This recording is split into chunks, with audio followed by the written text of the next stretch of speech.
There now.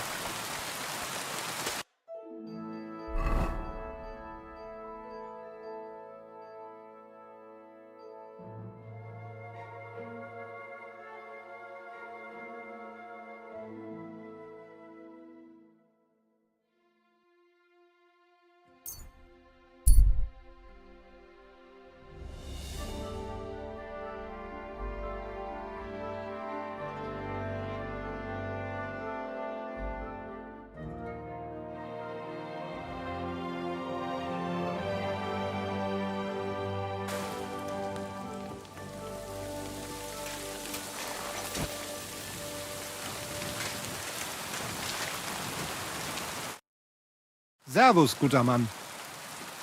We know each other, don't we? We met at Trotsky. Oh ja, du hast recht. You are Henry, Lord Capen's man. Seltsamer Zufall. The last time I saw you, we were ambushed in that fucking ravine. You survived the attack. A lot of people didn't make it out of there. Genau. Wirklich terrible it was, but I survived. With a bruise or two and a concussion. Unfortunately, the other fellows I was with were not so lucky.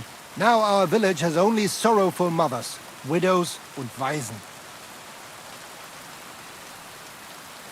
Did anyone else we know survive? A few made it out of the mill and escaped into the woods.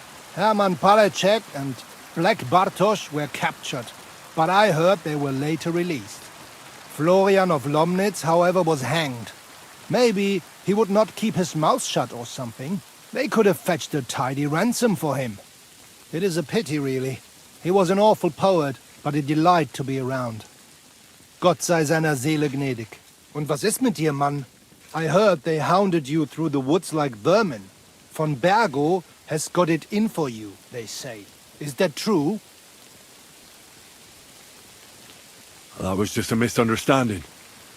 Istvan Toth was behind it all. He was working for von Bergov as a spy. I heard about him, but only that he fell out of a window. The same night you disappeared from the castle. The truth is, he didn't fall out the window. I killed him. Istvan had a lot of deaths on his conscience. He was a vile rat. A monster of a man. Maybe so. Maybe not. Truth be told, he was a slimy snake for not warning Herr Otto about the ambush. I lost many good men there. And perhaps the blame lies with him. Schön. I will pretend I heard nothing, and we can go our separate ways. Mögen sich unsere Wege hiermit trennen.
Christ, what a day.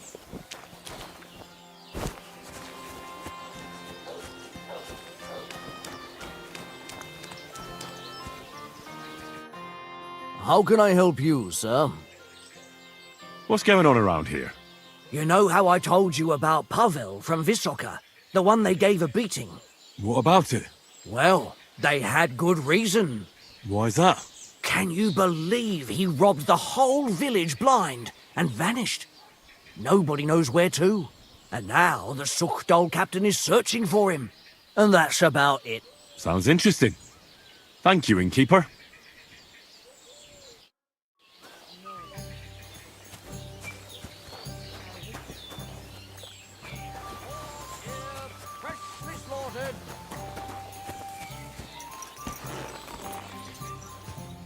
Everything all right, eh?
I heard you've been looking for a thief.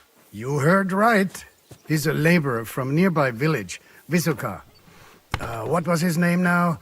Yes, Pavel, that's it. What was it he stole? A few small valuables, some boots and a book. How did you find him out? Well, he disappeared just after the robberies.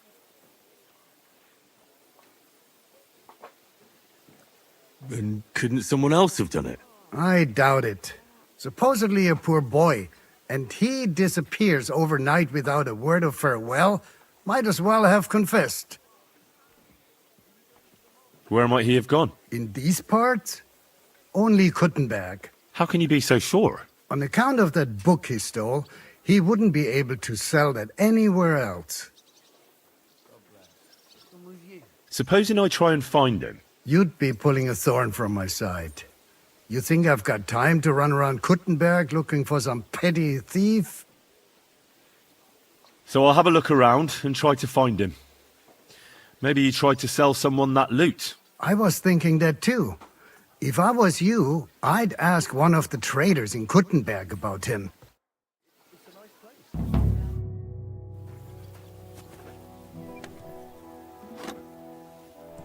I heard Kuttenberg surrendered to Sigismund, and his army is running amok here in the area. They are. These dreckigen Hurensöhne are angry, you see? They thought they would rake in the silver from the Kuttenberg mines. But they couldn't have been more wrong. Sigismund kept all the treasure for himself. Why should he pay them out of his own pocket when the local lords are feeding them? What? I don't understand. Dann pass mal auf. As soon as the soldiers began looting the villages around the city, the local nobility quickly decided it's better to pay them Lösegeld. So that Hungarian bastard is getting rich, while the locals feed his army. Das trifft den Nagel auf den Kopf. And yet, that carrot-top Schweinehund lets the monks in the Selets monastery fuss over him while he receives legations from the whole kingdom. Do you know by chance how to get into that monastery where Sigismund is staying? Wie bitte? Hast du den Verstand verloren? You can forget about that. You won't get in there. And listen closely to what I tell you. I don't know what you're planning, but I'll give you some good advice. Leave Sigismund alone. The wheels of justice grind slowly, but surely. You'll see. You'd better be glad you still have your head. Did Sigismund also attack Suchdol? Oh yes, as soon as he got here. But my men know what to do. Mit der Hilfe Gottes, we fended him off and forced him to negotiate. Mein Herr Peter, however, had to pay him a fat Lösegeld to leave us in peace. The villagers in the vicinity fared even worse. What happened? They raised Mesolis and Opatowitz. There was nothing left but ashes and stones. They haven't been here since then, but who knows what tomorrow may bring. Der Teufel soll Sigismund holen. How do things work around here? Is there something I should be wary of? Not really, except for the Sigismund military camp at Opatowitz. And it isn't really all that safe in the raised villages either. Diese Banditenbanden have settled in there. A bunch of dossers who'll easily cut your throat for a piece of bread. Ah, so God will. These evil times will soon be over.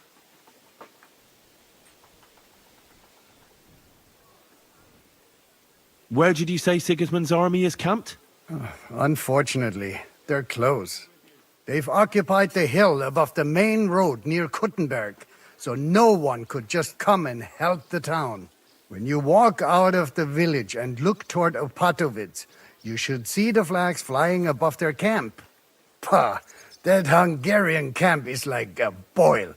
It's just festering and we just can't get rid of it. I need to top up my supplies. Where could I find some merchants here? You'd be better off asking the innkeeper Slivka in the village about these things. He knows everyone from far and wide. And that's no surprise, because he makes such good spirits. How's it going, Captain? Do you have any work for me? Sehr interessant. I thought you were helping Shishka. What of it? So is there anything you need a hand with, Frenzel? Zum Glück nicht. Nothing urgent. If you're looking for einen Pfuschen, try your luck elsewhere. I'd like to learn a new combat technique. Aber ja, warum nicht?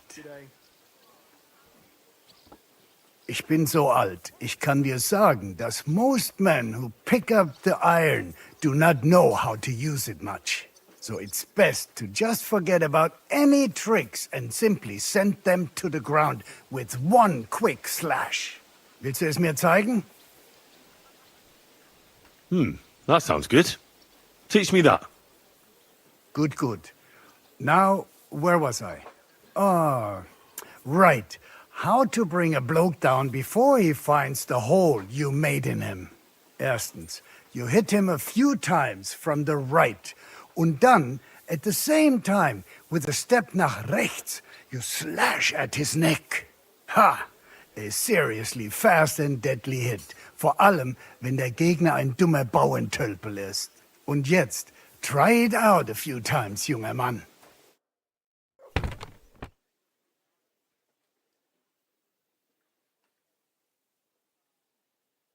Na, und? I'd like to learn something. What are you interested in? I'm interested in sword fighting. Fine, but it'll take some time.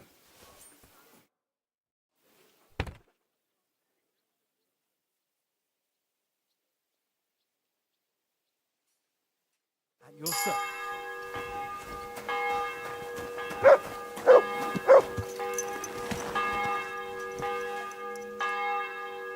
Everything all right?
new one-off tax is to be levied in this city.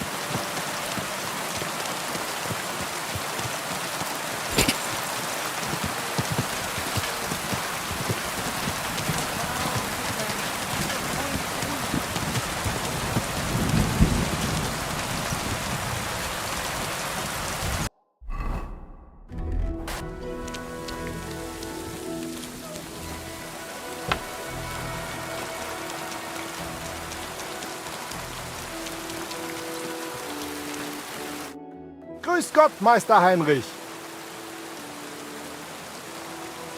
You wouldn't have any work for me, would you? Ja, I might know of something. Not long ago, eine Frau was here looking for a swordsman. But the whole thing ist ein bisschen precarious. Why? What's the deal? She is a widow. Poor thing. She was looking for a warrior für ein Duell. And that is something the city council does not like to see. Deshalb, I cannot do it myself. I do not want to lose the Fechthalle. Aber you could help her. Go to her, tell her I sent you. And mein Gott, do nothing to bring shame on our guild. I have faith in you. Fine. I'll go and see her and find out more. She lives in the house in the middle of Haradek quarter. So, how are you settling in? Alles ist gut, Heinrich. People here have grown accustomed, it seems. Even that matter with Emmeram, I think, settled. Aber ein Ding I must still do. I'd like to help you. What do you need? Emmeram still has the fencing sword. Und we need it zurück. You admit, without the sword, this house does not look so good. And you're afraid to go and see him yourself? Me? Afraid? It's rather unpleasant. Couldn't you stop by there for the sword? Ich werde dich bezahlen. Well, fine. I'll do it. Looking for lost swords is kind of my specialty. Wunderbar, Heinrich. And give my greetings to Emmeram. We don't need to argue immer wäre, no? I will. But I can't guarantee he won't send us both to hell. You must have faith, Heinrich.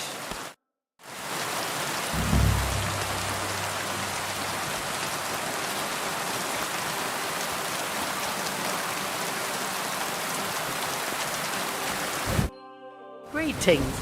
Do you need something? Menhard sent me. I heard you need somebody who knows how to fight. Praise the Lord. I feared I wouldn't find anyone, and that would have been bad. That I'd end up all alone, just like with everything else. First, tell me exactly what this is about. Menhard said it was fairly unusual. My husband, may God rest his soul, left me saddled with some unpleasant business. He liked to spend the evenings in the tavern and bet with the other regulars. And he promised one of them a fair sum of money after losing a bet. But that waster of mine recently passed away, and the other fellow, Radmil the cobbler's apprentice, has been hounding me like there's no tomorrow. He swears that he won fair and square, and that I have to pay him the money, although I've hardly any myself. But he has no written record of it. We even went to the city council, but they just slammed the door on us. Since my husband's will says disputes are to be resolved by duel, and Radmil won't relinquish his claim, it's up to God himself to judge. As a widow, I have the holy right for a fighter to stand for me. Tell me more about my opponent. What kind of man is he? Perhaps we could reason with him. What do you want to know about him? He's a whoremonger lucky enough to run into that gullible husband of mine. There's no talking to him, which makes me wonder why Cobbler Yochling keeps a leech like that in his employ. I'll fight for you. Thank you. I was hoping you wouldn't leave a poor old widow in a lurch. Go make arrangements for the duel with that fool, the cobbler's man in the town hall. Take care then.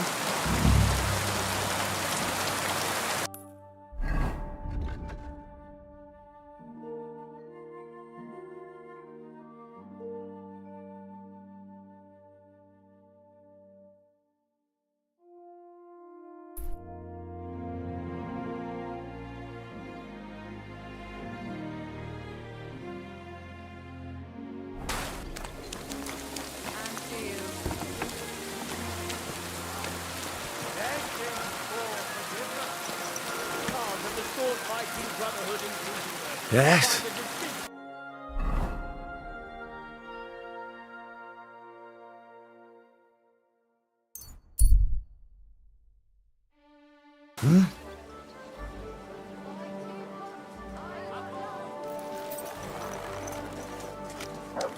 One bear!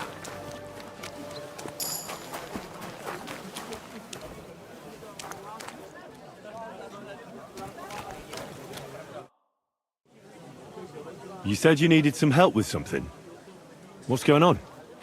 Something's happened. Oh, a real mess. And I need help from someone reliable. What is it? When I was fishing around for information about Liechtenstein, I cast the net a bit too wide.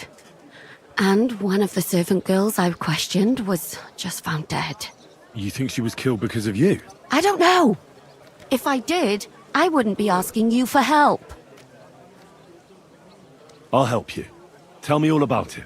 Who was this dead girl? Her name was Alice. She was an ordinary, pretty girl. She worked as a maid. I heard they found her all hacked up, tossed somewhere by the town wall. Oh, folk in town are saying it was absolute slaughter. They took the body to the morgue by the St. Peter and St. Paul cemetery. I'll go take a look at her. See if I can find anything. I think that would be for the best. Though, I don't think it'll be a very pretty sight. You can ask the gravedigger for details. He'll know the most. When did you last see the girl? Around a week ago? And did you notice anything suspicious about her? Not at all. She was always cheerful, lively. She was looking forward to a dance. Though I'm afraid she won't be dancing ever again. What was Alice trying to find out for you? She always brought me the freshest gossip overheard from her master. And lately, what the other maids in town were saying. And did you learn anything important from her? Something someone would kill her for? That's the thing. All she brought me was gossip. Who was cheating on who wasn't going to confession, those sorts of things. So you'll have to figure out the rest for yourself. And what about your other girls? Are they all right? Yes, fortunately. I'm careful enough to keep them pretty much in the dark about my plans. That's why Alice's death shocked me so much. What are you going to do next? I'd like to ask the others if they noticed anything suspicious. If someone is following them and the like, but... But you don't want to scare them. I'm scared myself. For them. Maybe nobody knows about them yet. If someone was to follow me, I could give them away. And I can't risk that. I don't want anyone else to die because of me. What if I go and see them? They don't know you, Henry. You'd only scare them. I'll figure something out. In the meantime, find out everything you can about Alice. Do you think there could be something bigger behind the murder? I don't know. Maybe she just got caught up in something. But it's strange. Why would someone do her like that? That's the kind of thing you do when you want to send someone a message. I know everything I need. Good. Go to that graveyard, talk to the gravedigger, and take a look at that poor girl's body. In the meantime, I'll try to find out more. Then we'll put it all together, and I'll be damned if we can't come up with something.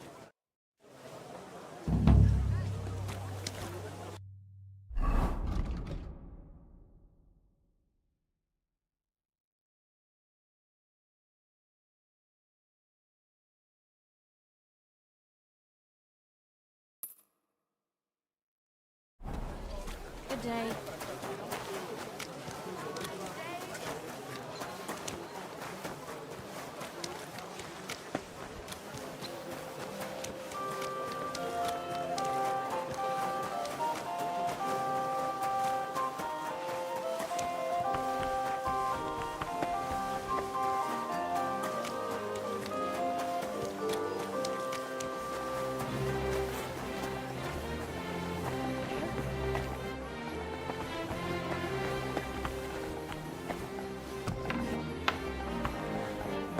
Do if he doesn't show up? What can we do? Was wünschst du? Did anyone try to sell you a pair of boots recently? Nice high ones. Maybe a young fella? Well, someone like that did come to me offering boots, and he even wanted me to take him on as an apprentice. And did you? No, but I bought the boots from him. And do you know where he went after that? Well, I sent him to ask Linhart for a job. His shop is a few doors along.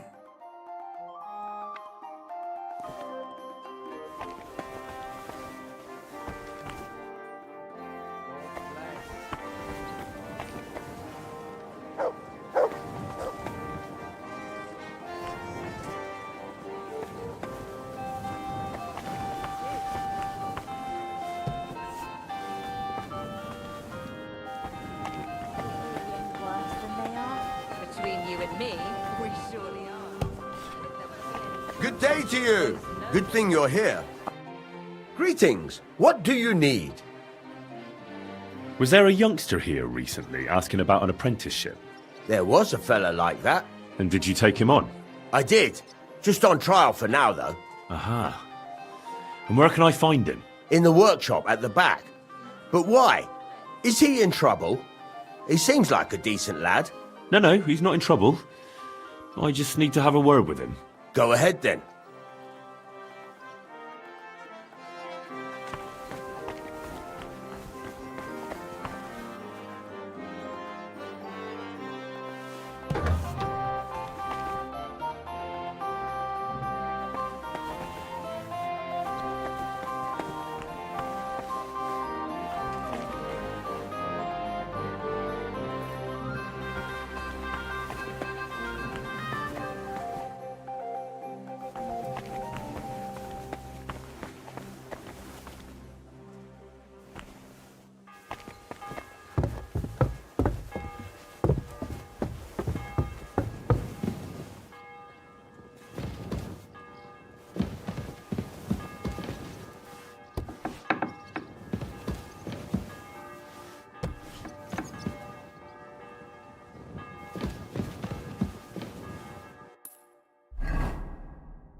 I come on behalf of Widow Gerda.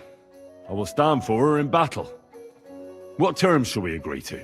So she went and found a swordsman anyway. I had hoped that it wouldn't come to this. I won that money fair and square. But you don't have a witness, or any document. No, I don't. Just my word. And I will gladly even swear on the cross. But once I pay the guild dues, they'll make me a master and I'll finally open my own workshop. I swear before God I'm in the right. And if there's no other way to defend my good fortune than with a weapon in my hand, so be it. Unless you would show mercy and let me win.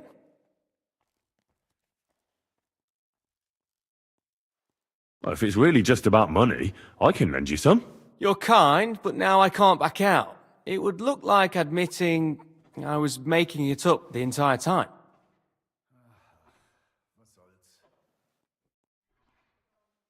I don't intend to break my word, and I certainly don't want to ruin my reputation by throwing a duel. As you wish. Right is on my side, and God will certainly guide my hand. We just have to agree on the weapon you want to use. I choose sword. Which weapon is best for you? I'm a cobbler, not a swordsman.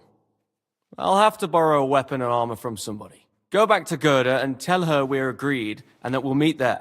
Southwest of the city is a large solitary tree on a hill. Gerda will know where, so come together.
Crime of all kinds.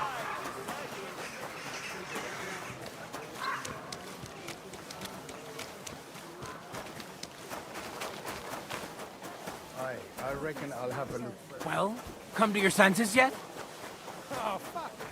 I'm telling you, Conrad's gonna win the tournament. And I'm telling you, he doesn't stand a chance. Take the bombs. I'm not...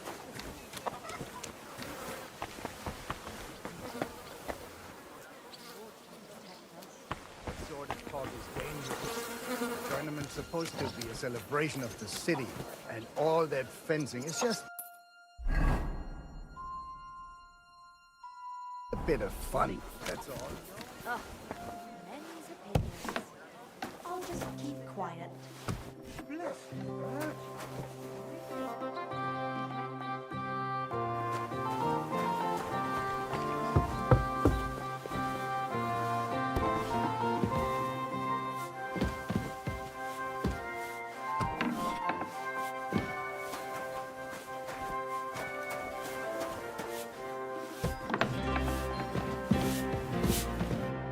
Good evening. What do you need, lad?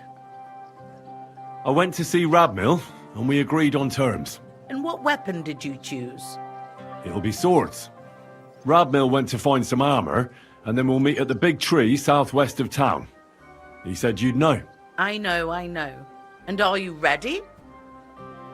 We can leave right away.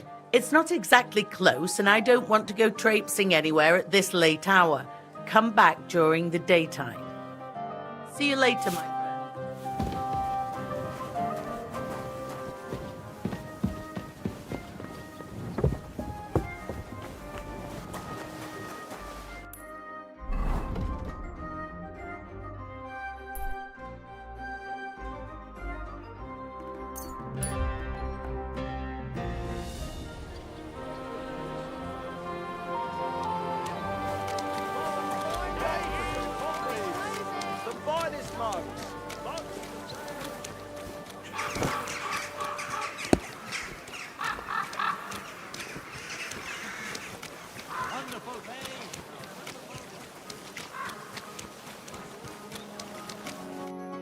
Henry, what are you doing here?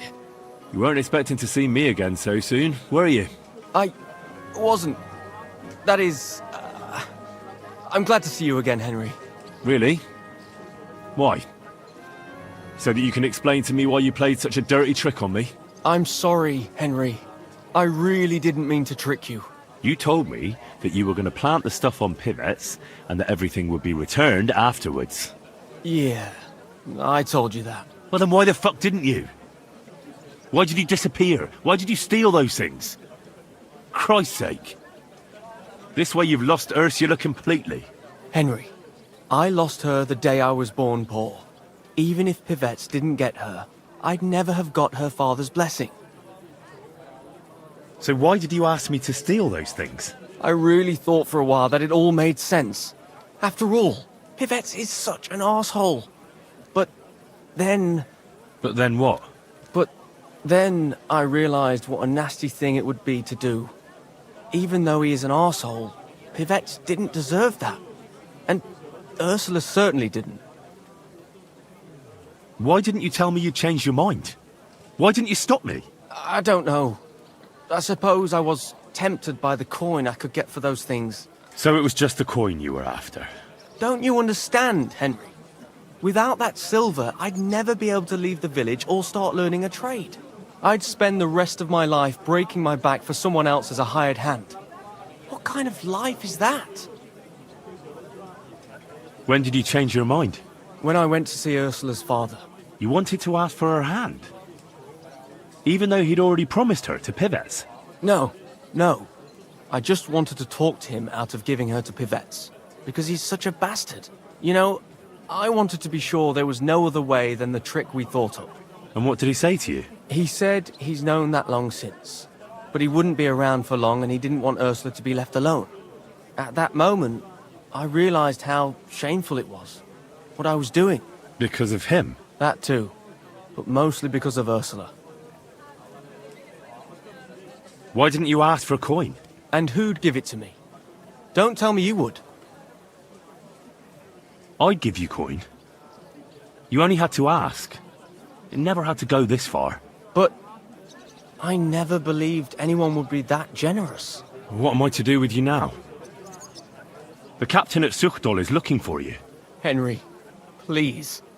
Tell him anything but the truth. Look, I finally got myself a decent livelihood here.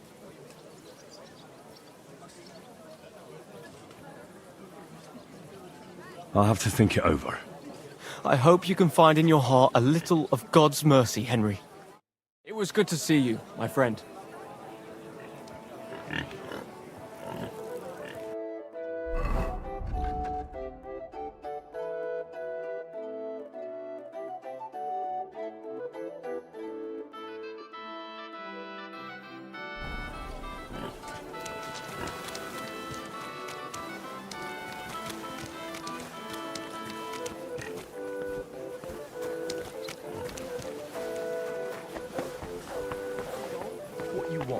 But don't...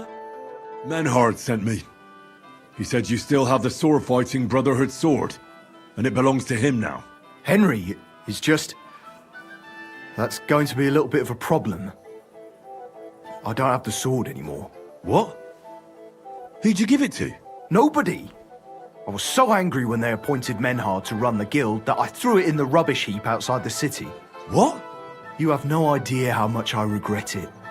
Especially now. I'd rather put all that bad blood behind me. Do you think you could forgive me? So we could be friends again?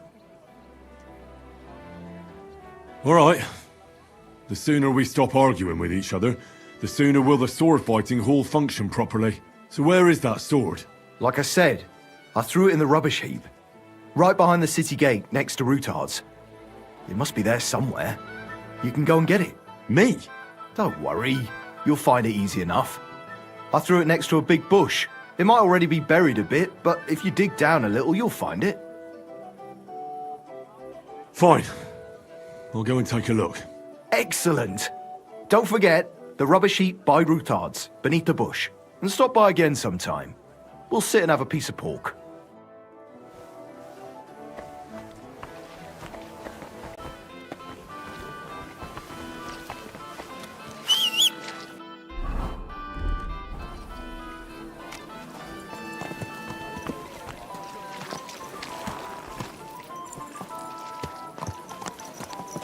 There now.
Sick!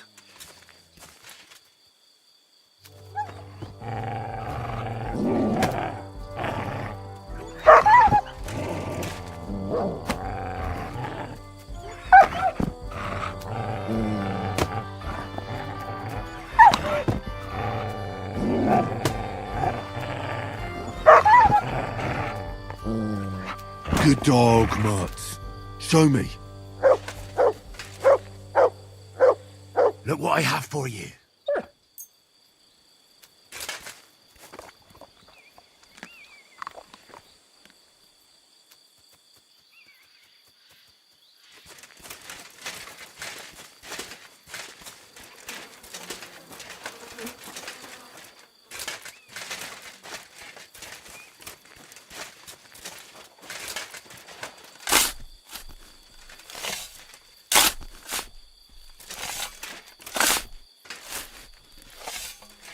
Damn it. There's nothing here. Could it be by some other bush?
Nothing.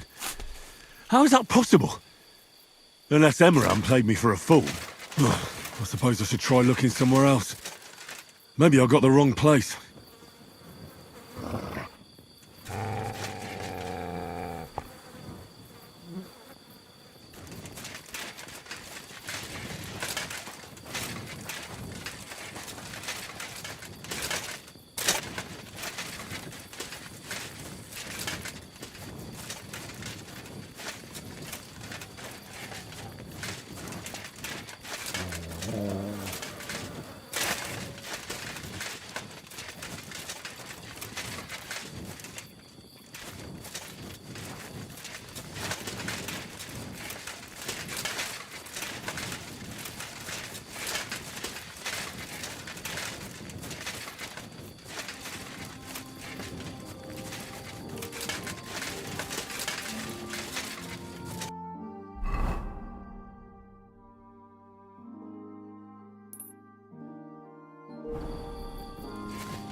You silly mutt.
What have you found, boy?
There's nothing here.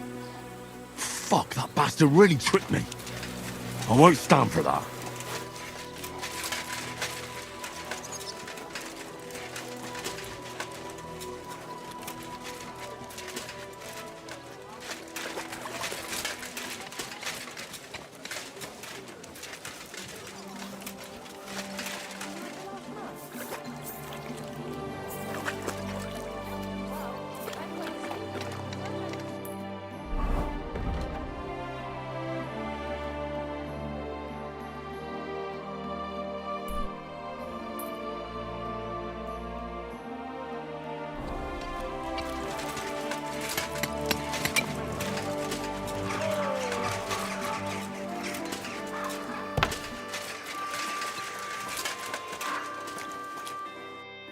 God be with you.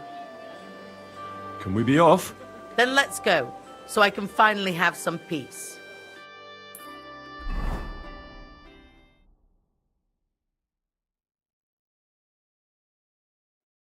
Today, the dispute between Gerda and Radmil will be decided once and for all. If necessary, I will gladly testify as to the recipient of God's favor in this duel today. Radmil will fight for himself, and Henry will take up arms for the widow Gerda. They have both agreed upon the weapons to be used in the duel. No other weapon is allowed. No fighter may move too far from the center of the ring. Whoever runs away loses. The duel will end as soon as someone surrenders or there is no more fighting. No killing. Did you understand the rules? Yes. Yes. Let the duel begin. Come on, let's see what you've got.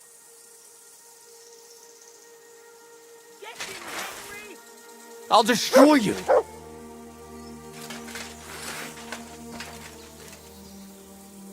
Ha!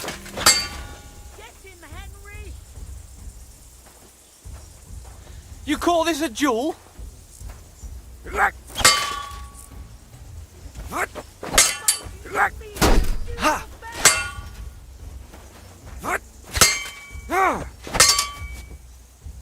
You call this a duel?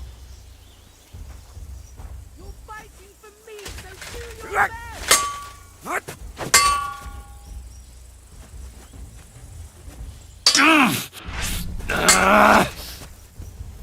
You call this a duel?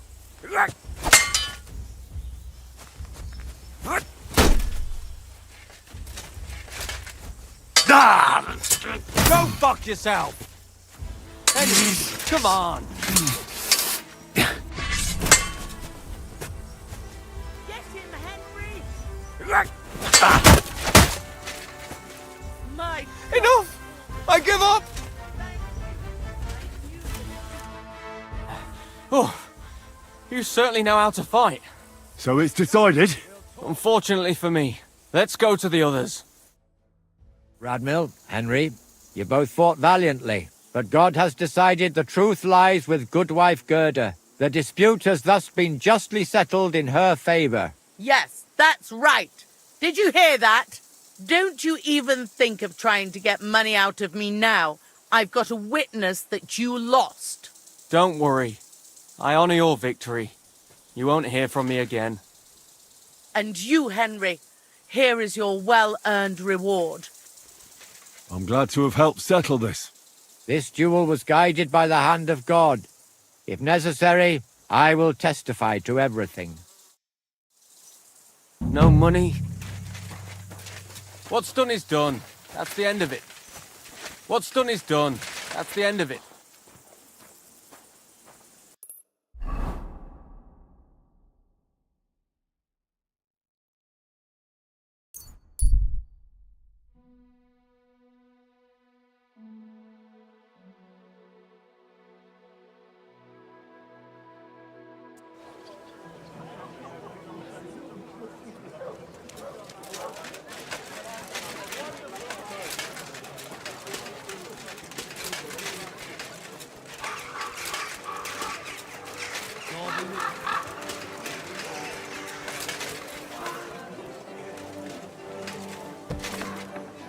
Welcome.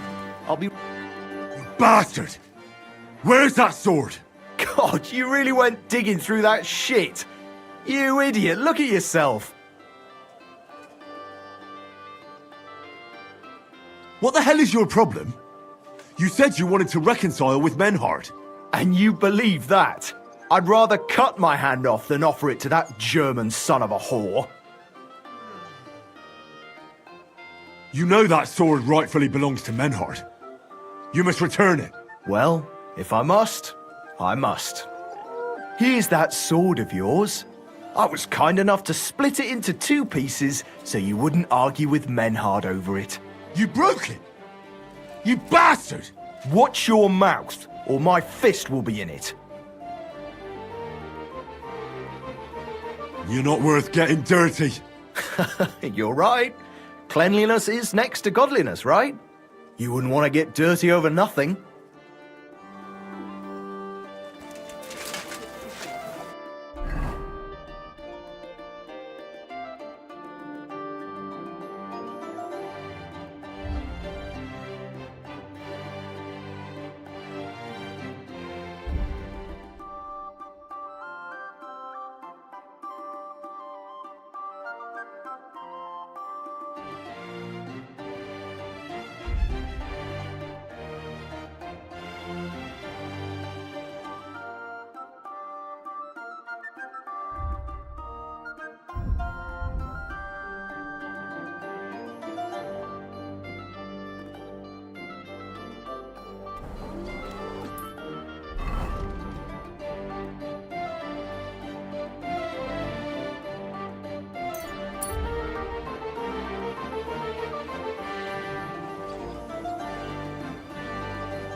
Silly doggy.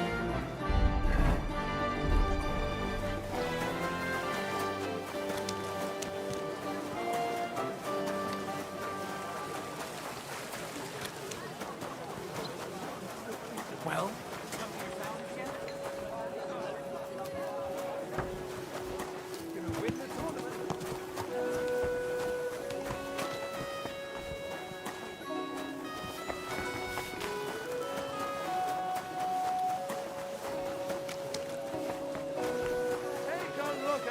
Scoundrel.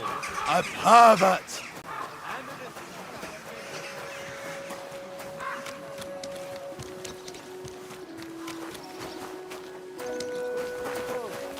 Gather round.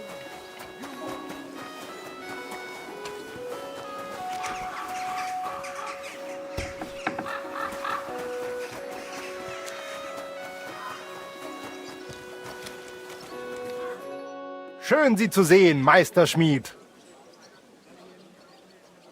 I brought you the sword you wanted. Wunderbar. So, where is it? Wait a while. Was ist los? Did something happen? We have a little problem. Problem? Was? Just give me the sword. Here it is. What? Was ist das? Unfortunately, this is all that's left of that famous guild sword of yours. Emmeram did this? Sohn einer Hündin! Bastard. He deserves a good smack in the gob. Easy, Heinrich. Someday someone will make him pay. And now what will you do? What do you think? Without a sword, people would only laugh at us. I'd have to find a blacksmith and...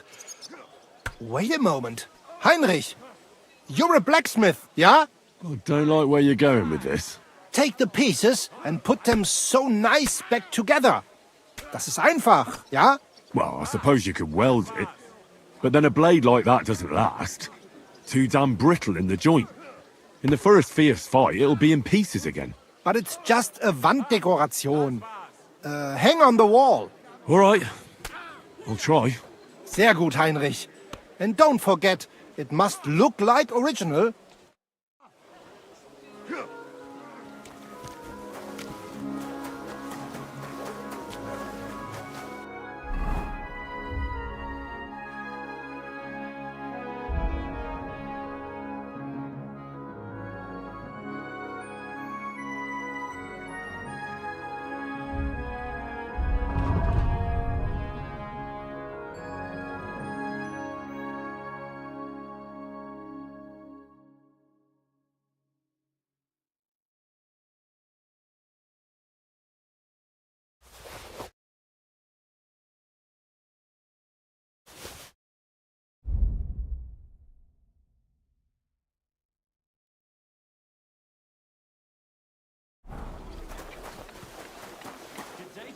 Good day.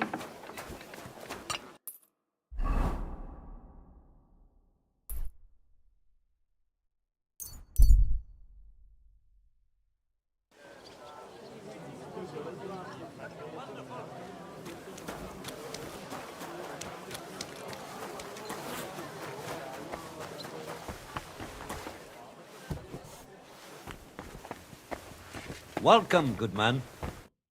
Glad to see you, guild brother. I'll have a look at the wares.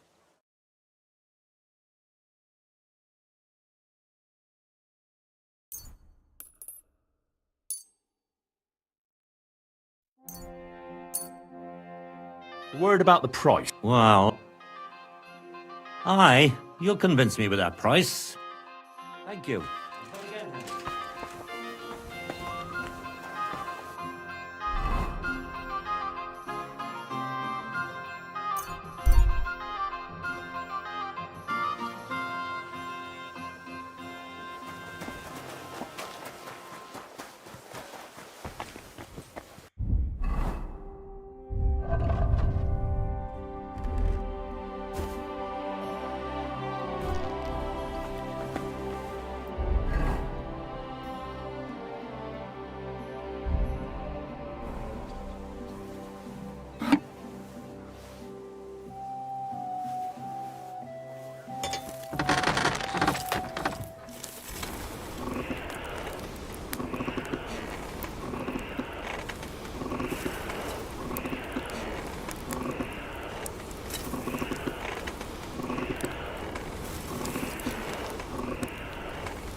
Damn, it's burning.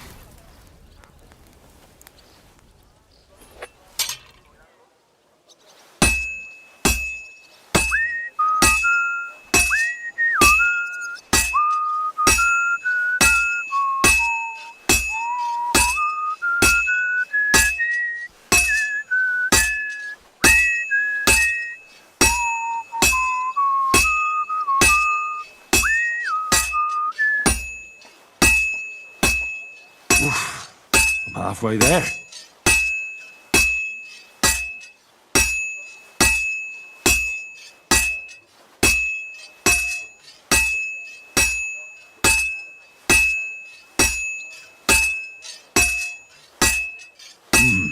It's almost finished. And that's that.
Good day.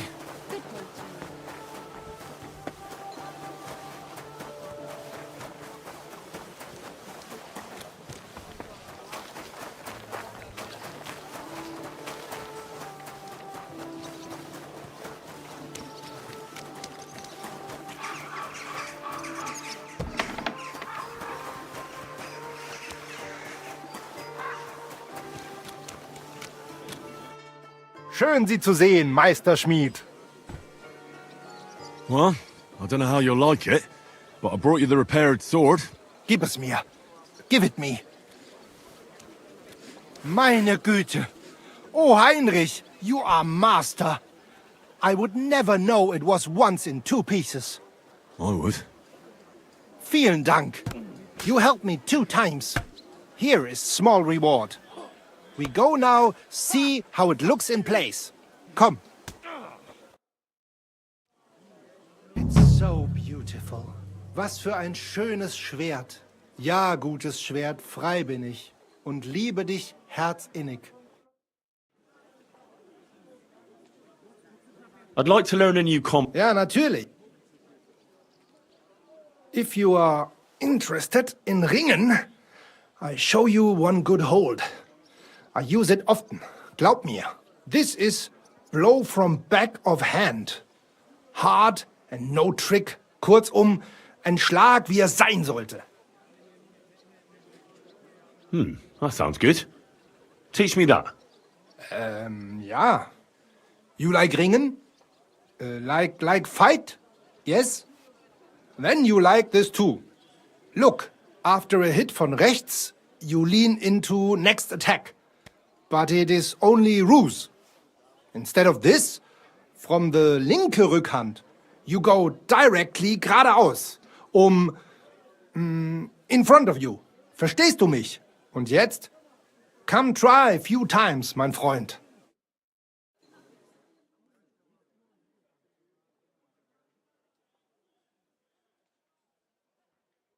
Na, und?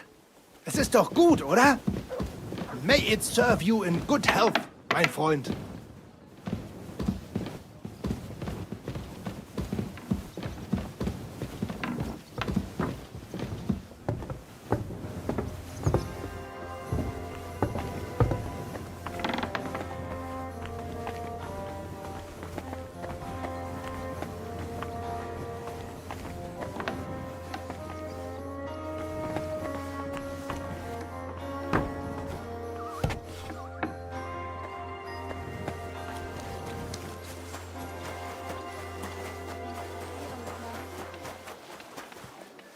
Good day. Good day.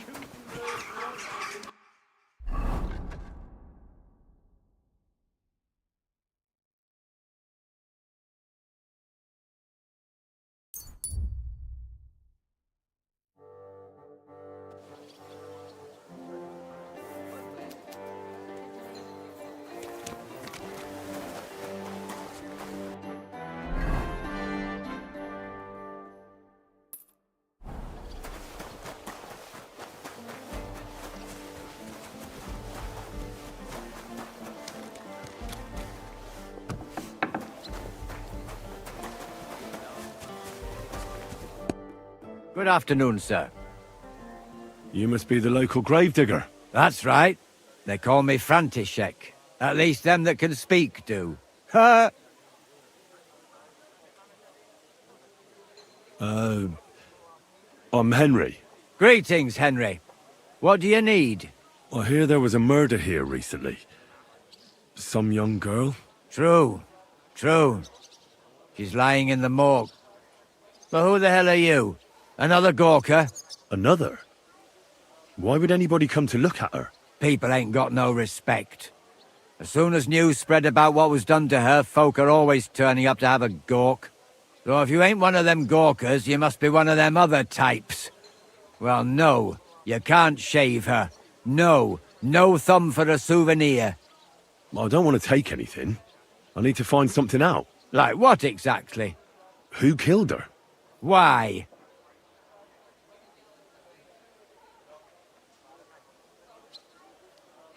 I'm in service of the Lords of Lipa. I'm to find out who was responsible for this murder. What do the Lords of Lipa care about a dead girl? Truth be told, not much. But it's at the request of her master. Ah, that makes more sense. At least someone is trying to sort this out. The others weren't so lucky. It's true that Lumiere ain't shown no interest in her yet. I wouldn't expect that from him no more. Who's this Lumiere? Another one of those gawkers and collectors? No. He actually tried to help. Help? How? Well, he was investigating them others. Right. You said she wasn't the first. Aye. We had a couple of similar cases. Lumiere said they was all killed by the same murderer.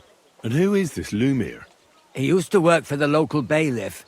I think he knew the first one what was killed, but that was a long time ago. Do you remember how many girls were killed? You mean you don't know nothing about it? Here, even the sparrows are squawking about it. I haven't been in Kuttenberg very long. I see. There's been one every few weeks for the past year. Do you know where the last one got killed? I heard some talk about it when they brought her here. But what do you want to do there? Look for clues. Footprints, blood, anything. That can help you? That's worth a try. I heard she was killed by the town walls, close to the Hole in the Wall, a dodgy tavern in the Hoprink neighborhood. Thanks. What's this Lumiere got to do with this? Well, like I told you, he used to work for the bailiff. I think he was a scribe. A scribe keeps records in the Black Chronicle, though I've never heard of one doing his own investigations. Well, the old bailiff wasn't all that interested in the common folk. But Lumiere, he was quite helpful. Folk heard about it and went to him with whatever was troubling them. I'd like to speak with Lumiere. Do you know where I can find him? At his home in Bohemia Street, that's near the church. You won't find him at the bailiff's no more. I don't know exactly why, though. Seems he had some quarrel with the bailiff. Thanks. You've been a big help. It's my pleasure, especially helping someone from the land of the living again. Actually, wait a mo. Speaking of the living, there's a girl what comes here and grieves over that dead maid. I think her name is Barbara. And do you know where I could find her? She said she serves in one of the burgers' houses, so either there or in the morgue with that poor dead girl. Thanks again, Master Gravedigger. Take care, sir.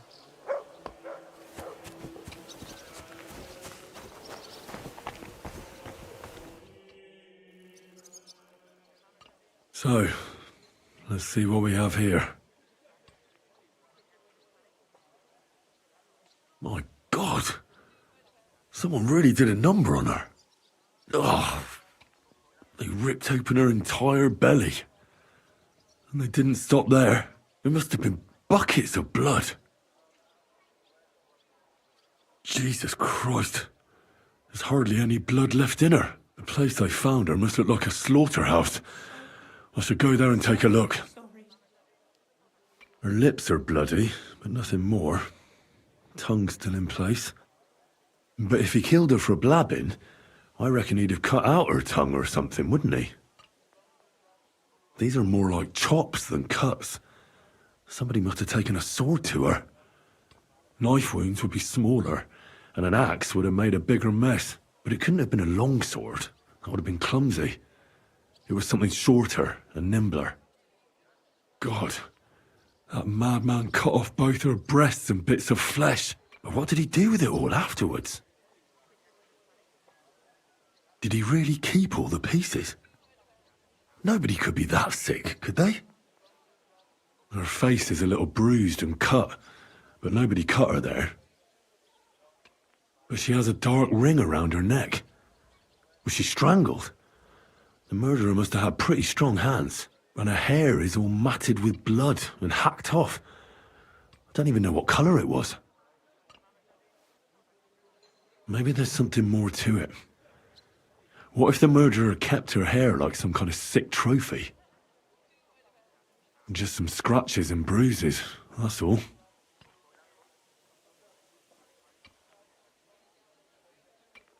The killer probably surprised her. She didn't even have time to defend herself.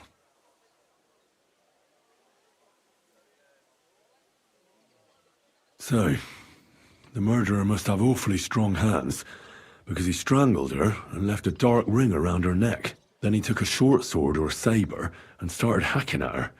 She's missing parts of her torso, but they aren't by the body. He also cut off most of her hair.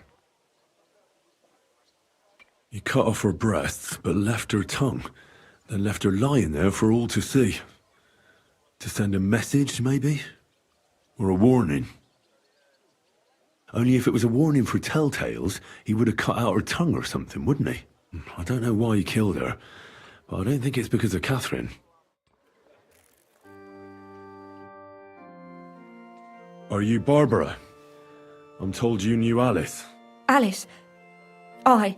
She was almost like a sister to me. We served together for years, in the same house. Why'd you ask? Who are you? I'm trying to find out who did this to her. I'm afraid the killer might want to go after my friend as well. Ah, I understand. Who did you serve? Our master is a local merchant. He is trying his hand at trading wine. How did Alice get along with your master? Fine. Just like with everyone. Our master is a bit strict, but he's fair. What's his name? Can I speak to him? Why? But you can't see him anyway. He's on a trade trip to Prague. It occurred to me that maybe he could have done it. He couldn't. He was gone when it happened. He hadn't been home in several weeks. And besides, why would he kill them others too? He never even knew them. I heard about that. And also about Lumir. Well, if you're interested, go and see him. Maybe you'll catch him sober enough to talk sense. Do you know of any suitors she might have had? I know she was seeing someone. Why? I'd like to talk to him as well. But I don't know who it was. Alice said he was rich and dressed nicely. But she promised him she'd never tell anyone his name. And you never saw him? No, never. I don't even know where she met with him. Do you know what exactly happened to Alice? No. Nobody saw or heard nothing. One day, she just didn't come home. And then, they found her. Like this. It's awful what they did to her. She was such a pretty girl. And that beautiful brown hair of hers. And it didn't even leave that untouched. Who could have cut off her hair like that? And why? None of it makes sense. So, I'll leave you to mourn in peace now.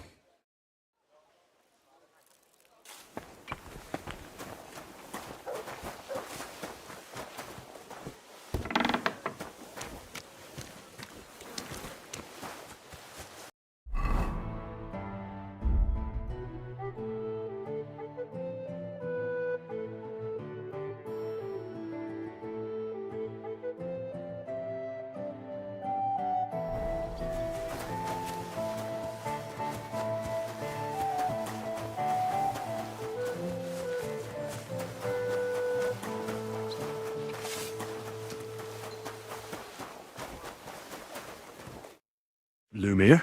Oh. Christ, my head. Not so loud. I need to ask you something. I said not so loud. I have a splitting headache. That's some hangover. He's useless to me like this. Unless I'm willing to wait for him to sleep it off, I'll have to get him some kind of cure or potion. This should sober him up. Here. Drink up.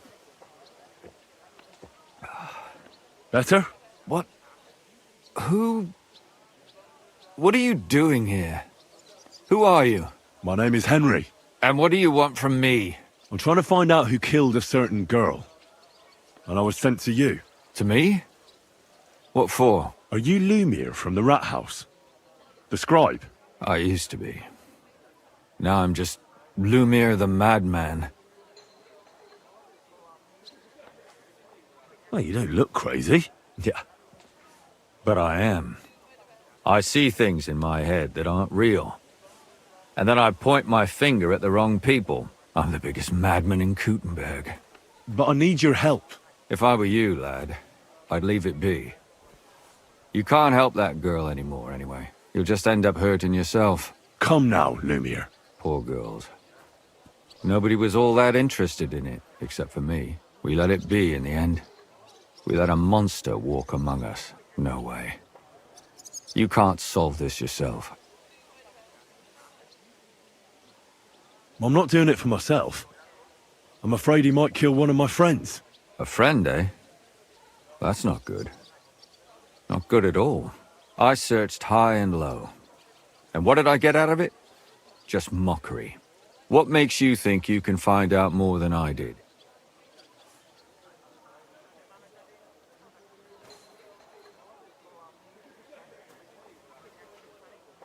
Because I know people, and can easily convince them. In the end, they spill their guts. Is that so? What about me? Do you think I'll spill my guts too? Well, a moment ago you were moaning in pain, and now you're deliberating whether or not to tell me what you know. All right. Talk to me. Who was this dead girl? Her name was Alice. She worked as a maid. A maid? That fits. Yarka was a maid too, as were most of the other victims. What did she look like? What did he do to her? I think that he strangled her first, and then went at her with a longer blade and disemboweled her. Did you notice the strangulation right away? It took me a while. Maybe you really will track him down. Do you think it's the same murder? Counting your girl, that makes 6 victims who were first strangled and then mutilated. If it's not all the same person, they must be collaborating somehow. This is the 6th one. How long has he been killing? Probably about a year now. Sometimes it takes him months, sometimes weeks. But I'm including missing girls, Stanya and Zdena. Why are you counting the missing girls? Because I think someone killed them, and we just haven't found them yet. Did the dead girls have anything in common? Aside from being pretty young girls with no proper family or background, no. I couldn't find much. Do you think somebody is killing them because they're poor, and nobody will miss them? Certainly. If somebody killed the daughter of a local lord, no stone would be left unturned. But why does he even kill in the first place? I don't know. Maybe he hates women. Damn it. I feel like I'm going in circles and can't get out. What can you tell me about Yarka? She wasn't the first. But thanks to her, people started taking an interest. She was a maid in a German family. By all accounts, she was a pious, polite girl. She was orphaned as a child. The priest from the Church of St. Peter and Paul, Father Prokop, raised her. They found her body tossed behind a barn at the edge of town. She was cut all the way from her neck downwards. An awful sight to behold. Did you have any suspects? At first, I thought the son from that family did it. A murderer is usually someone close, you know. But then I changed my mind. Why? Well, for one, I remembered the 2 girls before her who ended up almost the same. Besides that, when I talked to the lad, he seemed he wasn't the least bit interested in Yarka. Then his mother told me that they threw her out a week before the murder because she was a harlot who stayed out till all hours of the night. That really surprised me, because Father Prokop had vouched for her good reputation. But who knows? Maybe he just didn't want to admit what had become of her. What about Stanya? She was an alehouse wench in a tavern of ill repute called the Hole in the Wall. You said her body was never found. Maybe she just got out of town. You have no idea how much I'd like to believe that. Only there was a lot of blood. Unfortunately, the investigation wasn't very successful. The Hole is a world of its own, and the people there aren't very forthcoming with information. Did you suspect anybody? You could suspect every second man there. Those people have nothing but thievery and deceit in their eyes. The innkeeper, Mole, definitely knew Stanya, since she worked for him. But he isn't all that chatty either. So if I want to learn anything more, I have to ask this Mole in the hole? Yeah, he still runs the place. And what about that Zdena? You said her body was never found. Exactly. But to tell the truth, nobody spent much time looking for it. Besides Alice, Zdena was the most recent victim. It's only been a few weeks since she went missing, but I suppose nobody wanted to do any more digging. But if her body was never found, how do you know she was killed? Because she was the same type as the other girls. Maybe the prettiest of them all. Young, beautiful. A real live one. Lively as the devil. She was a thief. A pickpocket. I never could pin it on her, though. She always found some way to get out of it. Maybe she robbed the wrong people and had to get out of town. Maybe. She had a partner in crime by the name of Strunad. Quite a number. He's always sitting in the hole, boozing. When I asked him about Zdena, he told me he'd rather rip his own tongue out than talk. Do you think he'd be more forthcoming with me? He might be. You're not known all over town like a catchpole. It's worth a try. Besides, It might still be fresh in his memory. That would be a great help. And what about the other 2 victims? It all started with them, though nobody did much about it at the time. The first one worked as a bathhouse maid. They called her Chestnut. She'd only been in town for a short while, and nobody really knew her. So I couldn't find out anything more. But the other one, Libushka, she was from Loretz. She was a maidservant, too. I also talked to her mother. She said she was really cheerful and outgoing. There were lots of suitors circling around her, but she refused them all. She knew she was pretty and knew she could do better than some farmhand. You mean she wanted someone higher up? That's what it sounded like. But her mother never found out who she had her eye on. Interesting. I'll try to see what else I can find out from the mother. Where can I find her? In the graveyard, lad. The poor woman died of grief. It's sad to say, but we can't help those 2 dead girls now. And they can't help us with our investigation either. There's nobody else left who could tell us anything about them. Why were you looking into it? Who were those dead girls to you? I don't know what people told you about me, but for many long years I was a scribe for Kuttenberg's bailiff. Kuttenberg is a big city with a lot of people. Silver, silver, silver. Mining it, smelting it, stealing it. There's always something going on. The bailiff was always running from hell to Hades, from one rich man to another, settling their quarrels. Often trivial nonsense. But there are more than just rich burghers and lords in the city. Exactly. There are common folk, too. There's a lot more of them, and their troubles are usually more serious. So when one of them came to the bailiff's one time, and the bailiff was running around somewhere, I started to deal with it myself. I was pretty good at it, too. Behind the bailiff's back? Not really. Andreas supported my activities until recently. What happened? I don't want to talk about it. Sorry. Did you have any suspects back then? You can always find some suspect. I always dragged the most suspicious ones to the body in the morgue by force. And they threw up at the sight. Or fainted.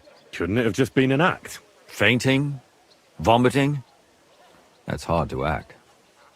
I'd swear none of them did it. All right. It seems I know everything I need to know. It seems there's some killer on the loose here. He murders brunette girls and disfigures their bodies. His first victim was apparently the maid Yarka. I'll go and question her guardian, Father Prokop. Another 2 possible victims of the same killer are Stanya and Zdena. They both hung around a dodgy tavern called the Hole in the Wall. There has to be some hidden connection between these cases. I hope you'll find it, since I couldn't. I hope so. Otherwise we won't have anything to go on. When you learn something more, stop by and see me. You've aroused a bit of hope in me, lad. I hope you won't disappoint me.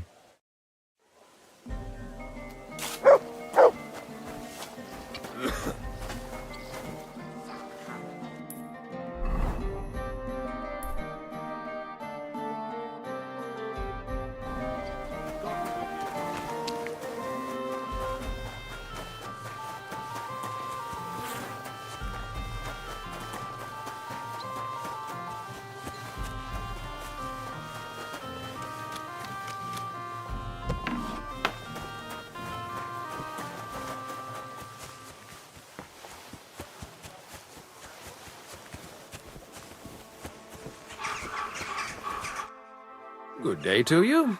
What brings you here?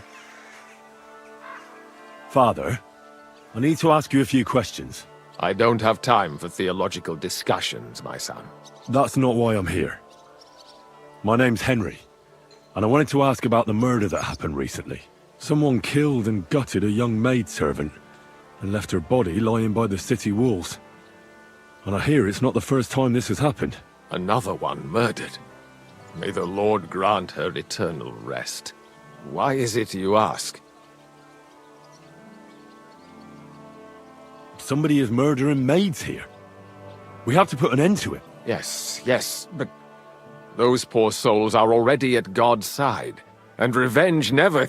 I don't want revenge. I want to stop more killing. That's a better reason, isn't it? true enough. What do you need to know? One of the other victims was a girl named Yarka. But I reckon you know that, don't you? What can you tell me about her? About Yarka? She was an ordinary girl. She served the von Groll family. Where did you know Yarka from? I knew her since she was a little girl. Knew her family. And? I was her uncle.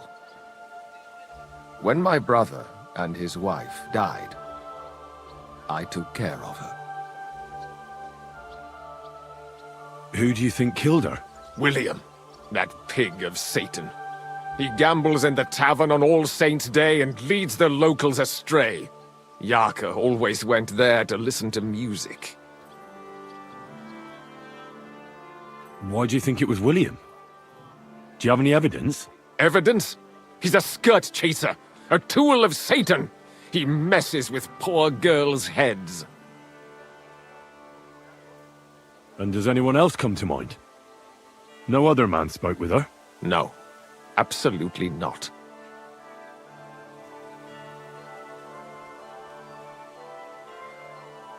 You raised her? A priest with a child? Yes.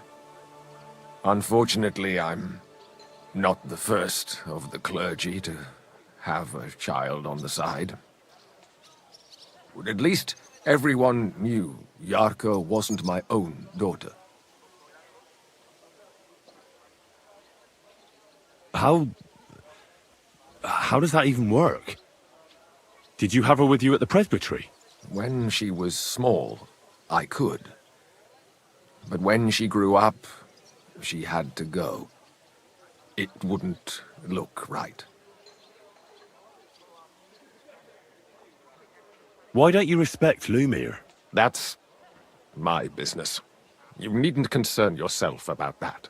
I won't tell you anything.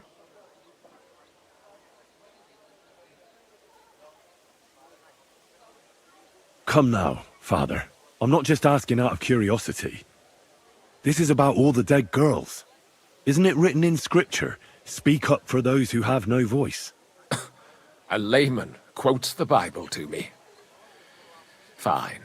Lumiere accused me of her murder. What? Yes. He slandered me in public. And how... What happened then? It turned out he was deranged. How could he even think such a thing? He's finished in Kuttenberg. I've heard enough, Father. I'll be going. Son, I'll give you some good advice. Don't listen to Lumiere. That man has gone completely mad.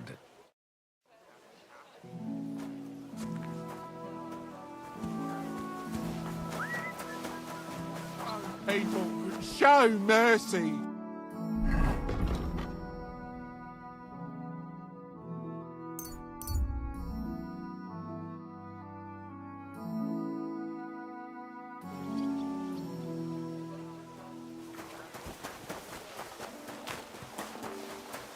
Give me back my coin, I'll fucking hurt you, so help me.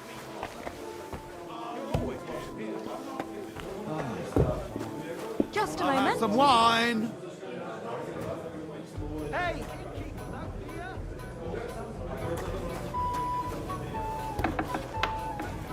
I hear they have that. How can I help you, sir? Did a Stanya work here? Stanya? Maybe. It depends on who's asking. My name's Henry. Names don't interest me. The main thing is whether it's a good guest or a bad guest asking. What kind of guest are you, Henry? What does it matter? I want you to tell me something, so you should tell me. Kindly leave it up to me what I should or shouldn't tell you. So, I'll ask you again. Are you a good guest or a bad guest? I'm a good guest. Really? Let's see. Do you know how to recognise a good guest? By the fact he spends a lot of coin? Aye. I like talking to them kind of guests. A lot. So, what'll it be, my good man? What if I simply paid you, and you tell me what I want to know? Ask away. I want to know if Stanya worked here. She did. And she don't know more. What's it to you? I heard she disappeared without a trace. So I'm trying to find out if anyone had anything to do with it. It's possible. The chamber she was sleeping in here was totally ransacked. The door open. Everything emptied out. And Stanya was gone. All I found were bloody footprints. Tell me something else. First, you'll have another beer. Or is it time to pay? What? If you want to ask, you have to drink. Didn't you get that? You're quite the extortionist. I prefer to be called an enterprising man of trade. So, what'll it be? I'm getting tired of this. I'll give you the money up front, and that's all you'll get, whether I'm a good guest or bad. Got it? Now you're gonna spill it. Got it? All right, all right. Did anybody see what actually happened when Stanya disappeared? No, it was at night. Nobody saw or heard anything. The tavern tends to be empty at that hour. And you won't meet many people on the street, neither. What was Stanya like? What can you tell me about her? A bold woman. One has to be here. Everyone's ballsy here unless you nib it in the bud right away. She was hanging around a bard for a while. I don't know how close they were, but she also had another suitor. Someone from the city? No, a charcoal burner. I heard he was from somewhere in the, Verchlitz Valley. I think his name was Barton? What do you know about that bard? What about him? He's a minstrel, a skirt chaser. What more can I say? He called himself William. As far as I know, he plays in the miners' tavern in the evenings. But sometimes he shows up here, too. You think he might have been the one who... Now that you mention it, he cleared out of town for a while and only came back not long ago. It could be him, all right. I know he met with some odd people and talked about God knows what, like bloody spies. Besides, you know what minstrels are like. Lasses just flock to them. And like they say, opportunity makes the thief. Or in this case, a murderer. Apart from those men, did anyone else know Stanya? I mean, more intimately. Well, I've got bad news for you. She had two close friends, but you won't get much out of either of them. Why? One was hit by a cart, even before Stanya disappeared. And she died. And the other one got married and moved away. How did Stanya's room look? The door was wide open. Most of her things were gone, but some remained. And there was blood all over the place. Blood? Was there a lot? Not so much, really. More like hand or footprints. But they were near everywhere. If someone done her in, they definitely didn't do it in that chamber. Where can I find this Barton? I already told you. In the Verchlitz Valley. Could you be a bit more precise? I don't know that bloke at all. All I know is he's a charcoal burner. So if I was you, I'd look somewhere around the charcoal kilns. That's all I need to know.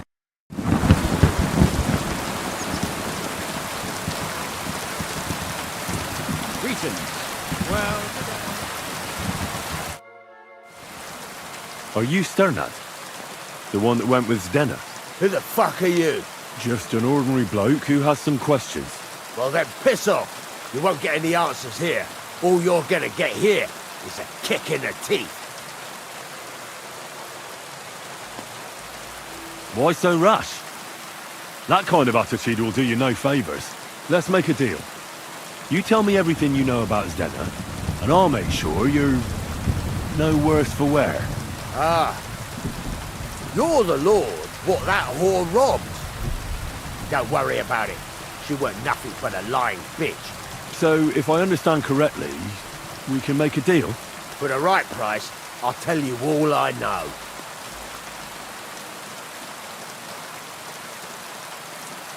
Is this the right price? You fucking bet it is. Ask away and I'll tell you everything. Where can I find Zdenna? Aye. That's what I like to fucking know too.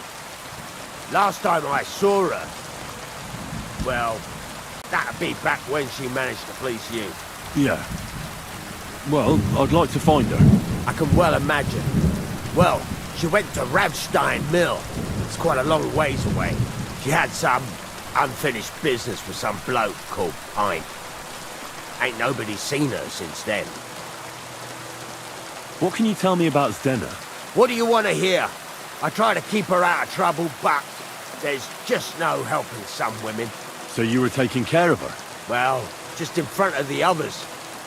Other than that, she did what she wanted. Always made her mind up and did things her own way. So you weren't too fond of her? Not really, no. But she did have a knack for making coin. Did she have any friends or lovers who'd know more? Did anybody come here to see her? Who come to see that bitch? She was always off somewhere, seeing someone. Although, once... Someone came to see her? Well, aye. Some stuffed frog came here once. All old and decrepit. He said he had some job for her. That she should leave behind her sinful life and all that shit. But he left empty-handed. She told him to go to hell. Do you know who that priest was? Some fucking Prokop or Pravoslav or some such shit. But that reminds me, I saw her a couple of times with another bastard. That fucking bard, William.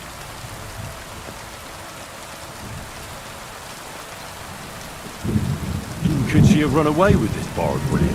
With that lily-livered fop? Well, he ain't been seen in town for some time, but I think someone was out to get him. He still don't come here no more. He plucks that loot of his in the miners' tavern. The weed shit. What do you know about this priest? Not much. Seems they knew each other from before. And he had some job for her somewhere. Serving as a maid or something. But she weren't stupid. She told him to fuck right off. And did he go?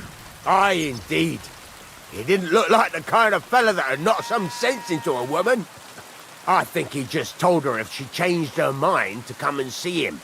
Or some shit like that. And could she have changed her mind and gone to him? And that's why nobody's seen her? No, no. She took off. I'm sure about that. I've heard enough.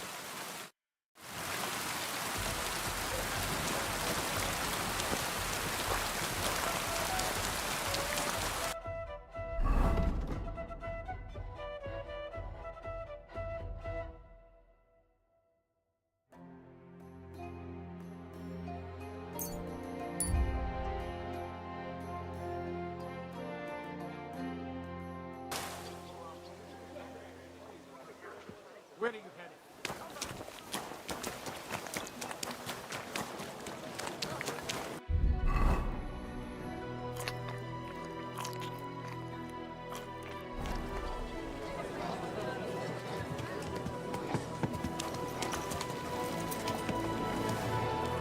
Here, Matt!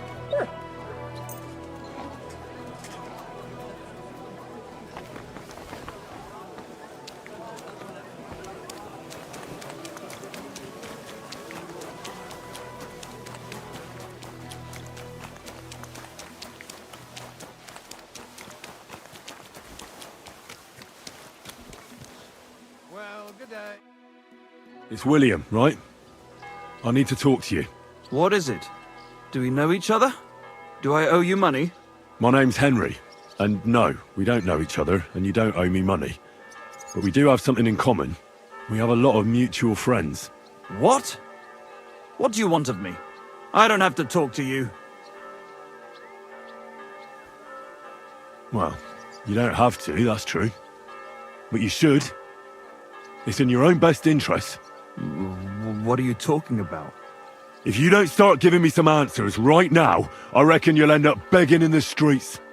Because I'll break all your fingers, and you'll never play the lute again, you miserable minstrel. What? No! Come on, I didn't do anything!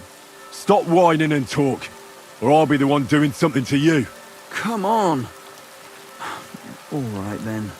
Ask away. Did you know Alice? I know a lot of Alices. You have to be more specific.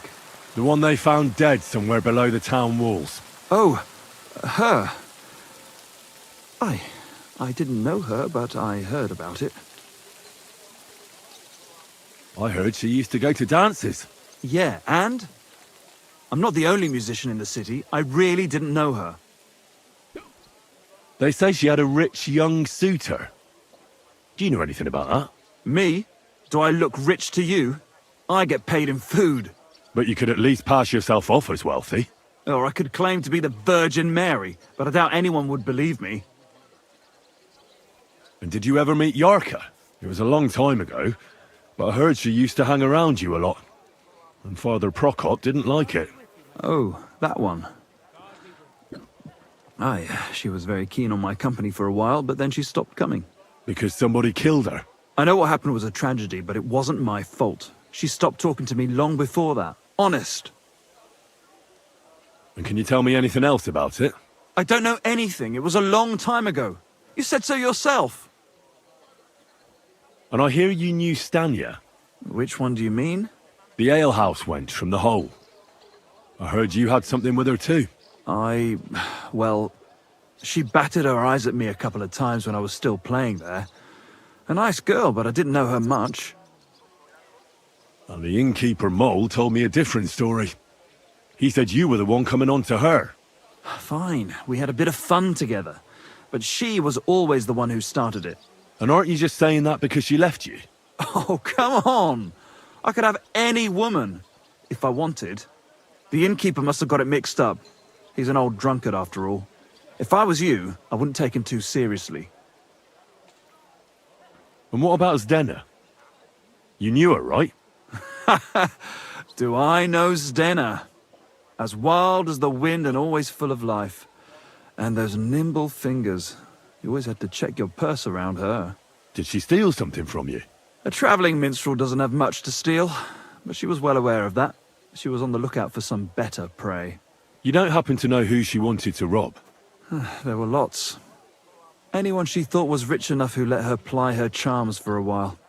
Like young von Groller. When he started coming here, she got to him right away. Said she was gonna rob him blind. As far as I know, she didn't succeed. If she robbed a noble like von Groller, word would get around. Look, why are you asking me about all this? You don't seriously think I killed her, do you? Well, you did know them all. And? I'm surely not the only one. That may be true. But everybody knows you're a skirt chaser, and they were all pretty girls. And now, they're dead. But I had nothing to do with it!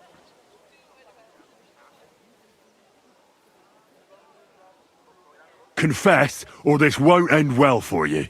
What do you mean, won't end well? If you come clean and get lucky, they'll hang you. If not, you'll get the rack. So, did you do it?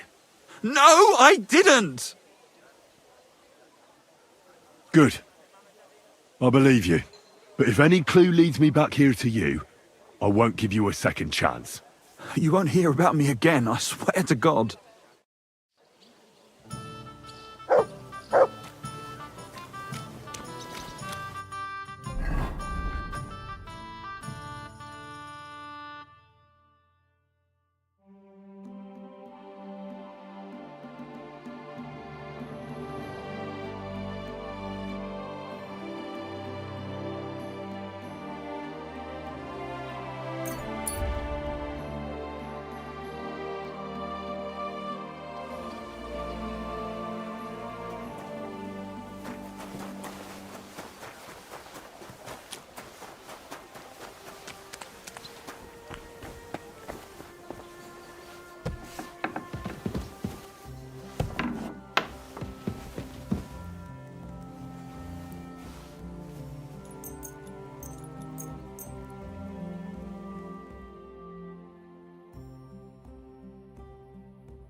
Go!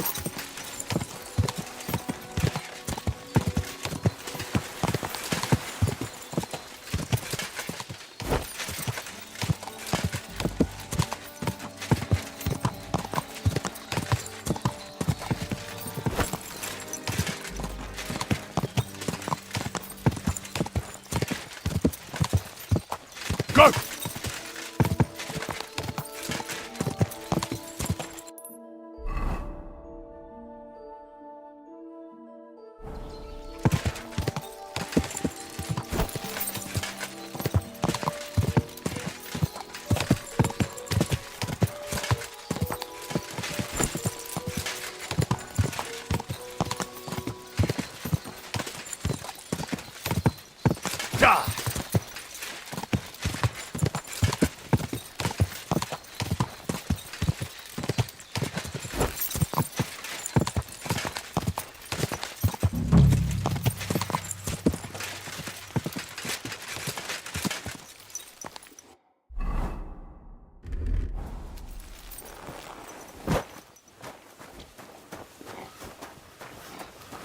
You're in a foul temper today, aren't you? For fuck's sake, this bloody war's all we need.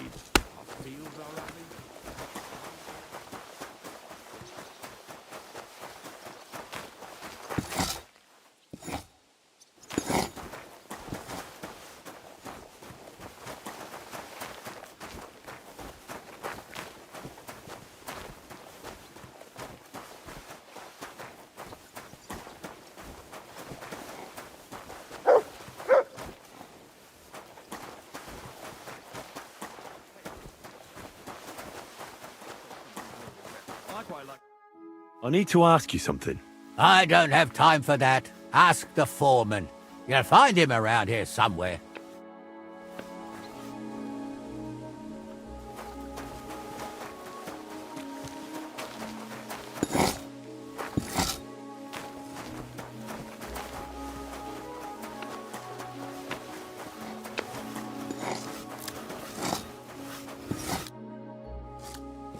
I'm looking for someone named Stanya.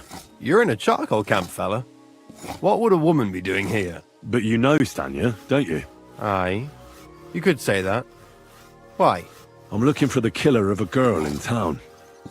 And I heard that someone also tried to kill this Stanya. That's true. She told me something like that. But that was a long time ago. So you don't know what became of her? I really don't know, mate. But even if I did know, how can I be sure you aren't that killer? Lumir himself, the Kuttenberg bailiff's former scribe, gave me the task.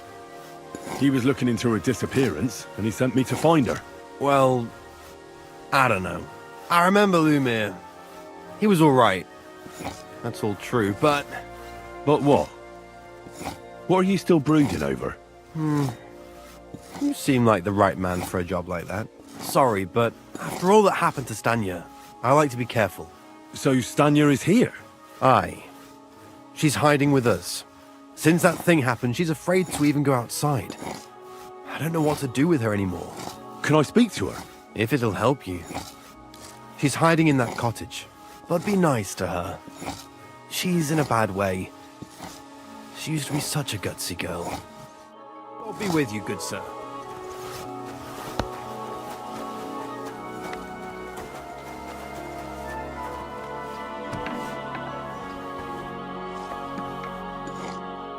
Who are you? How did you find me? If you came here to finish what you started, I'm not afraid of you. I'll claw your eyes out. Don't be afraid. Barton told me where to find you. Barton sent you to me. What do you want from me? Lumir thought you were dead. I was supposed to find out what happened to you. Lumir? From the rat house? He sent you. Exactly. Someone killed a girl in Kuttenberg. Lumir thought it might be connected with you, so maybe you could help us find out who did it. How can I help you when I haven't been in Kuttenberg since... I don't even know when. You disappeared from the hole in the wall without saying goodbye. Without a word. What happened? Someone attacked me when I was coming home from the baths one night. I managed to get away, but I was so afraid. I decided to run away from Kuttenberg. Did you see who it was? Not at all. I didn't see anything until he jumped out of the shadows and grabbed me around the neck. And he was terribly strong. I nearly blacked out right away. And how did you manage to break free? I had an empty pitcher in my hand, and I hit him with it. He howled and let me go, and I ran away. Here? To the charcoal burners? No, first to my room in the hole. I was so scared there. I took what I could and ran. Here, to Barton. And your lover? What did he say? At first he was horrified, because I had cut myself on a shard from the pitcher and was all bloody. He's been hiding me here since then. What was it like working in the hole? Well, I earned a few groschen, that I did, but I often had to grit my teeth. How so? Every single day I had to put up with their lewd remarks. Rich or poor, everyone wants to grope a girl. People, well, us girls have to watch out. We can't just put up with it, and sometimes we have to be tough, especially in a place like the hole. But you can't overdo it either. That's no good. How so? Because if you smile at them nicely, then sometimes they leave a groschen, or even two. You have to keep a balance. To look friendly, but unavailable. You said that rich or poor, they all like to grope girls. Like who? Truth be told, the hole isn't exactly a good place for a rich man, but young von Groll used to go there for a while. Is that so? Did he talk to you? He smiled at me a lot, so I smiled back, but beyond a few groschen, there was nothing more to it. Then this thieving wench started hanging around him and... oh, it doesn't matter. But that servant of his didn't like it, tried to drive her away, and so the young lord stopped bringing him with him. Von Groller had a servant with him? Aye, a pudgy fella, well-dressed, but had a mean face. He never said a word or smiled, or even said thank you. You walked home from the baths at night? What's so odd about that? Well, at night, the baths are... Ah, right. I went there after closing. I always brought the girls a pitcher of wine or ale and took a bath while they drank it. Ah. So that's why you had the empty pitcher you hit him with? Right. I went there regularly. Every week. The same way every time? Aye, always the same way. The shortest one. I didn't want to stay out too long at night. And who knew that you went by yourself to the baths? Well, everyone from the tavern, I reckon. I didn't hide it. Why didn't you go back to the hole? Just to get murdered there? Are you mad? I'm never going back there. Not until they catch him. How are you now? I'm still awful scared. I can't fall asleep knowing that, and I can't even really leave the house. Do you remember anything important about the attacker? What he looked like? What he was wearing? I don't know anything. It was at night. He grabbed me from behind, and then I ran and never turned back. And what about when you hit him? What did he do? He let me go and cursed. Aha, and what did he say? He said Scheisse in German.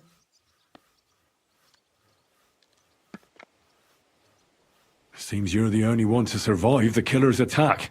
I know it isn't easy for you to think about it, but try to remember something else about that moment, or when you were running away. Anything can help us, even if it seems insignificant. I don't know. It's all like in a fog. You were walking down the street. Did you notice anything before he attacked you? No, nothing. You didn't see anything or hear anything? Actually, I knew the side street wasn't empty. I heard somebody talking, but when I looked, there was nobody there. So when somebody grabbed me, I completely froze. Did you understand what they were talking about? Not at all. But there were two voices. Two of them waiting for me there. It's difficult, I understand. But I need you to think hard one more time. Aside from those voices and the empty street, what else do you remember? I didn't hear him at all. And then he grabbed me. And nothing else? Did he grab your hair? Well, no. He grabbed me by the throat right away and squeezed. Just for a moment, but I still had a big bruise round my neck for weeks. Barton said the man must have had a terribly strong grip, like a miner or swordsman. Couldn't it have been that innkeeper then? You yourself said he's a pig. Aye, when he drinks, he turns into a total bastard, all lewd remarks and groping fingers. The lecher. Only when I got to my room, I could hear him snoring. It couldn't have been him. Couldn't it have been Father Prokop? Father Prokop? I don't know him. Well, he's pretty old. He preaches in the Church of St. Peter and St. Paul. I don't know him, and if he's an old man, how strong could his grip really be? I heard William liked pretending to be a spy. Do you know anything about that? Aye, I thought it pretty silly. A stupid trick to make himself seem more interesting. Though I reckon he's more likely to attract an arse-kicking than a woman. I reckon that'll be all. I'm sorry I'm not able to help you more. You don't need to apologise. You didn't do anything wrong. Thank you. Could I ask you for a favour? If it's in my power. When you catch that bastard, would you please let me know? So I can finally stop being afraid. I'll stop by if I can. God be with you, sir.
I am at your service, sir. Good doggy. Good boy.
I'm sorry. Lord be with you. Are you Pint? I am. Why? I'm looking for his denner. I don't know any Stenner. Sternad said something different. You're a friend of Sternard's, are you? Ah, God forbid. That's all I need. A friend like that bastard. But he was the only one who really knew Denner. You're right there. Stenner was always cursing him. He was as lazy as a pig, but always wanted his share. So you knew Denner? Can you tell me anything about her? I know Stenner all right, but she ain't been here in some time. Why are you looking for her? What do you want from her? I'm looking for a... Back in the city, they think she's either dead or run off somewhere. And you're the last person to see her before she went missing. Kurva. What can you tell me about Zdena? She always had it hard. She lost her parents and her home as a child. She had to learn to take care of herself. And what about Sternad? How does he fit into this? Sternard was her guardian angel, as she used to say. If she hadn't been thieving with him, she probably would have ended up a whore. But by sharing with him, she could do what she wanted. Uh-huh. I'm surprised she stuck with him as long as she did. That's because she had a hideout somewhere nearby. That's why she'd come to me with her loot, before they taxed her on the spot. And the last time she was here, she said one more haul like this, and she'll be able to go wherever she wanted, to Prague or Vienna. I heard she wanted to sell you some valuables. Is that true? Oh, aye. She had a good haul. No rubbish. Mostly jewellery, rings, one signet ring with a coat of arms and everything. She left it all here. I paid her a pretty sum of coin. It was a good thing she had a basket with her, otherwise she couldn't have carried it all. And what about that signet ring? Do you still have it? She didn't sell me the ring. She wanted to keep it. Said it'd bring her luck someday. Do you know what kind of luck she meant? Did you recognize the signet on the ring? No, I didn't recognize that signet. But all the while, Dana was giggling to herself. I reckon she had her eye on another mark. Where did she go next from here? You said she had a lot of coin on her. That she did. She also had a feeling someone was following her. Someone on a horse. Someone followed her on a horse from Kuttenberg. Did she say what he looked like? She didn't. At first, she thought it was some wealthy lord out for a ride. But he held back. Never passed by her and... And did you see him? Did he come all the way here? No. But Zdena thought he would show. She even left her scarf here and paid some girl to walk around with it to make it look like she was still here. And then where'd she go? She wanted to go the back way, through the woods, so nobody could follow her. Past the woods is a road and a ford across a stream. Next to it is a huge boulder. When it rains, the water can rise fast. The road goes on to Kuttenberg. Well, if it leads back to the road and there was really someone following her, I reckon if they saw she was long in returning, they could have waited for her at the ford, no? Fuck! That's quite possible. I made a point of looking, but I didn't see any riders that day, so I forgot about it. Is Denna's scarf? Do you still have it? Aye. I wanted to give it back to her the next time she came. Will you give it to me? I'll try having my dog track her down. All the same to me. Here you go. But it's been a long time. I don't know if it will help. Well, I'll go and check out that ford. Maybe I'll find something there. I hope you don't. Farewell, sir. Careful.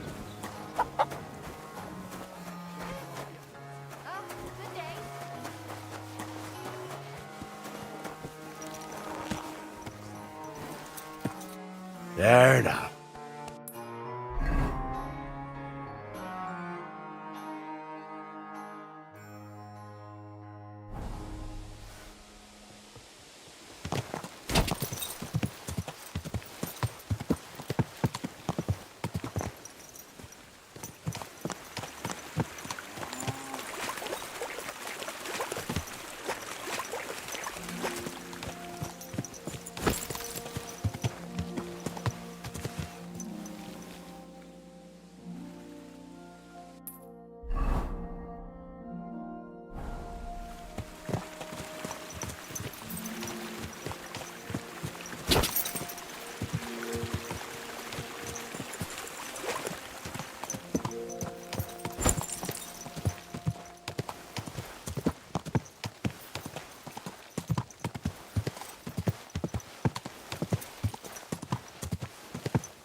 to be that ford Pike was talking about. I should take a look around here.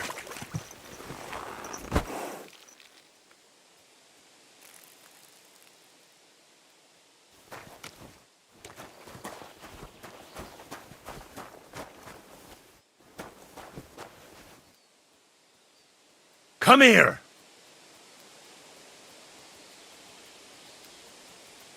Track.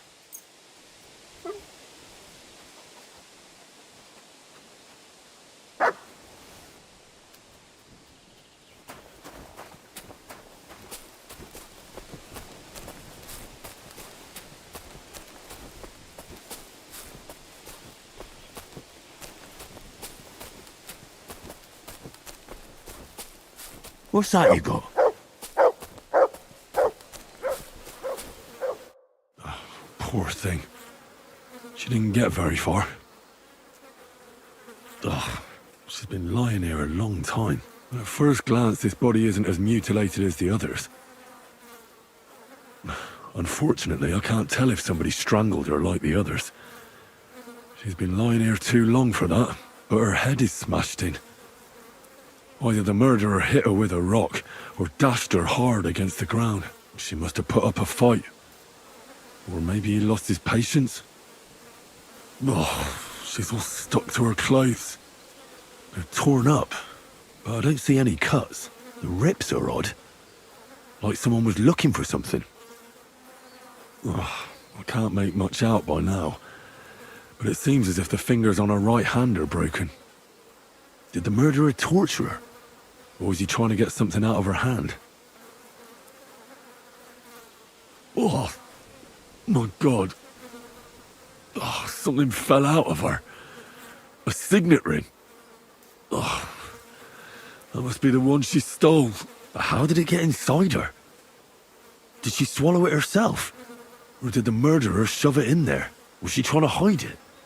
Or was it punishment for stealing? Well, that's enough. But what does it all mean? I'd say she put up a decent fight, and the killer had to improvise, and that's about all I can find out. She's probably been lying here a few weeks, but that ring is a good lead.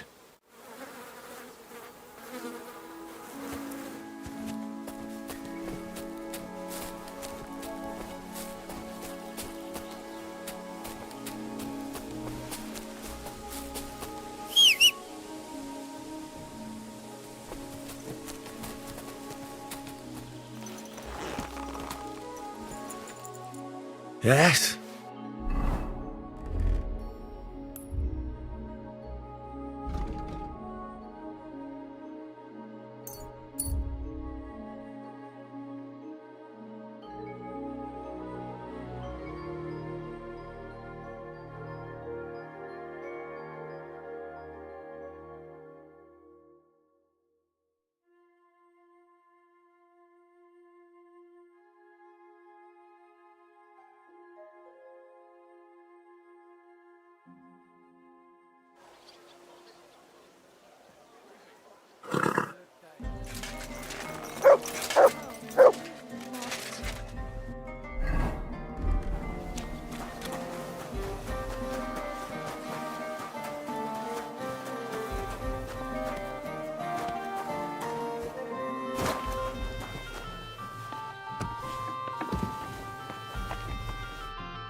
I found out some interesting things about those murders.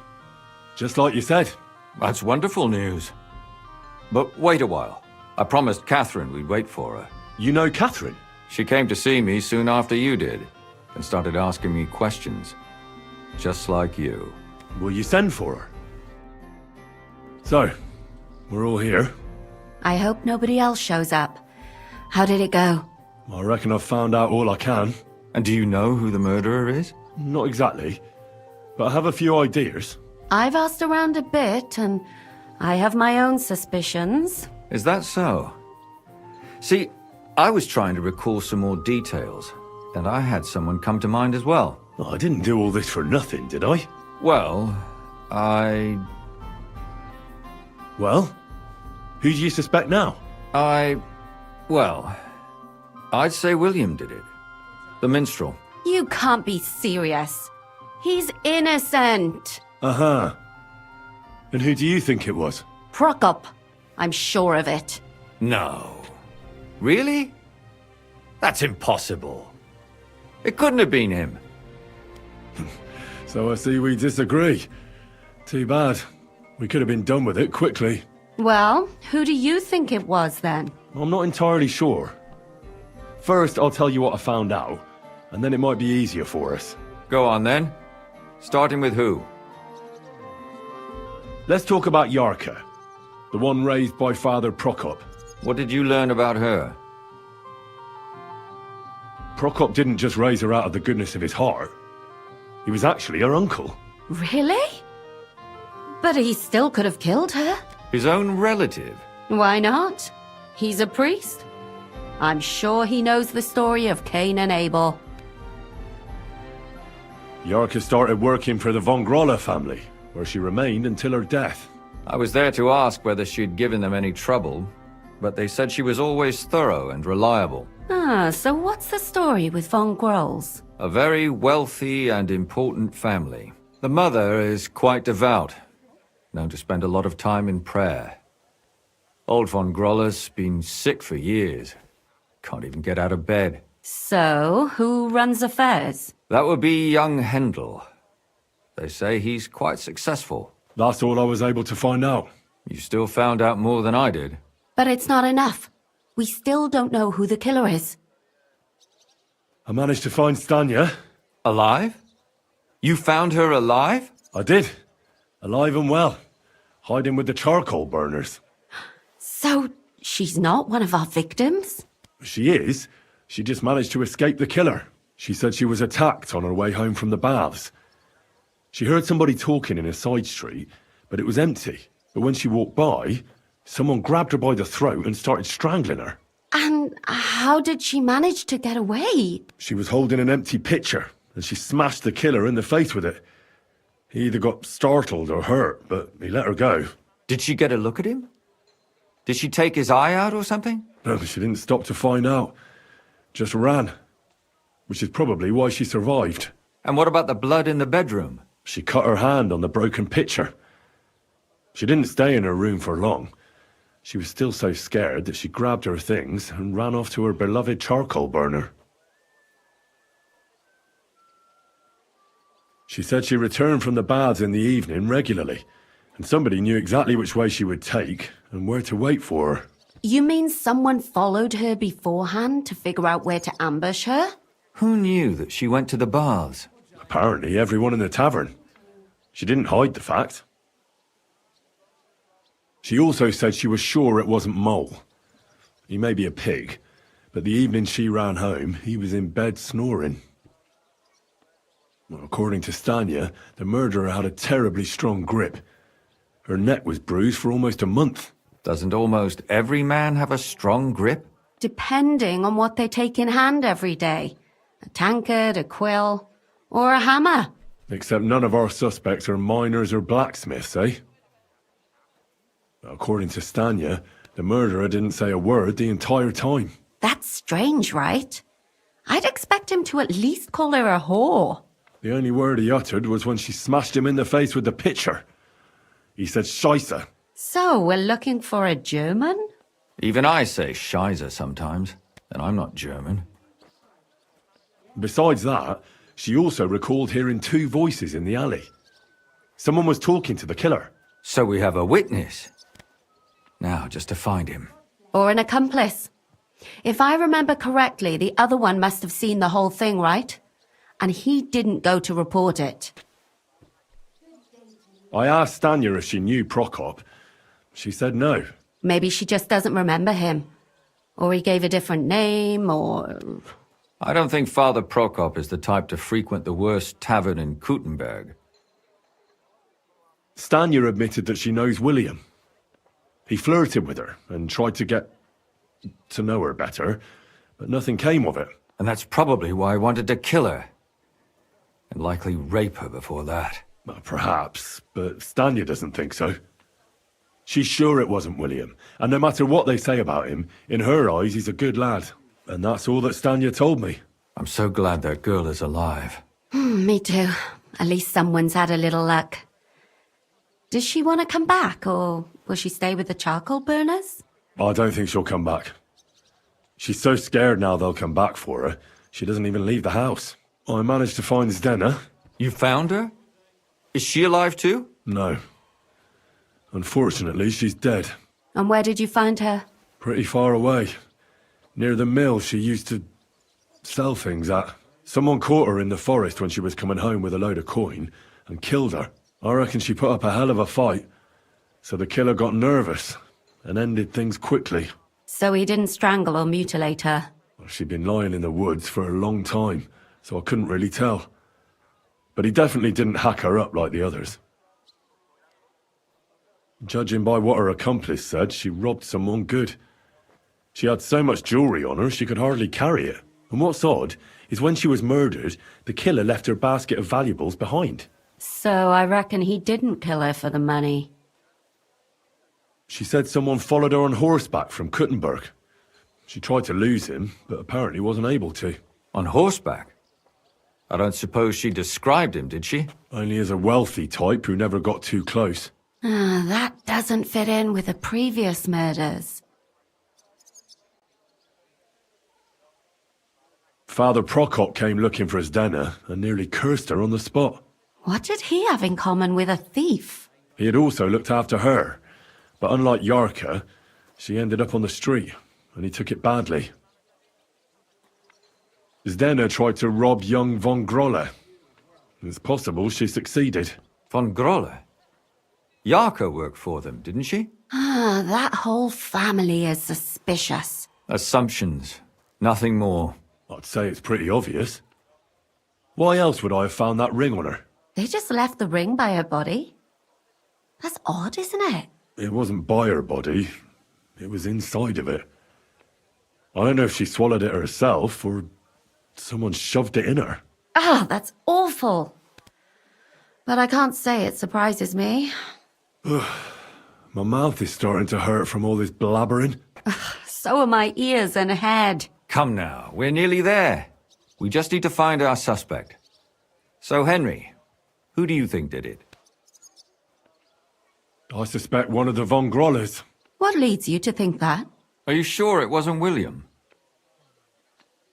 Yarka was their maidservant until she started rebelling, right? Yes. Do you think she was rebelling because of someone in particular? Perhaps the young lord? That's possible. Alice had a young and wealthy suitor, and young von Grolle fits both descriptions. True, true. We could be getting somewhere. Zdena was followed by someone on a horse. Von Grolle could afford a horse. That's not so sure, is it? And maybe the horse was stolen or borrowed. But it certainly worsens the case for him. That much is true. Zdena robbed von Grolle. That's true. It's all coming together, isn't it? And that's all I can pin on him. So, do we agree that it was young von Groll? Well, old von Grolle can't do much now, can he? So do we really agree that our most likely suspect is young von Grolle? Aye. I agree. I don't have a problem with it. Little rich boys are capable of anything. But what are we gonna do about it? Our suspicions aren't enough. They'll just laugh at us without something more tangible. So, you want to search their house? There's nothing else we can do. There must be a clever way to do it. We have to find some evidence. None of our conjecture is enough. What will we do? You could sneak in there. Or break in. Catherine, that's not necessary. The young lad wants to learn swordsmanship, and the old one is sick and always calling for a physician. So I can either pretend to be a sawbones, or a swordsman, or break in? That's a lot of options. You're a clever lad. You'll figure it out.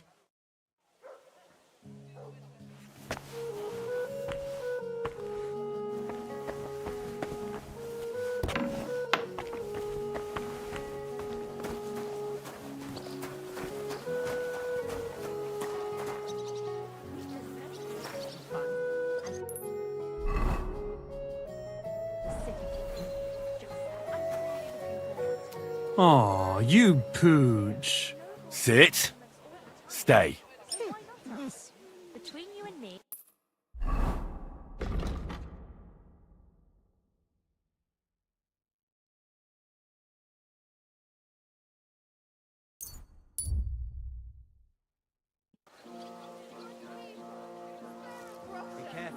God is punishing us for our sins.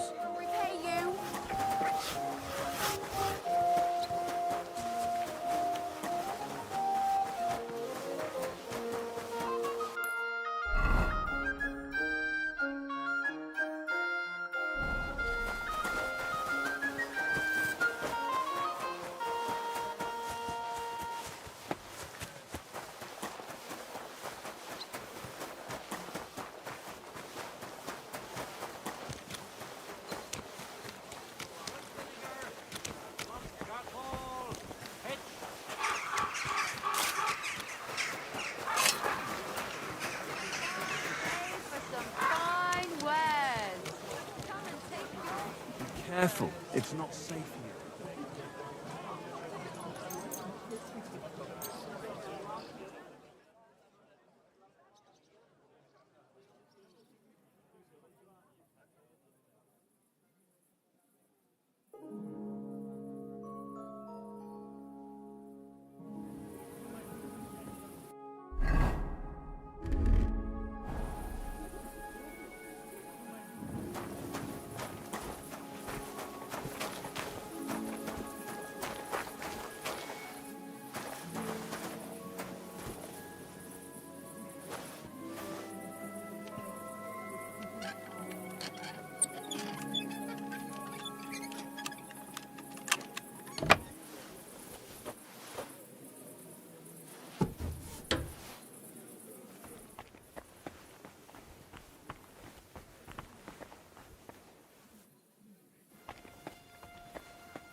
What the hell?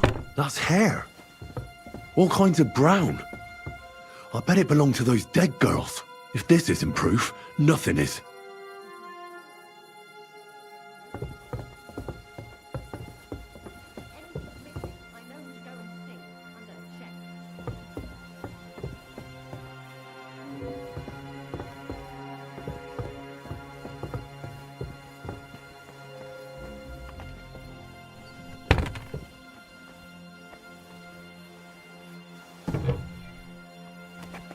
What are you doing here? You aren't allowed here. Give up now, or I'll call the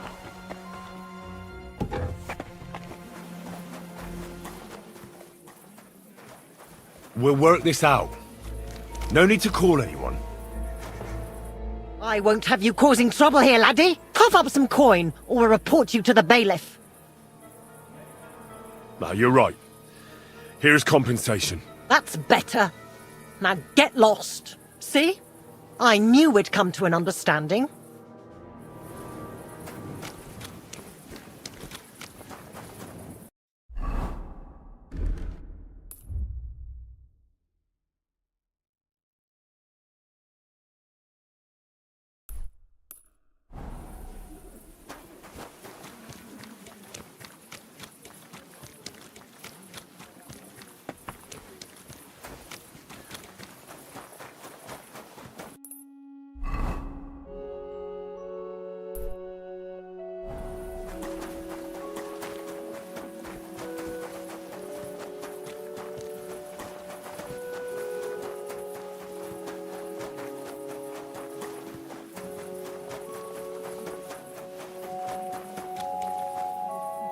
Here, Mutt!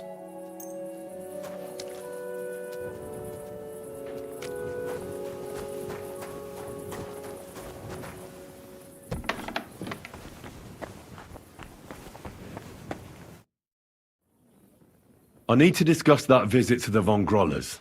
Excellent. Let's find Catherine. You can tell us everything. I think we were right. Something seriously fishy there.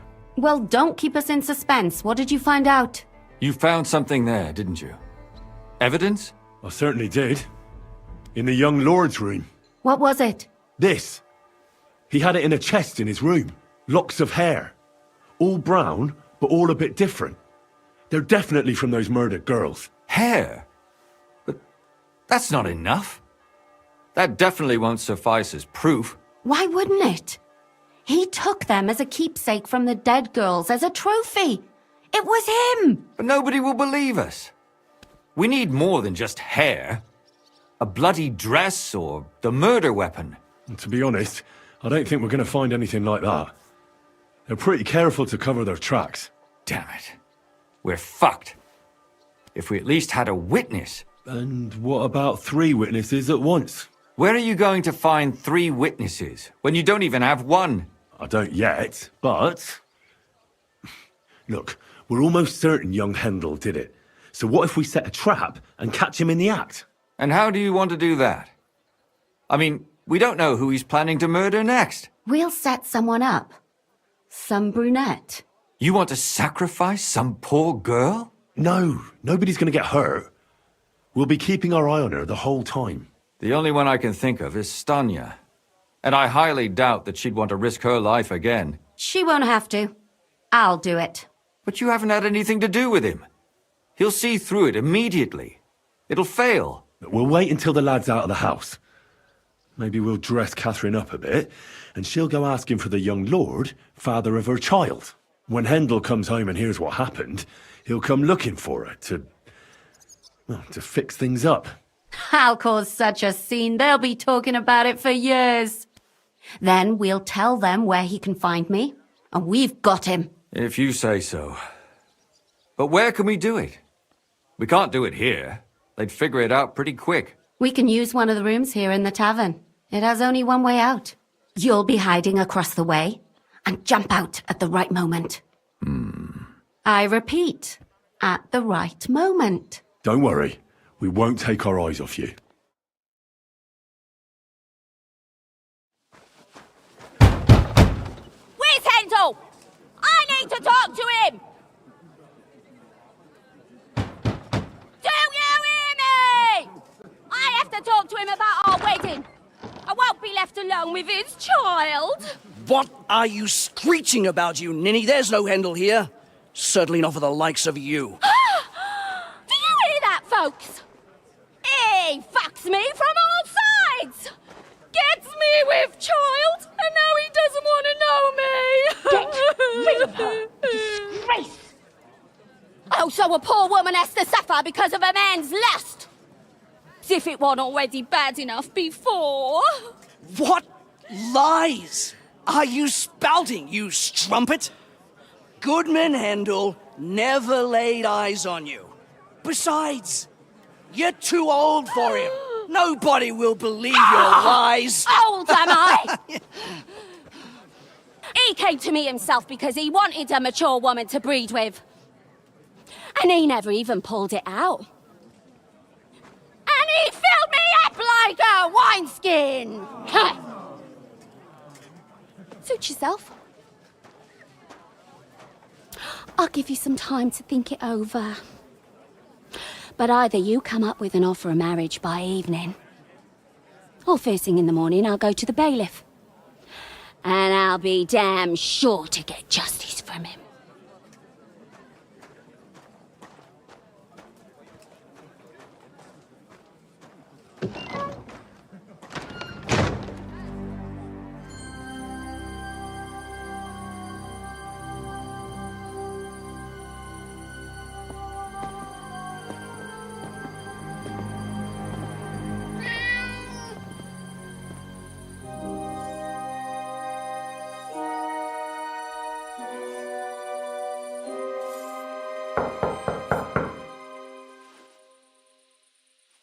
It's open.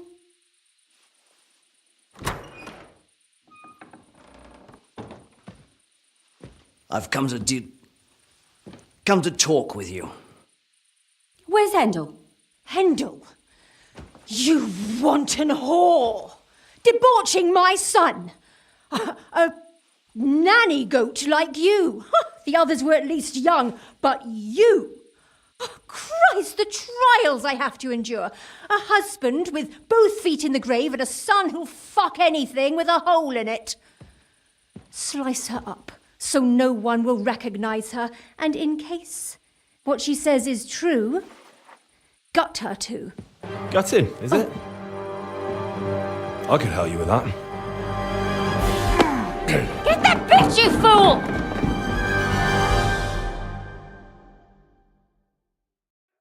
I'll get you!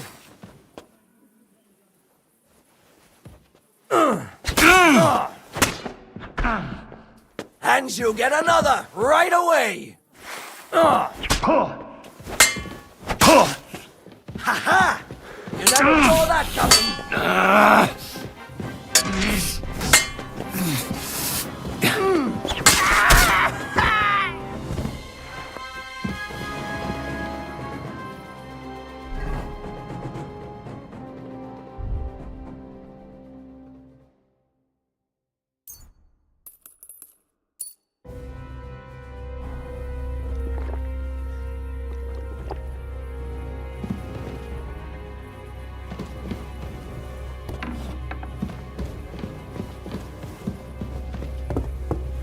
No! Catherine! Catherine, wait! What should I wait for? I'm gonna cut that bitch's throat. How dare you? Hands off, you heretical scum! Shut up! Let her speak. I still don't understand what actually went on here. I have some questions for you. I'll tell you nothing, you serpent! Nothing! You can't keep me here! Let me go! I'm a woman of worth! If you won't speak now, then the executioner will loosen your tongue when your feet start burning. But why wait, right? I'll cut your ear off. Maybe both of them. All you need to talk is a tongue. No! Let me go! Why did you do it, for Christ's sake? Don't blaspheme, you heathen. Come on, answer him or it's gonna hurt. My husband, he drank a lot, ran around with whores and didn't pray enough. And God punished him for it. I couldn't allow the same thing to happen to Hendel. And why kill those girls? Why not just talk to him about it? I tried, but he wouldn't listen to me. He told me he wanted to sow his wild oats before finding a wife. So your own son didn't listen to you? And you started killing the girls who seduced him and emboldened him with their brazenness? If they wanted to whore themselves out, they'll pay for it in hell. But there's no way they were going to drag my Hendel there with them. And what about Hendel? Did he know what you were doing? That I was taking care of his immortal soul and eliminating his temptation? Of course not. But one day he'll be grateful to me for it. He's going to jump for joy. His mother a mad woman, and his servant a murderer. Speak politely to me, you whore. Henry, if you have any more questions, you'd better ask them quickly. I'm sorely tempted to finish this here and now. And what about the hair in Hendel's chest? You're trying to tell me he wasn't involved, but he was keeping their hair? Well, he kept asking about those whores of his, so we always brought him a lock of hair. We told him it was from them, as a parting gift. Well, he didn't find that strange? Out of sight, out of mind.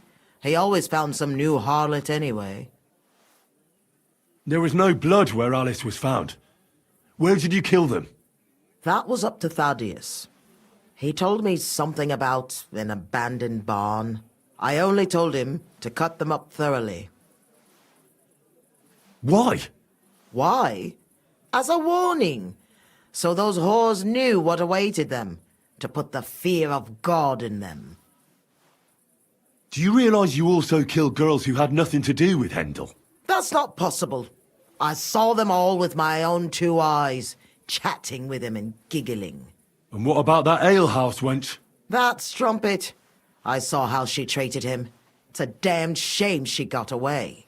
But she really had nothing to do with Hendel. She wouldn't have smiled at him the way she did if she didn't want to fornicate with him. They all deserved it. Every single one. And better sooner than later. That trollop in our service even got herself with child. And she wanted to keep it. The slut. And what about Zdenna? All she did was rob him, and you killed her anyway. She fawned over him like all the others. He even gave her a ring, which she probably sold immediately. She deserved it. She was a thief, and stealing is a mortal sin. I'd better stop asking questions. Burn in hell! All of you! What'll we do with her now? Let's take her to the bailiff. She'll get justice there. We don't have to go anywhere. I'll give her justice right here, right now. But we can't do that. She has to go before the court. The law must be upheld. Did you hear her? I mean, she hasn't got her head on straight. And what judgment will there be? She's from a wealthy family. Nothing will happen to her. Don't you dare judge me. Only God can do that. Shut your mouth, you sow. You judged and punished some random girls, and now you'll blaspheme like that? Our Lord directed me. I did it through His will. Do you hear that? And you want to let her live? But that's not justice. It's murder. Henry, won't you say something? I told you, don't you dare judge me. I am a servant of God. Put away that knife, Catherine. We'll hand her over to the law. Don't tell me you'd let her get away with it. She's not going to get away with anything. She killed so many people. If she's lucky, they'll just hang her. If not, she'll be buried alive. That's right. We caught her in the act, and she's confessed to us. They can't just let her go. Of course they can. It's I scratch your back, you scratch mine. You'll see that all these rich burgher and lords have their own justice. That won't happen. I guarantee you she... You can't guarantee a thing. You're not the bailiff, and you won't be judging her. She's right, though. We can't just let her out into the streets. She must be punished. And if not, then you can always go and pay her a visit, right? You know very well who she is. All right then, you last of the righteous. Take that viper away, and may God protect you if they set her free. Don't worry. I'll take her away. Well, this was a lot stranger than I expected. Do you think we did the right thing? I'm not sure of anything anymore. Not even myself. Can we just be quiet for a while? As you wish.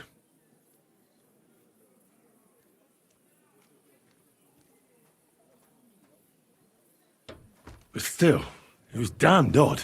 Aye, that it was. Let's go and see Lumia. I wonder how he fared.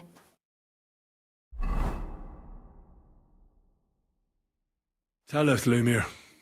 How did it turn out? Did it end well? Oh, we're not going to get into trouble now, are we?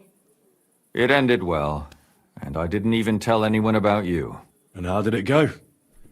Did she try to blame it all on her dead servant? Not at all. She started screaming how she hadn't done anything wrong, that those Czech whores deserved it. Fucking shameless bitch. The nerve. I think it's more likely she's gone mad from it all. No sane person would consider that a defense of their actions. A sane person doesn't kill random women walking by. Exactly. And what do they plan to do with her? They're discussing it, and will surely continue to do so. Maybe they'll execute her, but more likely they'll lock her up somewhere and let her fester. I told you so! She won't escape punishment, and won't hurt anyone else again. Maybe she'll live, but now they can't pretend nothing happened. And what will you do now? Will you go back to the town hall, Lumiere? It's true I've made amends in the eyes of the law, but I probably won't go back now. Maybe better to write something about it. Who knows? Won't you go back to drinking? No, it didn't help anything, did it? If I had just persevered instead, I should have pitied those girls, and not myself. Don't fret. It was a terrible mess, and all three of us had to put our heads together. Yes. You helped me when I was in need, and didn't even know it. Maybe I'll just keep helping as long as I can. Helping others is the best thing a person can do in this world. And what will you do, Catherine? Will you stay here? My work isn't done yet. I have to work in the tavern here, and then we'll see. Maybe I'll find work elsewhere. Do you think we could have done better? Everything can always be done better. The most important is to do it well and quickly. Catherine is right. I'll still be kicking myself. Maybe to my dying day. But none of us did anything bad. That's not entirely true. I'm talking about innocent people. No more girls died because of you. And that's good. Well, let's go our separate ways. Thank you, lad. You prevented future murders. And you also saved me. And for that, I will be eternally grateful. I thank you both. Without you, the devil knows how it would have turned out. Here you are, as a keepsake. And perhaps as a reward.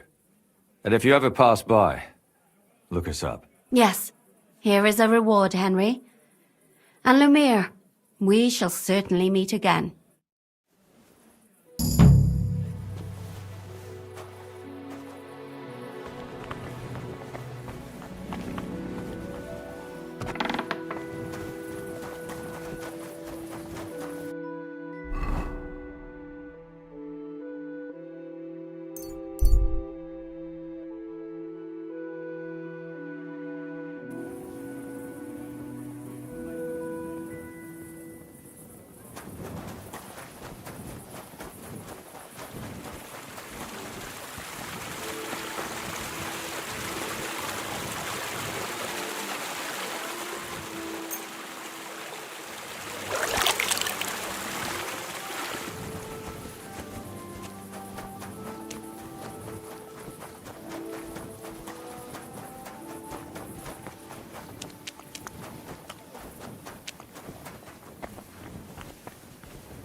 Come here.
Greetings, friend. You're always Hey, youngster, can I have a word? All right, man. Was there something you wanted? Maybe. Maybe not. We'll see. What's your name, pal? Henry. Kvietoslav. Pleased to meet you. Well, Henry, you can't read and write by any chance? I can. Brilliant. You're just the man I've been waiting for. Really? What do you need? Someone trustworthy who could help me write this business letter. And you were just waiting in case one happened to walk past? Isn't there a scribe in Kuttenberg? Of course there is. It's just that I don't trust the bugger. And his assistant, even worse. While you strike me as a trustworthy fella. What's more, I can tell at first glance you ain't local, so my trade secrets are of no use to you. So you want me to write a letter for you and keep it hush-hush? I couldn't have put it better myself. What kind of letter is it, exactly? Like I said, it's an important business letter. There's some matter I need to settle with this Kuttenberg burger. Are you offering him something? Aye. You could say that, actually. It's kind of like a business offer. What do I get for writing it? A whole heap of coin, pal. It's really important for me. I don't mind giving you a groschen for every word. Really? How long will the letter be? Very long. There's a lot I need to say. All right. I'm certain we can work something out. Brilliant. But before we get started, could you take a look at this? Just to test you. What's this supposed to be? I was given this here parchment by one wandering student. He said it's a love poem. How many miles you've wandered at such a grueling pace? Rest your feet, dear maiden. Sit here upon my face. That sounds more like bawdy verse than a love letter. Is that what it says? Bugger. You know what? You can keep it. But it's clear you can read, so let's get down to work. Where are we going to write the letter? I can see neither parchment nor an inkwell here. Oh no, we can't write it here. Too many curious ears round here. Well then... You have to go to Kuttenberg, in the northern part of town, known as the Miners' District. I have my office. Enter the city by that gate. Keep going straight until you pass the town hall. Keep the markets on your right. Go as far as the city wall, and there it is. The building may look a bit run down from outside, but don't worry about that. Go in, and my business partners will be waiting for you there. Right, so I go to the city, and in the miners' district, I find your office. Well, they'll dictate the letter to me and pay me. That's right. There's one more thing, though. Tell them two in the office that justice is worth more than silver, so they know it's me what sent you. You have a password? Why? You know, when coin's at stake, you can't trust anyone. But that's enough chit-chat. Off you go, don't keep them waiting. And welcome to the world of Kuttenberg businessmen. It was good to see you, my friend.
A fine day for...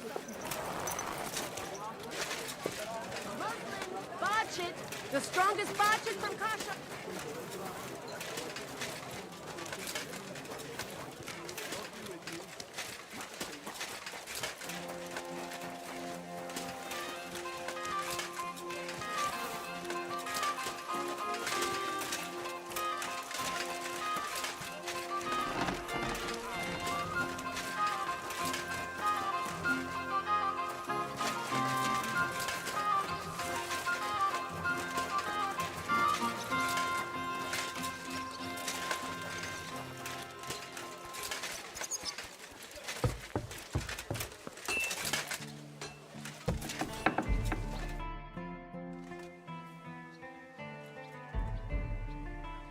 Who are you?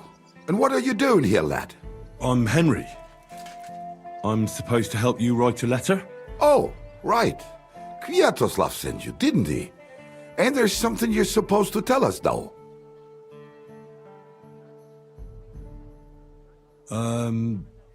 Justice is worth more than silver? Great. You know the password. Let's get down to it right away, shall we? First, tell me why there's all this secrecy around this letter. And why are we meeting here? It doesn't look like an office. Well, that's the way it's done in Kuttenberg. There's a lot of coin at stake, so we take precautions. And secrets that everyone knows are no secrets. But you don't mind getting a complete stranger to write the letter? Of course we mind. But what choice do we have? If Kwiatoslav sent you, we'll take the risk. All right. Let's get to it. Right. A nice, polite beginning. Greetings, Master Markhold. I hope you are in good health. And good spirits. And likewise your wife. Never mind his old woman.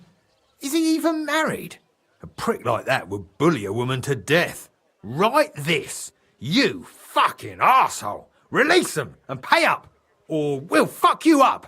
We can't be so brutal. We have to be more polite. Markhold is a merchant. He's all about coin. We need to, sell it to him. He ain't no merchant. He's a murderer. Or do you think Thomas went off to see the world in his old age? He got rid of him when we started getting suspicious. So? Thomas was a bastard anyway. I'm just saying we have to stick it to Markhold brutally, so he doesn't think we're afraid of him. Bollocks. If we do that, he'll think there's no talking to us. We have to do it with a silver tongue. Suit yourself. For all I care, you can just draw the fucking thing. It'll be shit anyway. Well, do it like I said. So, dear Master Markhold, I hope this letter finds you in good spirits.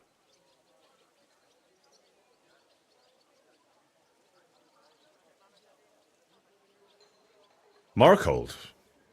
I don't know him. And you don't need to. He's a rich bastard. His house is close by, just beyond the town hall. Tailor's shops on either side of it. Well, it occurred to me it might help me to write the letter. He is an important man, and dangerous, and crafty, and that's all you need to know. I'll make it sound a bit more refined.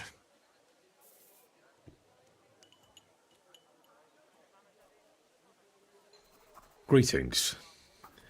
I trust that this correspondence will find you in good health.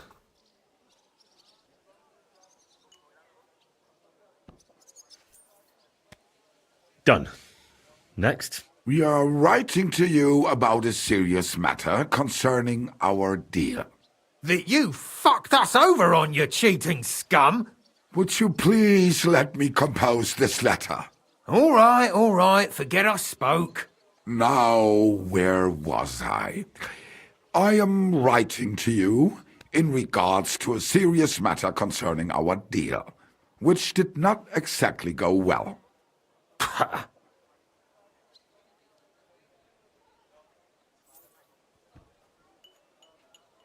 We are writing to you in good faith that we can resolve this misunderstanding, which was surely unintentional.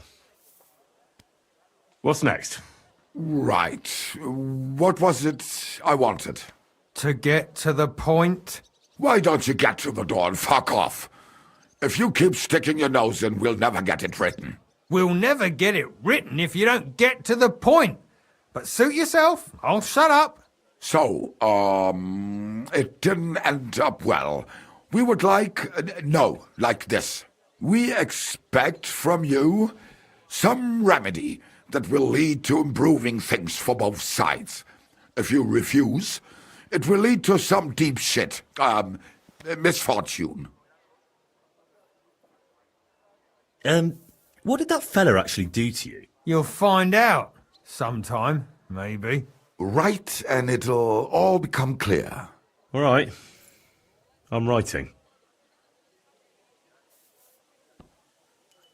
We ask you to rectify the situation to the satisfaction of both sides in this dispute. Your refusal, on the contrary, would result in your own downfall. Written. Next. All right. Write this. Let our mates go free. Otherwise, we'll go to the powers that be and they'll kick your arse for you. Or your backside, or something polite. Finally. The powers that be? Have you got some dirt on him? What the hell did the fella do? That's none of your concern. The less you know, the better. Ah, come on. I'm helping you, aren't I? I deserve a little honesty, don't I? You do, and that's why I'm being honest with you. The less you know, the better.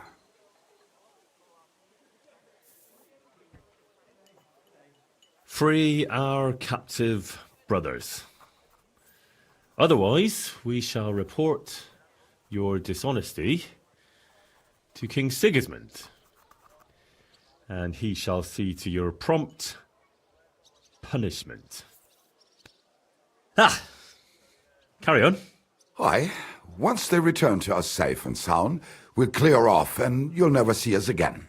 And your secret will be safe. Ha! You don't really believe he'll let us go just like that? Why not? If we disappear, he'll be out of danger. Him and his silver. He'll be safe as long as he kills us. Shut up, you idiot. You shut up, you fool. What was that about silver? Nothing. Don't give me that. I heard you. All right, tell him. It don't matter now anyway. Us and Markle made a deal. We stole silver for him. He took it out of the region and flocked it and gave us a cut. Except he never actually paid us, the bastard. So we started to set aside a bit of everything we nicked.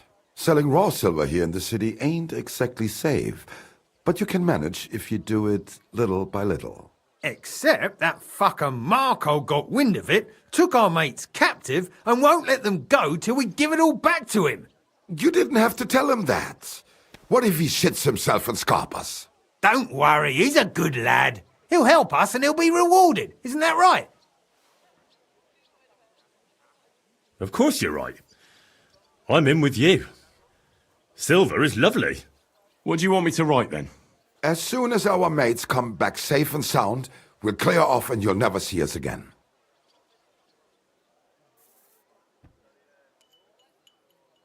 Once our brothers have returned to us safe and sound, we shall vanish from these parts, and you shall never hear from us again. Done. Maybe some polite parting? Like, go fuck yourself, shitbag. We can't put that in the letter, surely. That's definitely not done. We'll do it politely. Yours trustingly in your wise decision, the Mining Brotherhood.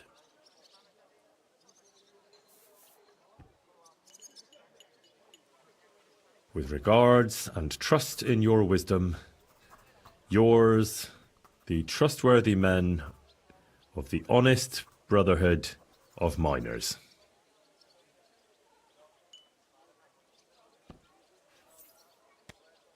That's that. The letter is finished. Great.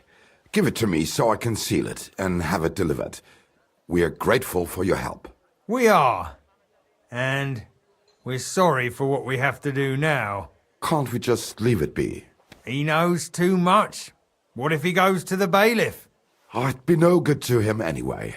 Does he know about our camp on Sukov Hill? Kurva! I shouldn't have said that. You must be the biggest idiot in the region.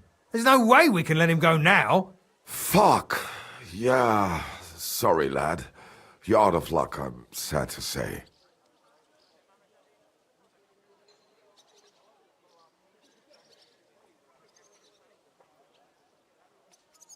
Look, that really isn't necessary. We can still help each other out, can't we? How is that? Someone still has to deliver the letter, eh? And the two of you can't, because he'll seize you right away. So what? We can just grab anyone off the road and they'll deliver it for us. Yeah, maybe. But how can you be sure they won't just throw it in a ditch or give it to someone else? Why would they? Who knows? But that's not the point. What I mean is, I'm the best man for the job you've got. Maybe. And what do you get out of it? Well, I get to keep my head on my shoulders. And maybe a small reward? Maybe. You believe him? Why not? Silver has a way of shutting mouths. Sometimes forever, if you're not careful. All right then, we can do it your way. Agreed. Take the letter and deliver it to Master Marcold of Loney. He lives in a big stone house on the lower marketplace, next door to a tailor's. Got that? Just make sure you don't tell him anything. Some miner gave you some coin to deliver a letter, and you did it, because you're a decent fella. You don't have to wait for a reply, but watch how he reacts to the letter. If it goes well, and Marcold lets our mates go with them to Sukov. There'll be a nice pile of silver waiting there for you. Don't you worry. But if you betray us, there'll be a nice sharp blade waiting for you instead. And if we see you going to the bailiff instead of Marcold's place, you're a dead man. All right.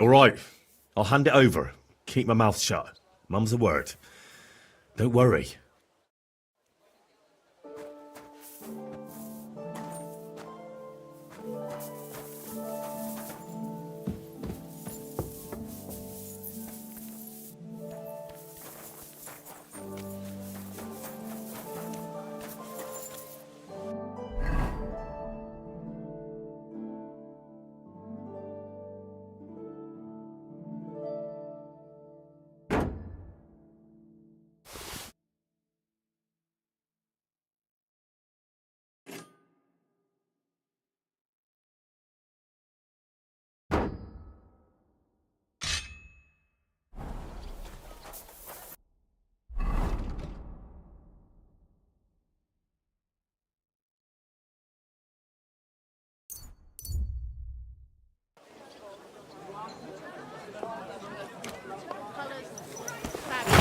The finest wear.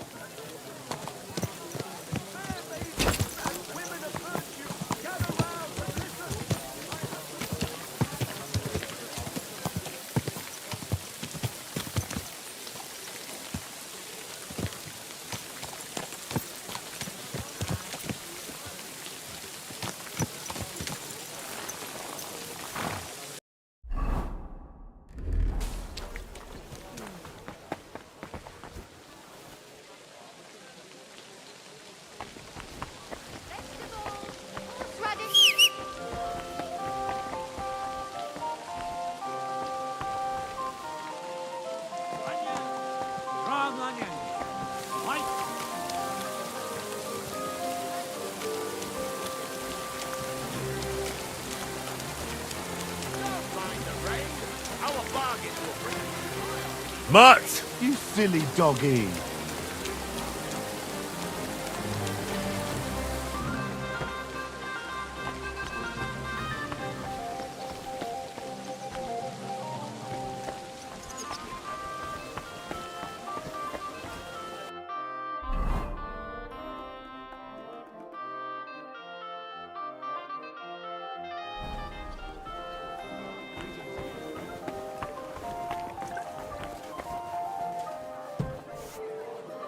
Who goes there?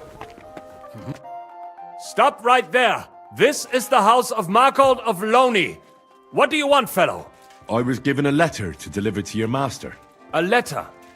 All right, go on, but make it quick.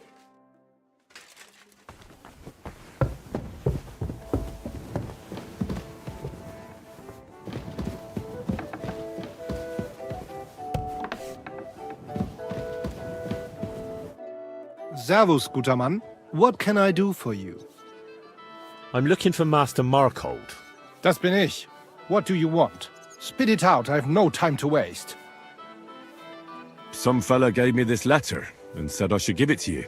Was? What fella? What did he look like? Heads, 2 arms, 2 legs. Looked like a miner. Give me the letter. What? None of them could have written this. It's almost like an Einladung to a royal banquet. How did you get hold of this letter? Some bloke just shoved it in my hand along with a few groschen. He said you're expecting it. Strange, but whatever. The main thing is, what to do about it. Were you told to wait for a reply? No. They said they'd know straight away if you'll listen to them or not. Wirklich? If that is how it is, I should listen, no? And fast. What should I do then? You? Right. Right. Here's a few groschen and you can run along. By the way, do you know where Hlowshed's Gate is? Somewhere in the north of the city, isn't it? The vineyard's just beyond it. Ausgezeichnet. Soon a couple of miners will turn up nearby, looking like they haven't seen daylight for God knows how long. Something tells me they'll be pleased if you tell them you brought me the letter. Excuse me.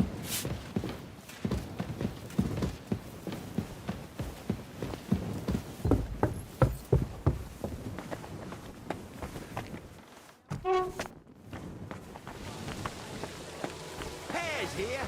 Delicious.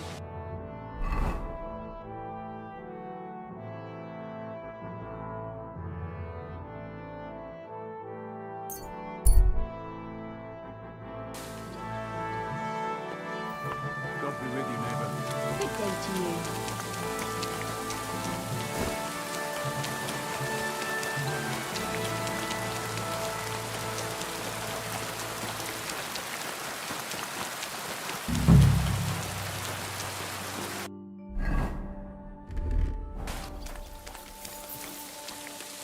Here, mutt.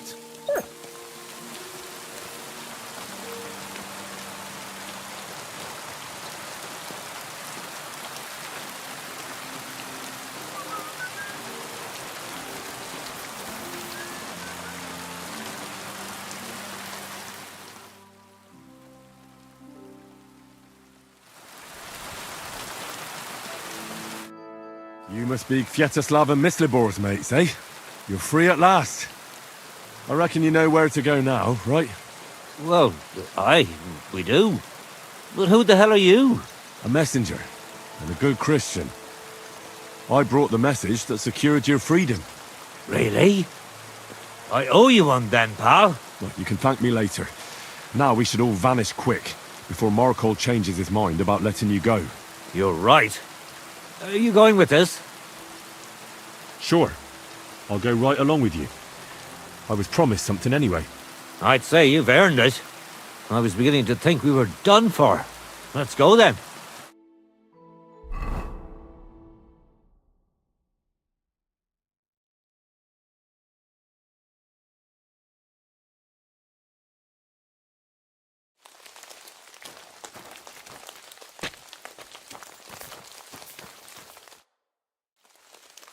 Right. Job done. Letter delivered. Markold didn't even get too angry.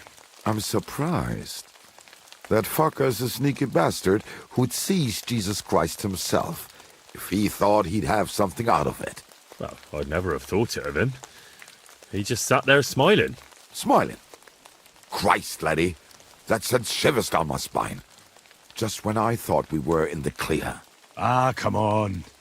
What are you afraid of? After all, What was that?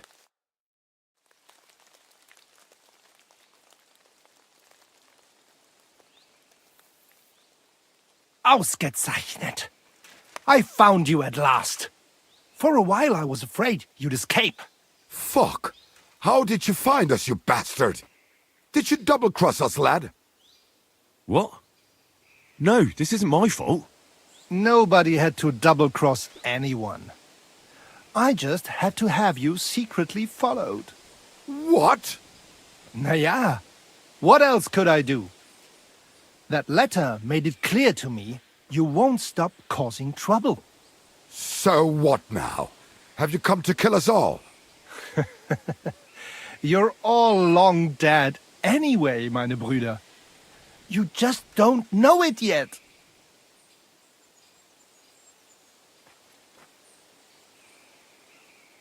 Now, kindly shut your mouth, Markhold. You're giving me a headache. You won't have a head to ache soon. At them! Now you're gonna get it.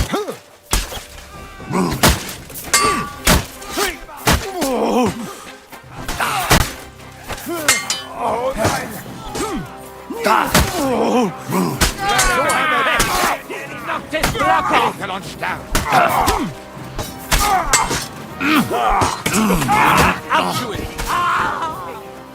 You'll die for that, you bastard! A death for a death! Christ, that stings! At least it stopped the bleeding. That was a close shave. Damned right it was. That bastard, he followed us to the camp. Here, lad, your reward. You deserve it. Oh, thanks. And next time, find someone else to write your letters.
Over here, friend.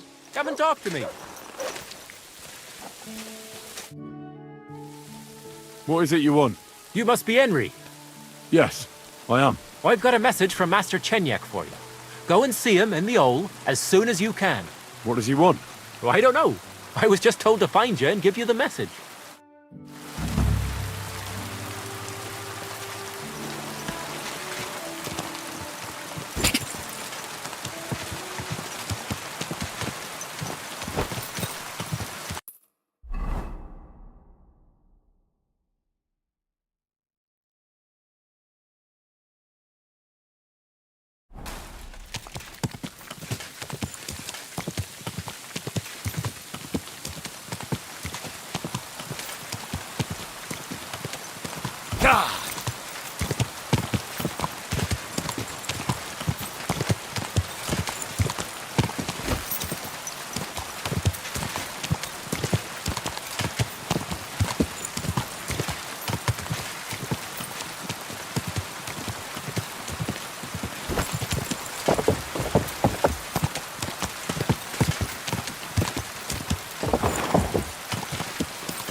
My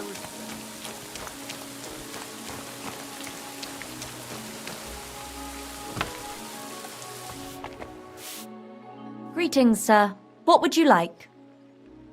Stanya, I have good news for you. We caught the murderer. What? Really? Who was it? It was the von Groller's servant. He was ordered to do so by the young lord's mother. What kind of nonsense is that? I don't even know her. That doesn't matter. She thought you were consorting with her son and decided to kill you. But I hardly even talked to him. But thank you. Now maybe I'll feel better. I won't wake up at night thinking I hurt someone. I won't feel those fingers around my neck.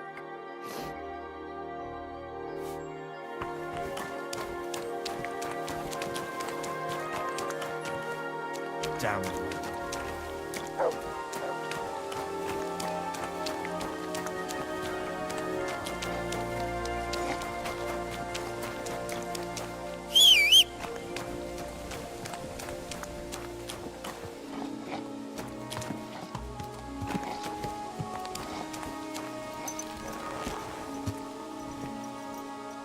Good.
Another round. Sounds like trouble to me. I'm sorry.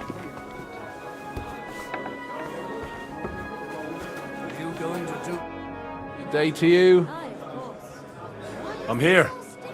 I'm sure you have another job for me. I do, but not just any job. Dies Irae is upon us. We'll finally hit Sigismund where it hurts the most. We'll cut off the flow of silver into his purse. It sounds like you want to shut down his mines. Aye, that's exactly what I'm planning to do. Well, what we're planning. And you'll be the most important figure on the board. What do you mean? As you already found out, the flow of silver is the reason why Sigismund laid siege to the city. If we take that reason away from him, he'll have no choice but to leave. If you put it simply like that, I reckon you're right. Can I count on you? Don't hit him! What? Aren't you afraid of the gallows?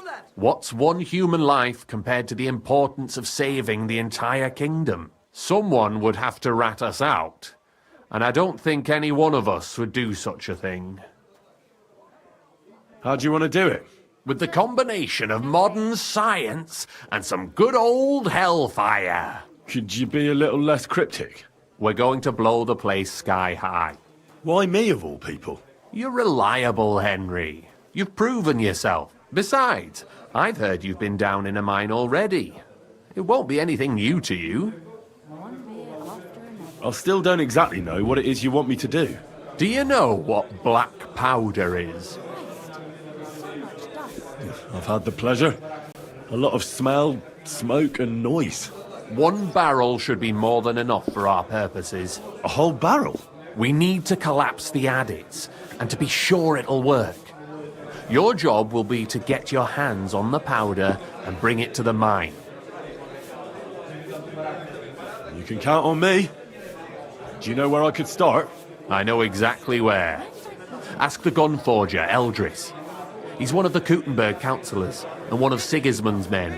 If there's anyone that knows where to get black powder, it'd be him. Wouldn't it be the irony of fate that the one behind Sigismund's fall will be one of his allies? Getting the information out of him won't be easy. But we'll see. I'm sure you'll figure it out. And remember, I don't want to see any needless violence and bloodshed. We're trying to overthrow a tyrant, but not stain ourselves with mortal sin. Don't worry. I'm no butcher. As soon as you have the barrel, head straight to the mine. Goliath and Hogg will be waiting for you at the camp near the entrance. Oh, and before I forget, here's a few groschen. Hopefully they'll make your search a bit easier. Bye for now, Henry. Stop shouting. I'm so hungry.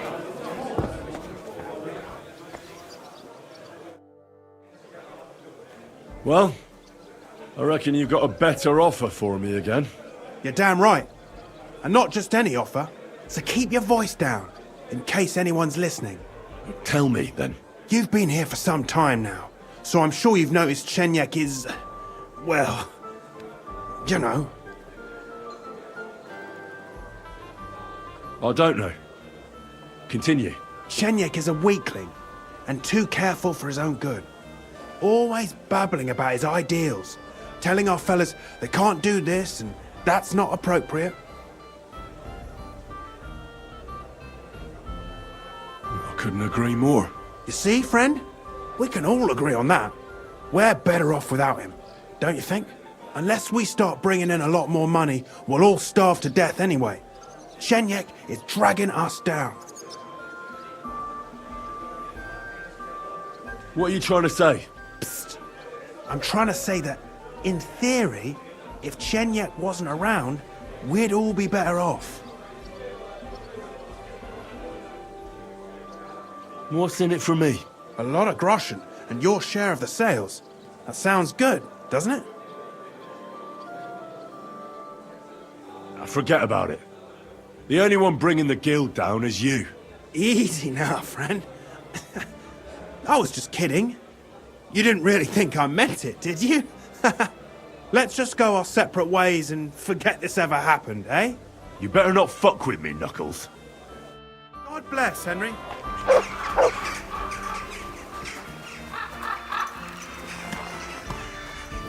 Hey! Your horse nearly trampled me!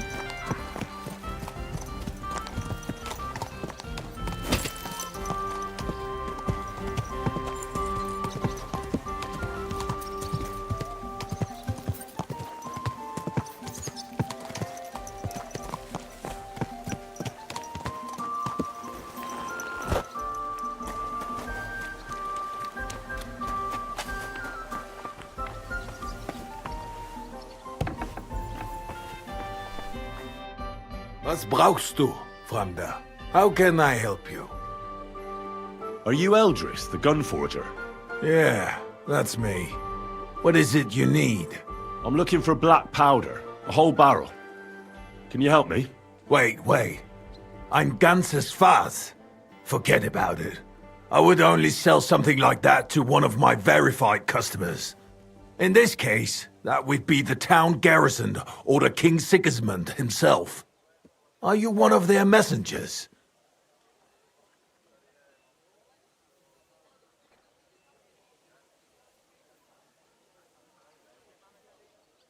Why don't we keep this on a strictly business level, and you don't ask? But I need to know what you'll need such a thing for. Do you have any idea what I am risking? Alice. I do. That's why I came to you. To find out how to get my hand on it without anyone finding out it's from you. Good. Business is business, and money does not ask any questions. If I had any black powder, I would be happy to sell it to you. Unfortunately, I don't have any black powder at the moment. I was robbed recently. Can you believe it? Scheißdreck. Isn't there anyone else who makes black powder? Definitely not here in the city. Es gäbe dann einen Weg, but you cannot tell anyone I told you. Go on then. My lips are sealed. My business rival, Whisker of Colin, also supplies black powder to the camp. Ist ein glitschige Schlange. Aber that is of no importance to you. More importantly, Whisker drives his wagon north from Colin through Bohunowitz towards the military encampment with a powder in tow. If he were to lose it, he would be in großen Schwierigkeiten. And I'd have my powder. Exactly. But like I said, you didn't hear it from me. You can count on me. Thanks for the help. That nobleman came back. He said he's not going to let it drop. Verdammt. Meaning his nose is up. There now.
I need something to eat.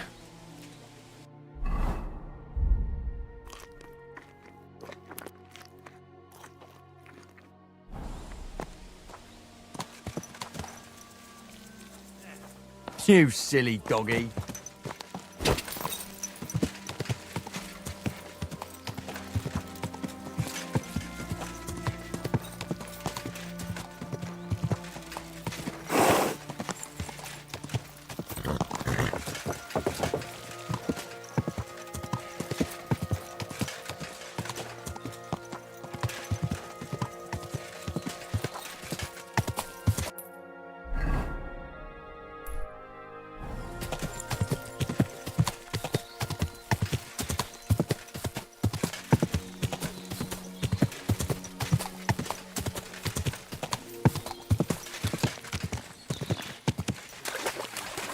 And which way can we have gone, eh? Through Opatowitz?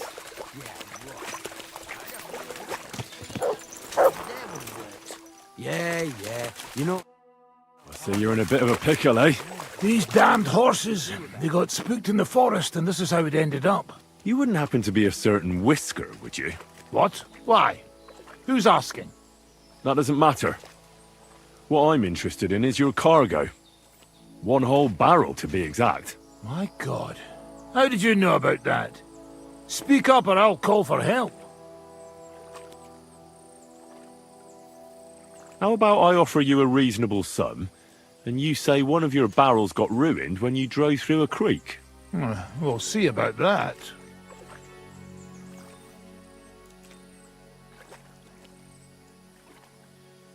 I knew we'd come to an agreement. The pleasure's all mine. Now, quickly, here's the key. Grab one of the barrels from the wagon. But hurry up before someone sees.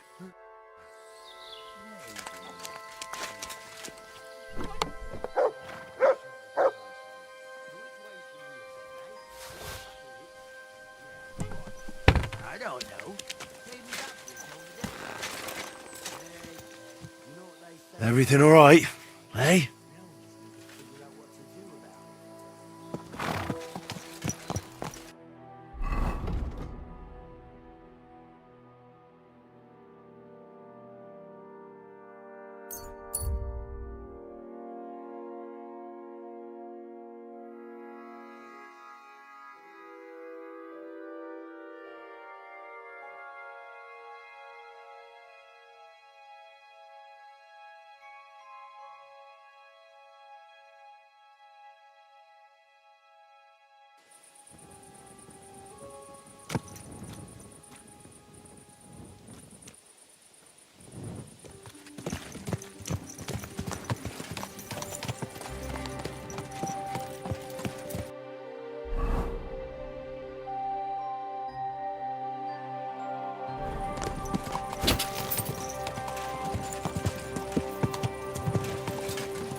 I'm here. I've got to say, that barrel sure gets heavy. Great work. We're all ready and waiting for you. I came as fast as I could. Getting your hands on something like this isn't easy. They guard it closer than silver. But you did it.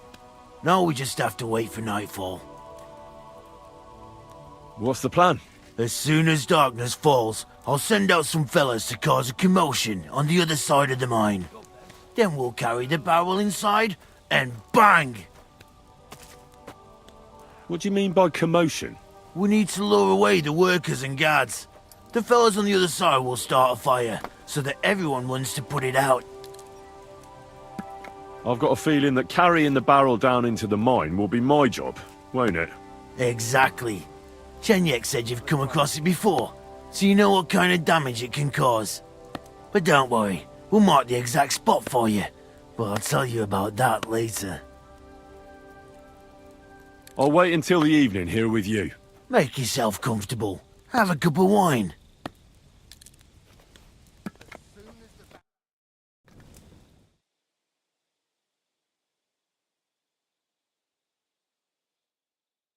It's time. While we were waiting, Hog went to prepare that little surprise of ours. If I'm not mistaken, he did it. The others are stirring up a panic in the meantime. The miners have already gone to put out the fire with the guards, so we'll have the whole mine to ourselves. Great. So what am I supposed to do? You're in charge of the best part. You'll carry the barrel into the mine shaft, to where the main supports are. There should be a red rag hanging from one of the beams. That's exactly where the best spot is. Christ, how the hell am I supposed to find that? Head straight, then right at the wheelbarrow. You'll manage. Then you'll light the barrel and run for your life. The whole thing will collapse like a house of cards. What'll happen if I don't make it in time? You'll save on a coffin And a gravedigger. You've just got to make it. All right. Well, wish me luck. I've got a feeling I'm gonna need it. Just don't dawdle. Everyone's in a panic for now because nobody knows what's actually on fire, but it won't last for long.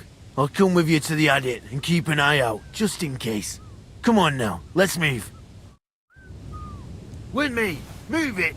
They won't be putting out the fire forever.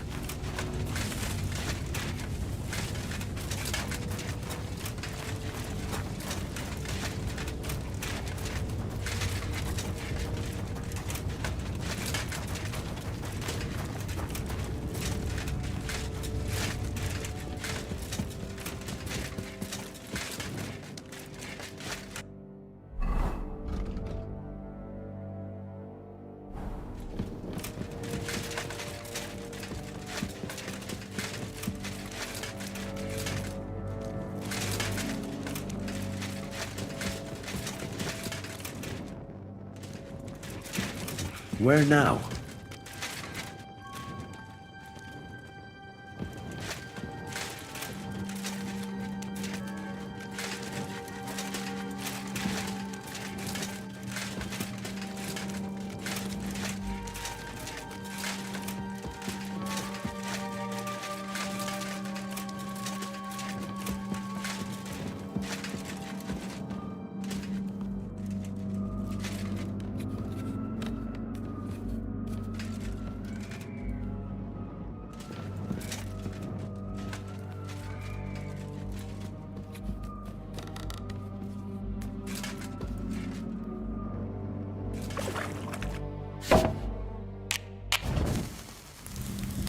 Now to get out of here.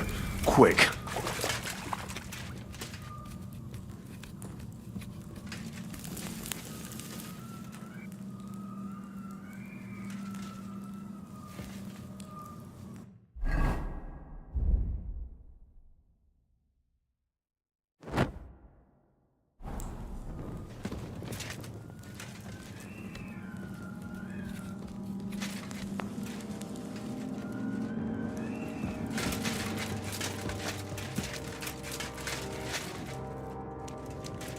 I should get a move on.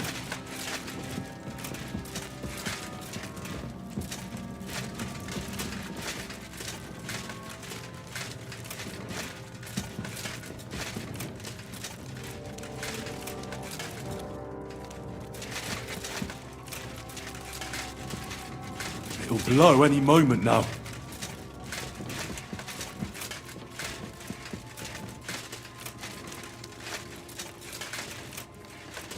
Dele, I'm running out of time.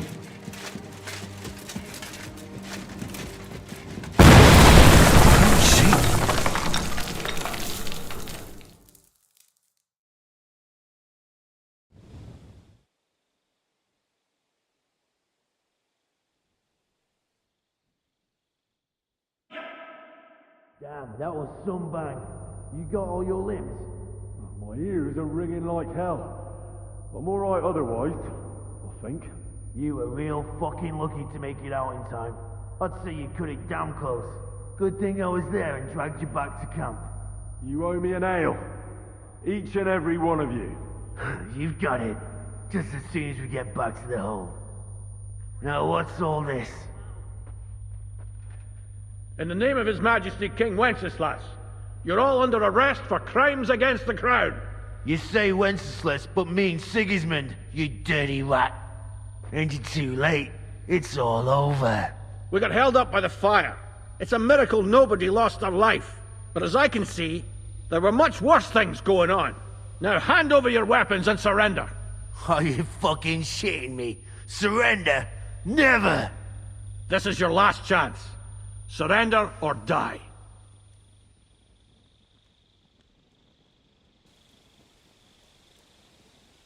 If you value your lives, you'll pack up and leave. We've got more of those powder barrels. One more step, and we'll all blow up sooner than you could say amen. Kurva! Are you out of your mind? Try me. To hell with all of you. This isn't over. Let's go, fellas. My God, Henry. I didn't expect that of you. You saved our bacon. But we probably shouldn't stay here for much longer. You're right. Let's get out of here.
Easy, easy.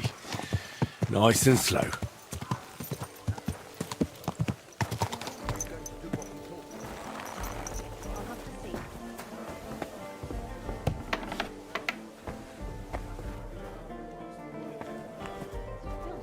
What kind of pig was sitting here?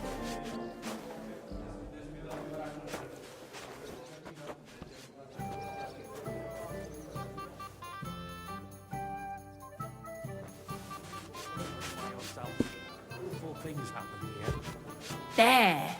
It looks better already. Aye. Coming right up.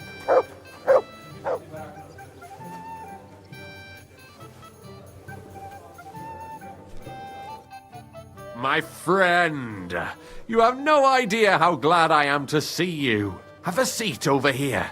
Let's drink to our success. It's on me. I'd be a fool to refuse that. Cheers, Henry. Oh, we couldn't have done it without you. Don't mention it. We've all got the same goals. But not all of us are willing to sacrifice something to achieve them. There were those among us who, instead of our noble mission, thought only of enriching themselves. Fortunately, they're no longer with us. You talking about anyone in particular? Knuckles betrayed us. Plotted against me.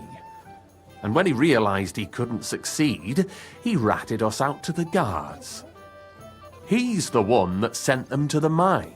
What happened to him? Our comrades punished him like they'd punish any traitor. I tried to avoid bloodshed for so long, I ended up getting it on my own hands. He got what he deserved. I believe every person is good at their core. It's their circumstances that make them evil. We can judge actions, but not merits. But enough philosophical disputations. To your health, and to the Guild of Kuttenberg. To the health of good King Wenceslas, and all those faithful to him. May all traitors burn in hell, and the world be brought together once more under the banner of unity. May the rotten church burn down, along with all its gluttonous prelates. May the peasants rise up like a storm and wash away all that should have been washed away long ago. May the kingdom of Christ arise and last 1,000 years. What now? Will you continue doing what you've done until now? Once I celebrate what we accomplished here, I'll leave to the countryside for a few weeks. I'd like to spread the word of God among the farmers there. Aren't there priests enough? Fuck the priests. What good ever came from them? I want to spread the true word of God, just as our Lord did before the Pharisees had him crucified. What'll happen with the guild now? We'll hold off on any major operations for a few weeks, until all the buzz surrounding the mines dies down. Smaller actions against Sigismund's people in the city will carry on, because they continue to be disgustingly rich. But it'd be best to wait before we do anything bigger again. Aren't you worried we'll be followed now? Sigismund will surely want revenge for the collapsed mine. Where there's no evidence, there's no culprit. Eldris would put himself at risk if he talked about where he got the powder. And besides Knuckles, I vouch for every one of the guildsmen. Even on the torture rack? Hopefully it won't come to that. And besides, Sigismund has plenty of other things to worry about. Thank you, Chenyak, but I have to get going. This isn't farewell for long. Until Sigismund and his army leave this place, we'll continue to make plans against him. We just have to lay low for a while. Of course. Keep your heads down. But my task isn't over yet. And I wish you the best of luck, Henry. You're capable of great things.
You're a...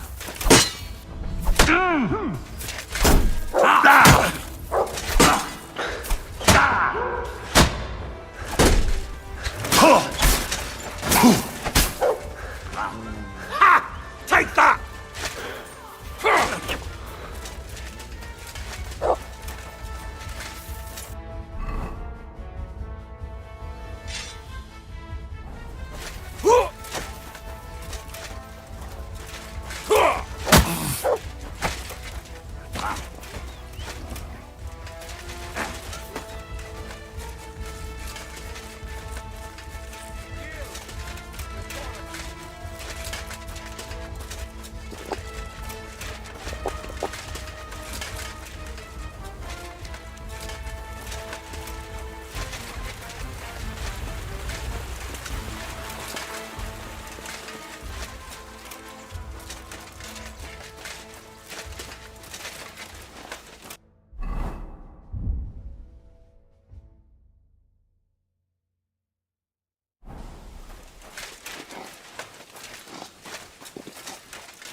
What the... Check. I'll help you. It makes no difference to me.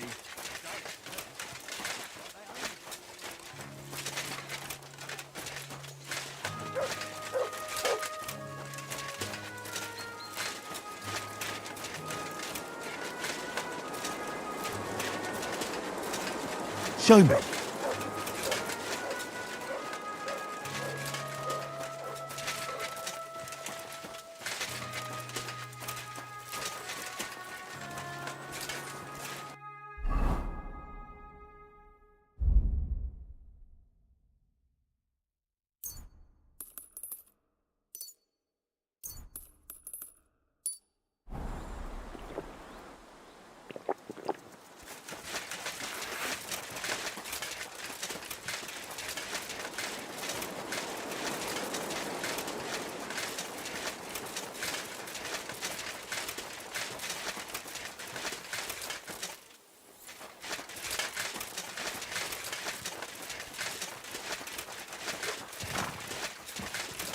Put that weapon. Get away.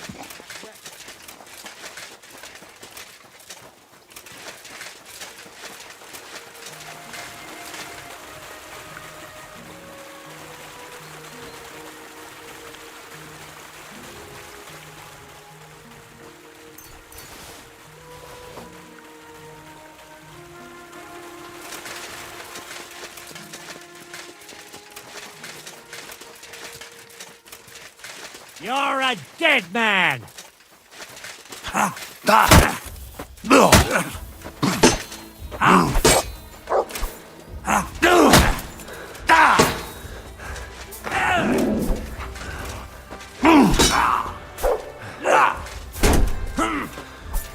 You wanna try me?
Good boy. You don't want to do that.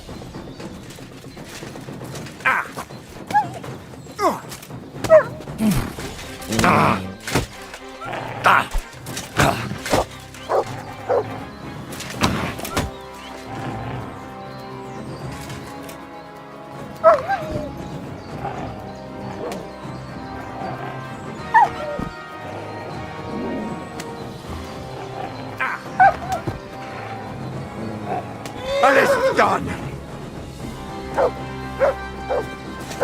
What have you found, boy? Holy shit. That was a close one. Thank you. I'd have been shredded to pieces if it wasn't for you. Jesus Christ. It was nothing, really. The main thing is you're safe. Nothing? No, no. I have to repay you for your bravery. Here, take it. It's not much, I know, but it's the best I've got. And thank you again.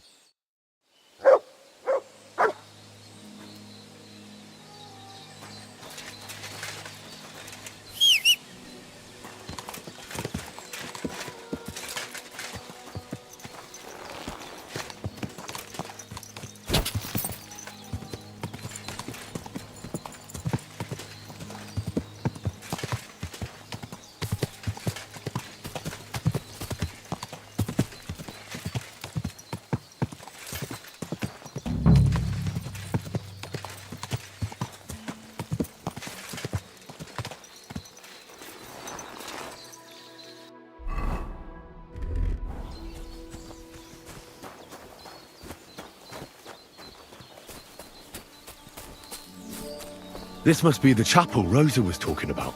I was supposed to look through its arch for some old ruins. Well, let's see.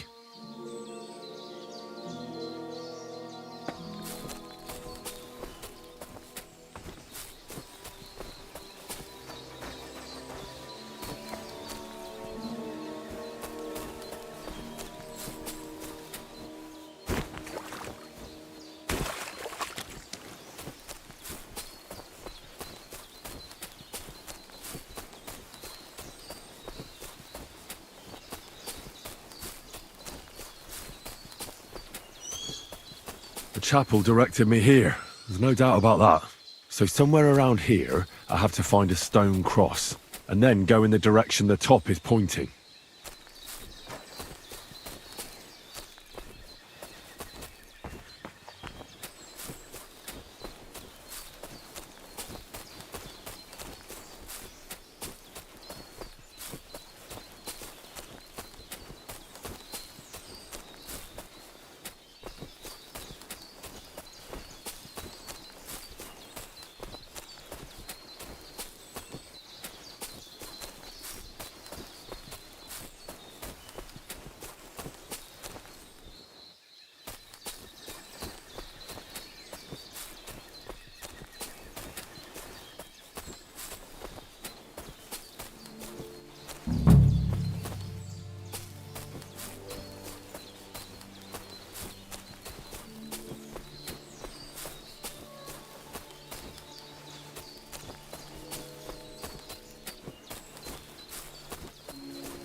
Come here.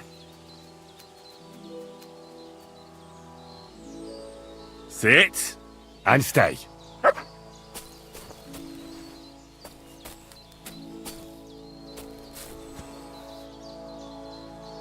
A cross in stone. This could be the place Rosa mentioned. I'll grab the spade and see if I'm in the right place.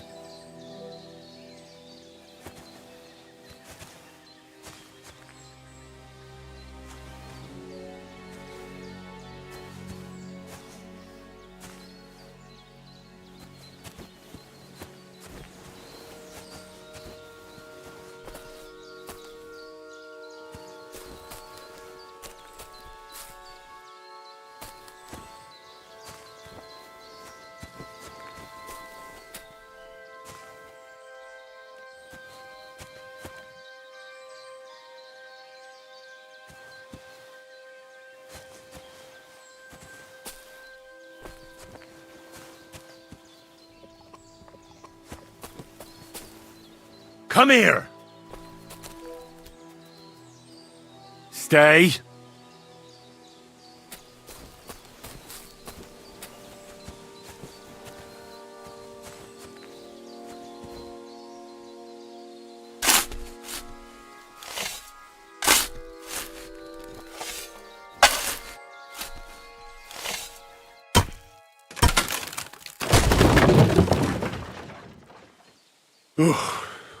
Tough job, but it was worth it. The way to Malashov is clear. Now I get it. Those boards were supported by beams to hold the earth above, so there didn't have to be as much of it. Hidden and firm. Really smart. It's a good thing they did it that way too, so I didn't have to dig as much.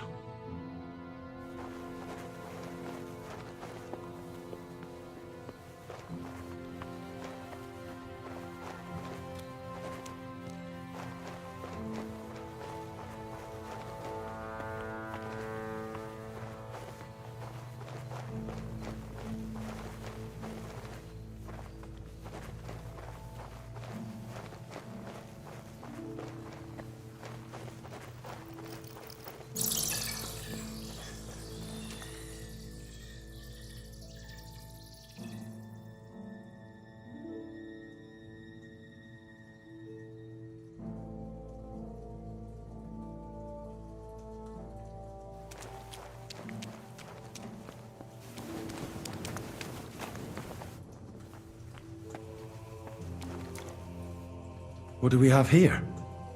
A ladder. In an escape, it'd be enough to pull it up, and that'd leave any pursuers stuck. I just hope it can hold one attacker.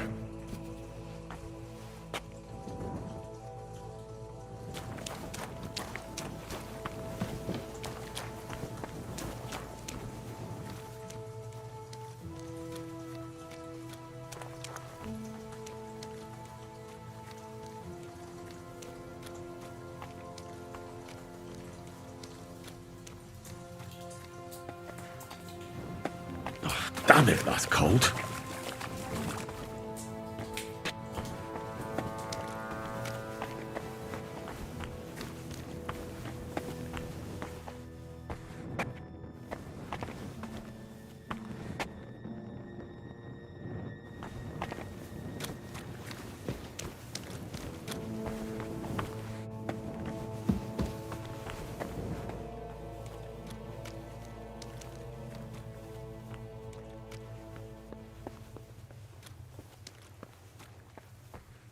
What's this door doing here?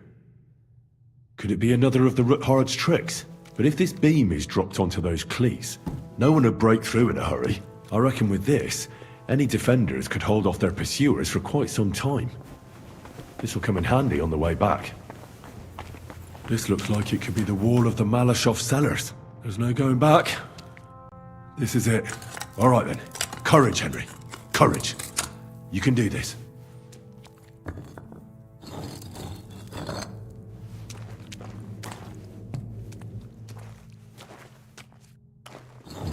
This is going to take a while.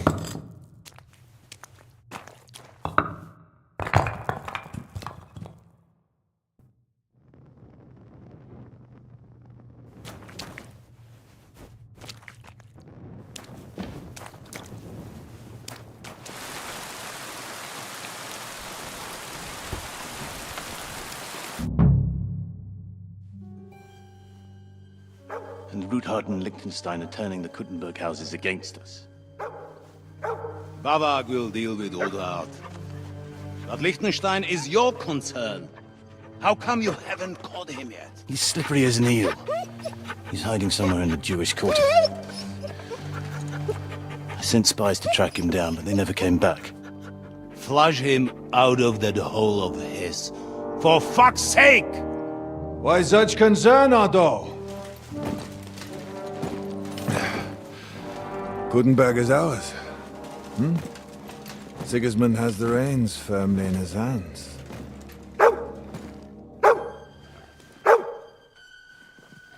He's got fuck all in his hands.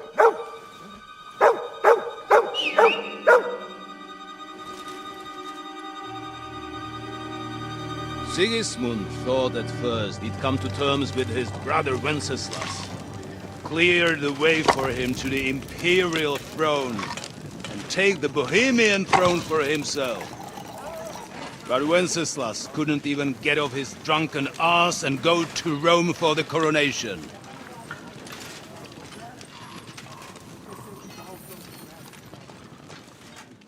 And now, the glorious Hungarian king has fallen for Jobst and his damned truce.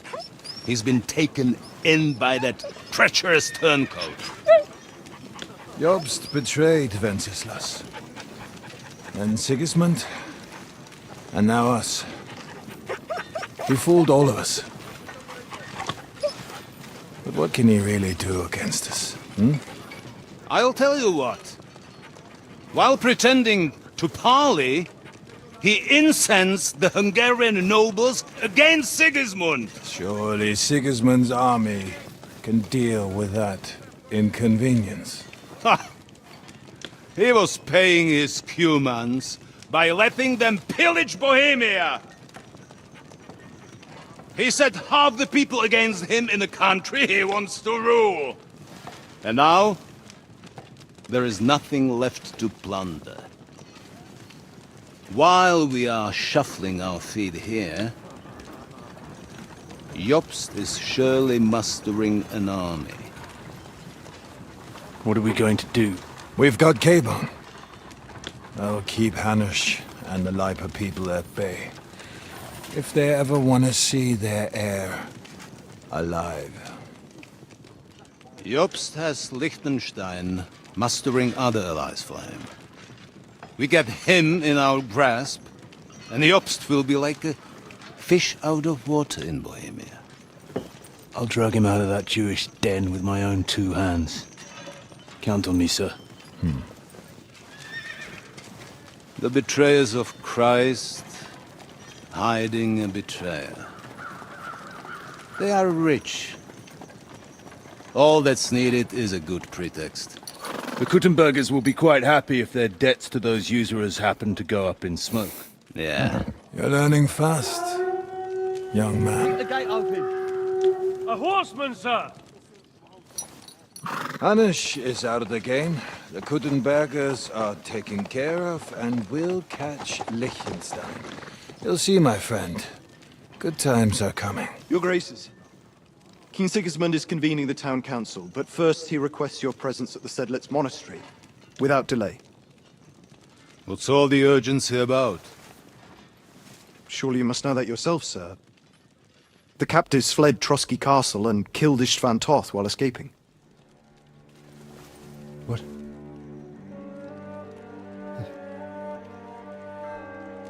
That's not possible. That's a lie. It is true, Lord Toth is dead.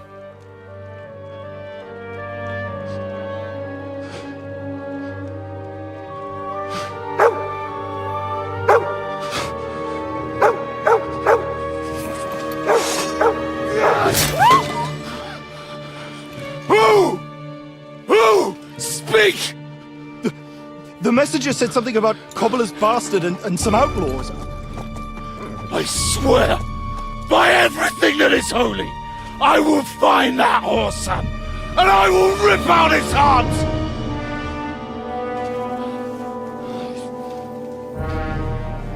Jesus. What's with that boy? Sir Istvan was like a father to him. You better go. Bring the horses! Shame about that dog.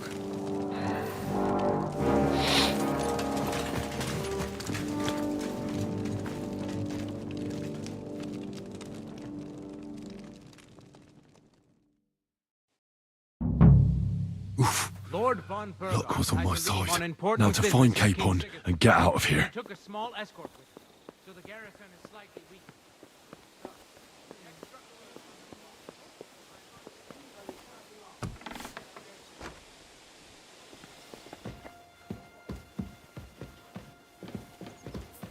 Huh?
Huh?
I'm... Huh?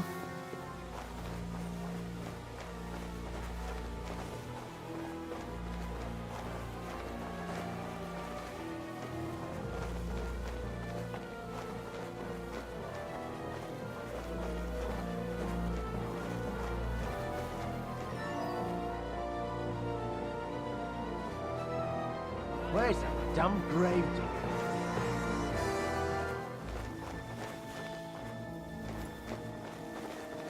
I hope someone pays for a requiem mass.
Show yourself, hero!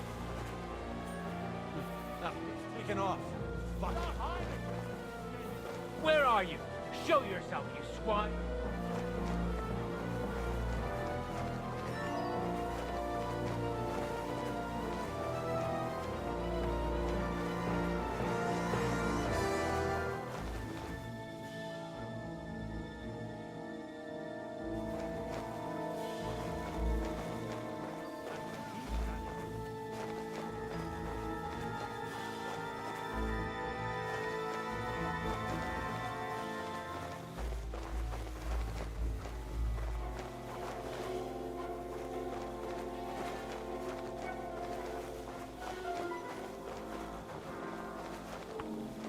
Damn crazy.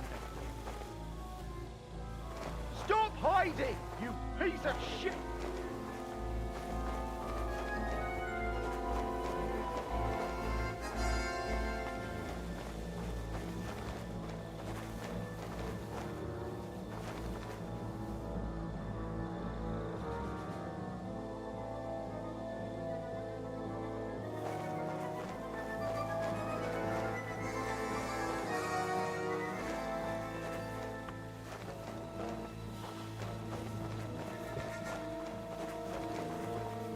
That damned grave digger.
lying here.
Red leather ornamented with gold.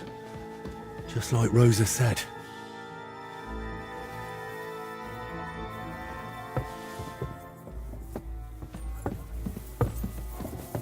Now you're gonna die!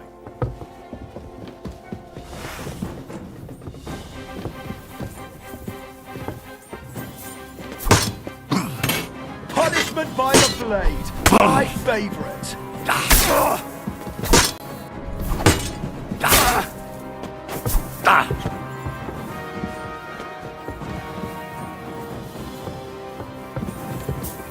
Come on then! Ha! Fuck you! Kill them, you bastard!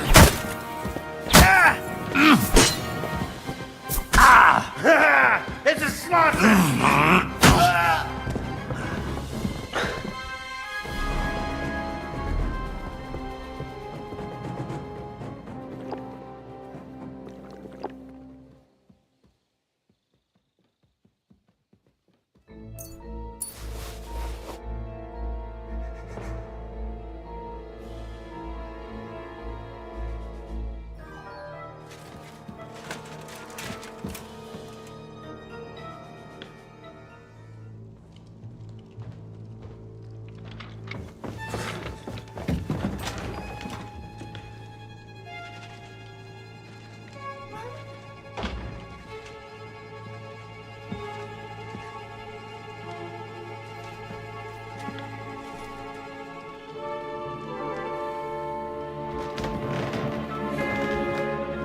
What is happening?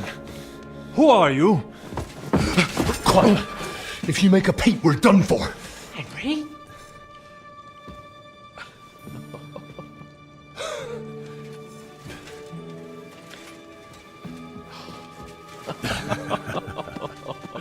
Good God, Henry. How did you... What are you doing here? What do you think I'm doing? Hunting boar? Came to save your noble arse. My noble arse thanks you. Well, how did you get here? I'll tell you later. Who's this? Vauquelin-Brabant, Chevalier d'Arezzo. At your service. Brabant led the defense at Kuttenberg. He's Sigismund's prisoner, same as me. And I came very close to holding the town. Besides... There's no time for chit-chat. He's our ally. We can't leave him behind. Right, no doubt you've got a cunning plan for us to get out of here, right? Well, let's hear it.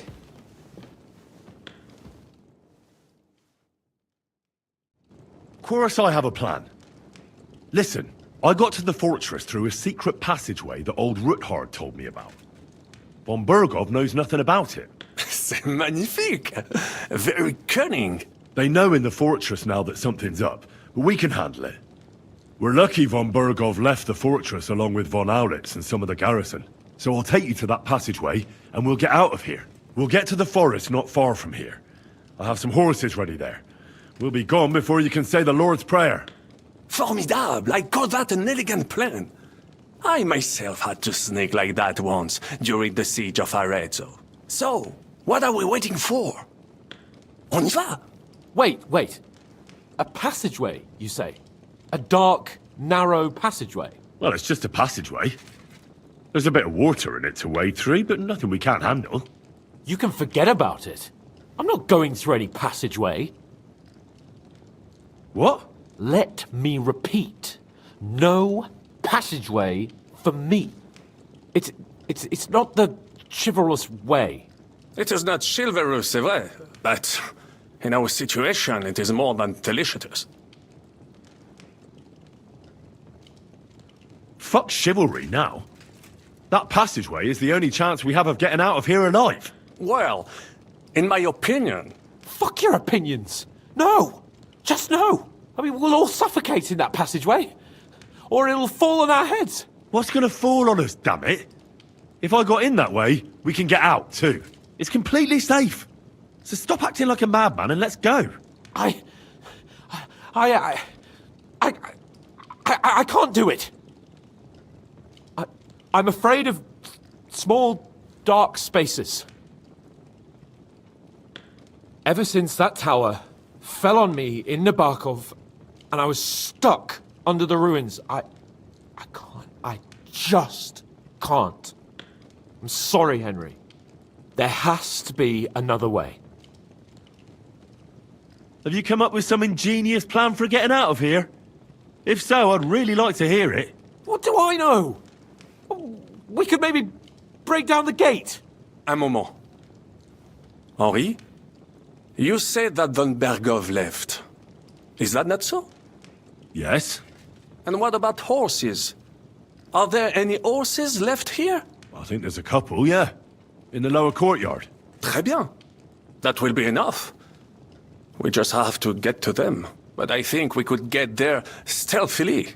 It is not far from the tower to the stables. Then you simply open the gate, et voila, we are gone! Just like I escaped when surrounded by that English dog John Oakwood. It may not be the best plan, it was not back then either, but we simply had no other choice. That's a wonderful plan! No passageways! But we need some weapons. Exactement, to have a proper piece of steel in my hand again. Preferably Milanese, although I would be satisfied with something local.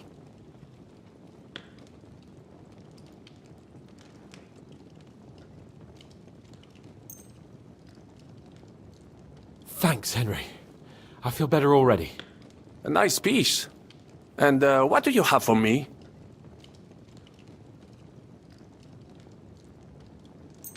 Merci mille fois. Now I will show them just what a Cavalier Vauquelin-Brabant is. Good work, Henry. What now? I'll go ahead and scout it out. When there's a suitable moment, I'll let you know and you can head out. And how will you let us know? Well, the stables can be seen from the entrance hall.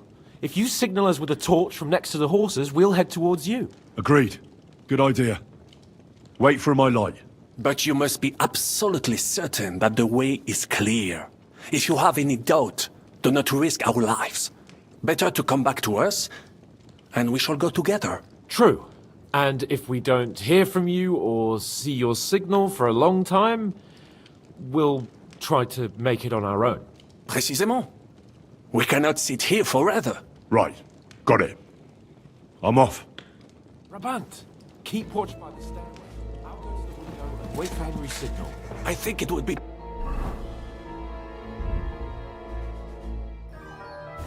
better if you watch the stairs. Why's that? You are younger. You have better hearing. You said you once discovered a dozen English spies. So you can surely handle one stairway. I discovered them because I smelled them from a distance.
Whatever.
Horses are here. As soon as it's safe, I should give Capon the signal. Well, that's that. Now I just need to wait for Capon. Lord Jesus Christ, stand by our side.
I must admit, mes amis, the last time I have had such a suspense was when I was rescuing the King of France.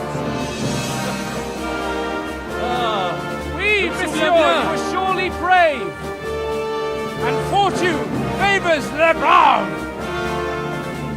Yeah! Free at last!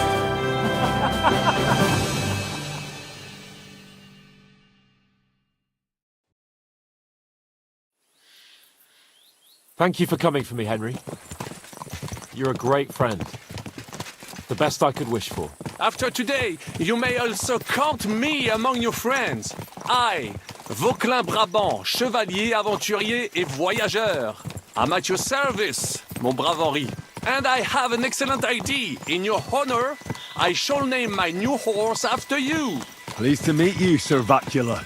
My name is Vauquelin. Vauquelin? Vauquelin. Vauquelin. Vauquelin... would you mind if I just call you Brabber? Brabant. En. Brabant? Que peut-on y faire? It will have to do. Do not concern yourself, mon ami. Clearly, you are not talented in any art or conversation. But at least you have courage and other skills. You carried out the entire operation truly brilliantly. I could not have done it much better myself. And look, mon ami, how the fresh air suits Monsieur Chapon. He has finally stopped drawing in self-pity. What self-pity, damn it? I was locked up for days in a tiny stinking room. Ah, come now, mon cher. Luck was simply not on your side for once. That is all. Now we are finally free. The time has come for grand deeds.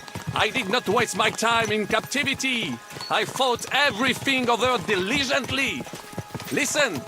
Please, I'd prefer not to. What's your plan, Sir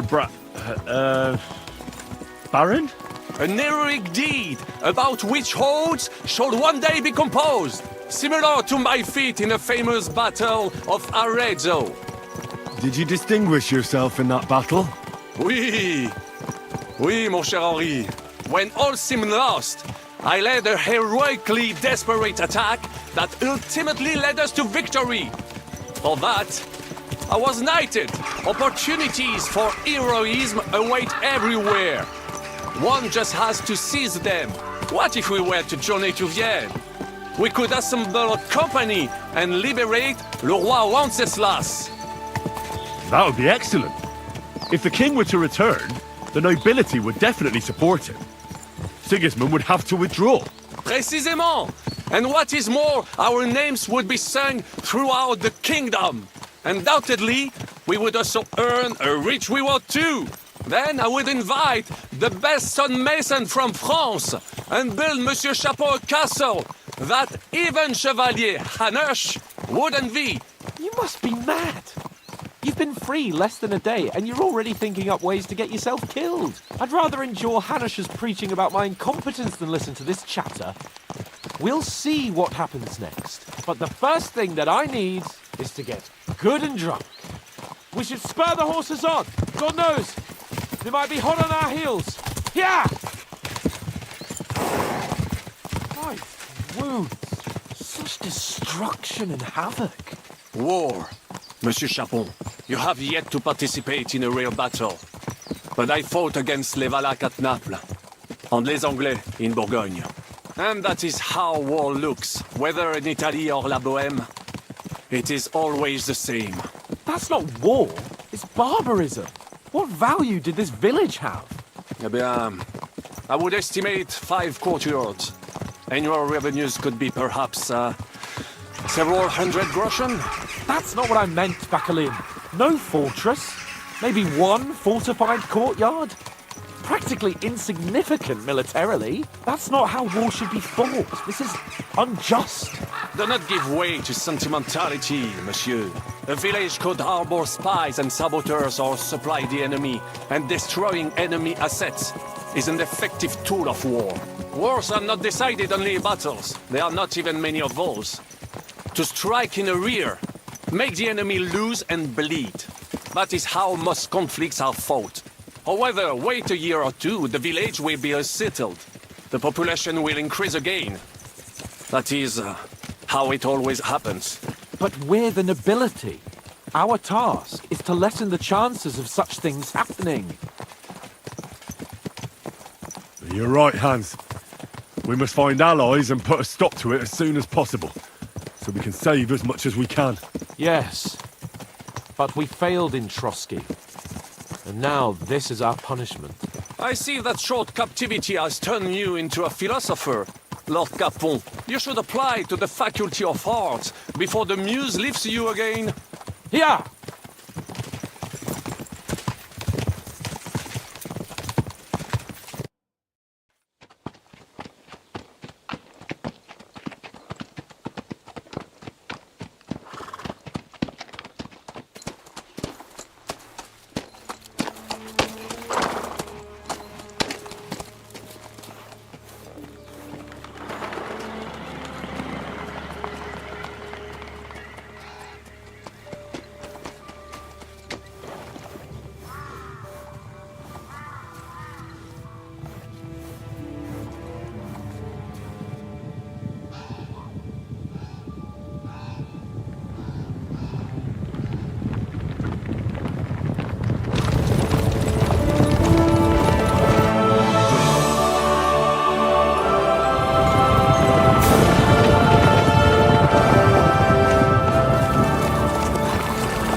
In the whole wide world, we run into this pair of scoundrels.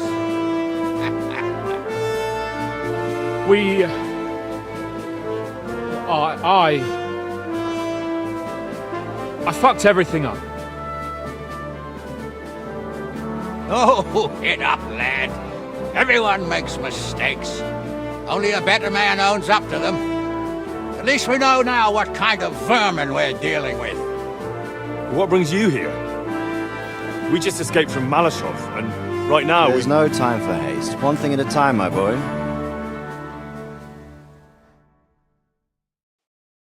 Word reached Rat-Eye that you pair got yourselves into a nice mess.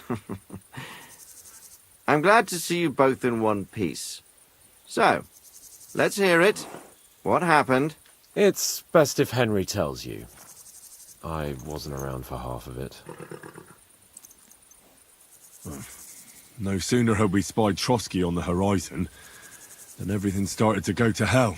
We made camp by a pond with the intention of heading for the castle at first light, only we were ambushed by bandits in the evening.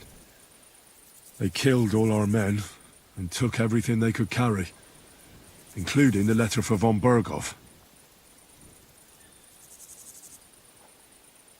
And how did you two manage to get out alive? Just by a stroke of good luck. We were both in a bad way. We might not have made it if a local herb woman hadn't taken care of us. Only after that, we couldn't get into the castle, though. We looked like a pair of beggars. And the bastards treated us as such. But you did get into Trotsky in the end, didn't you? Von Berghoff received us and heard us out. It seemed like he was on our side. We even helped him out several times. Until we found out he was just stringing us along. It all came out after we set out with von Berghoff's men to deal with the bandits who were rampaging in his domain. The same ones who attacked us at the start. Only they ambushed us and took me and Henry captive for ransom. But it turned out these very outlaws are on our side. They're fighting for King Wenceslas on the orders of Sokol of Lamberg. Well, I'll be damned. So von Berghoff has been the real enemy all this time. And Zizka is actually our ally. Zizka? Zizka? He's the captain of those outlaws. That name doesn't ring a bell. I think you'll meet him soon enough. What impression did he make on you?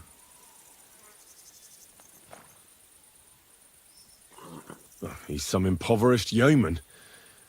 But he's handy in a battle, and he helped us when we needed it. He made quite an impression on me, for one. I'll be happy to see him again.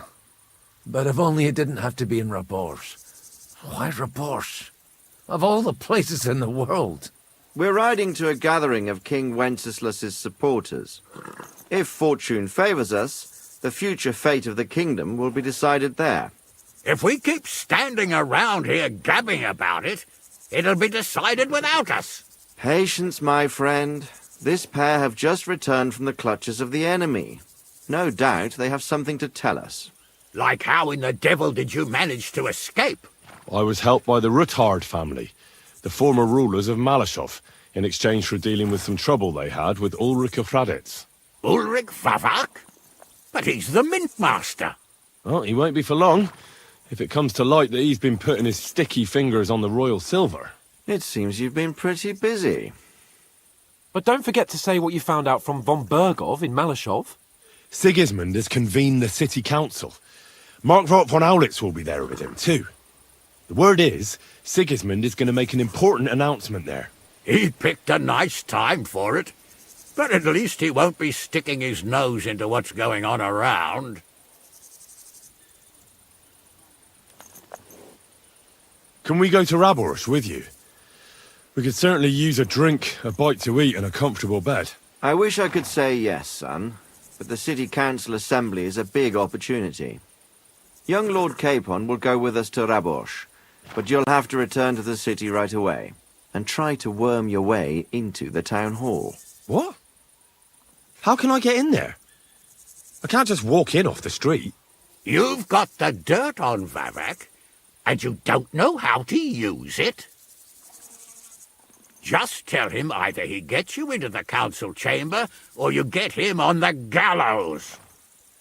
It's worth a try, right? I hope that assembly really is important. If Sigismund is just going to announce an increase in taxes, there's not much point in my being there. Well, at least you can enjoy watching the long faces of the councillors when they hear it.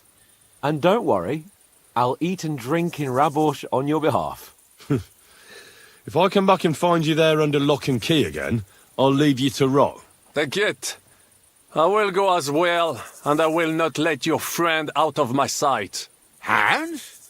Who's this? Vaclin Brabant, Chevalier d'Arezzo, at your service. He was a captive of Lord von Bergov's, like me. He defended Kuttenberg against Sigismund. In that case, he'll be a welcome guest at Raborsh. You don't know what you're promising, Baron. Watching Sir Hans is a job and a half. The main thing is to watch out for yourself, Henry. As soon as you can do so without raising suspicion, come and join us. He'll manage it, but now we really need to hit the road. Safe travel, Henry. Adieu et bonne chance! And to you. Hopefully we'll meet soon.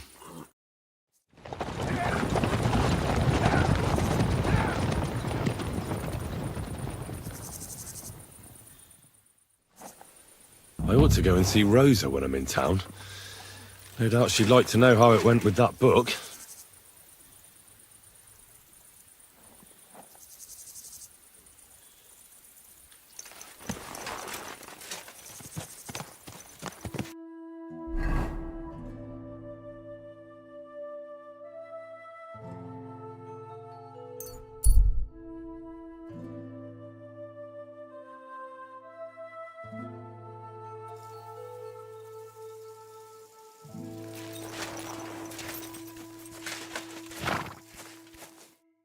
Is that you? I thought I recognized you. You look familiar too. It's me, Odolin von Wotitz. You gave me a few groschen to help me on my way. Ah, now I remember. You were being held hostage by the League of Lords. That's correct. How did you make it home? I checked out a couple of wayside inns and got lucky. With the little money I had, I finally found a caravan. The carter didn't mind hosting a lowlife on his wagon, as long as he was getting paid for his trouble. He dropped me off a short distance from Wotitz, and I walked the rest of the way. What brings you back to Kuttenberg? And with a retinue at that? My father and I won't let them get away with what they did to me. Let's say we're on our way to scope out the land of some acquaintances of ours. Well, you're going to settle a score. And who knows? We might just run into someone important and take him on a visit to our place. We've already fixed up a nice room with a solid lock. Would you like to see it? No, I'd rather not. I was just teasing.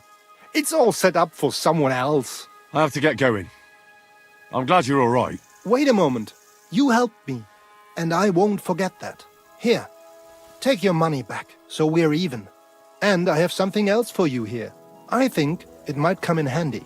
A fine weapon. Dependable. It's felled a few deer in its time, and it would put a decent hole in a man too. If you ever needed to defend yourself. My word. Thanks. I bid you safe travels. Same to you.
That's nice now.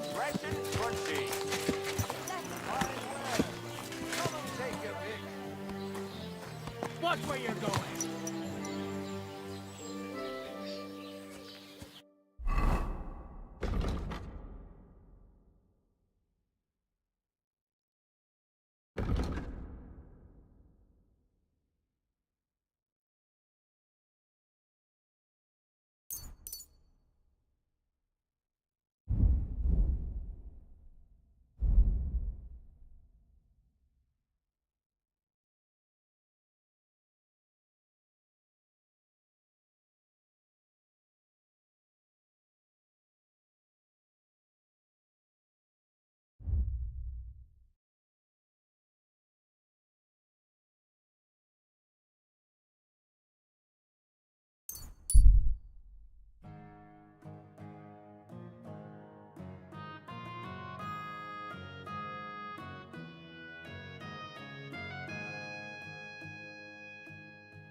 Greetings to you.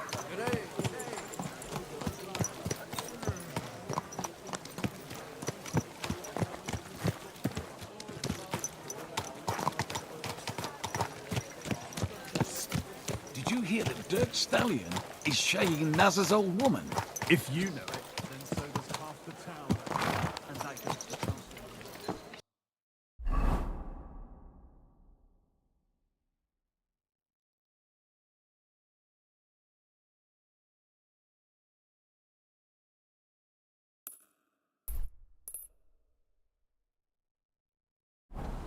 Of course he knows. He's the one sending him there.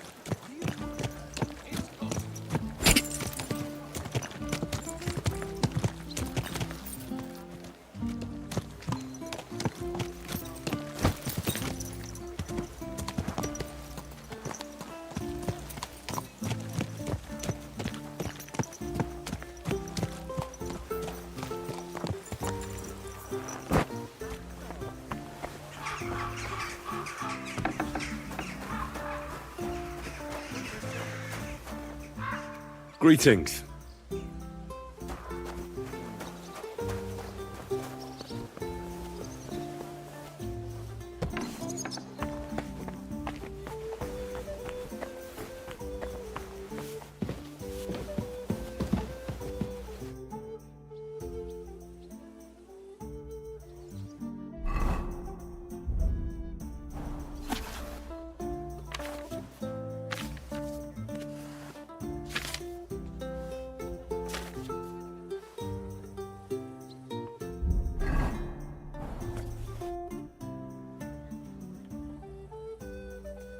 Oh, and about that secret passage to Malashov. How did you find that secret passageway back then? I'm glad you ask, because it's a really interesting story. It all started when I was 12. One morning, I found a bat nailed to the Malashov gate. Peculiar, eh? That is pretty weird.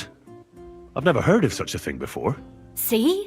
And you're not 12 years old. My chambermaid told me that a bat nailed above the entrance repels all evil and protects the house against sickness. The thing that I was most interested in was where they got that bat. You know, I was awfully inquisitive back then. Embroidery wasn't exactly my passion, and Papa forbade me from riding out into the woods, so at least I explored the fortress from top to bottom. I know all about that. Not that I ever embroidered, but Pa never let me stray too far from home. Parents have no understanding for the adventurous soul, do they? But back to the bats. I found out from the guards that they caught the poor creatures somewhere in the cellars. So I went to have a look there and found a whole swarm of them. I followed them for a while, and I noticed that in one corner they simply disappeared into a wall. Strange, isn't it? I was full of curiosity, and I talked Papa into having the wall demolished. I remember there was even a priest there at the time, and he wasn't at all happy about it. He was afraid we'd dig into hell.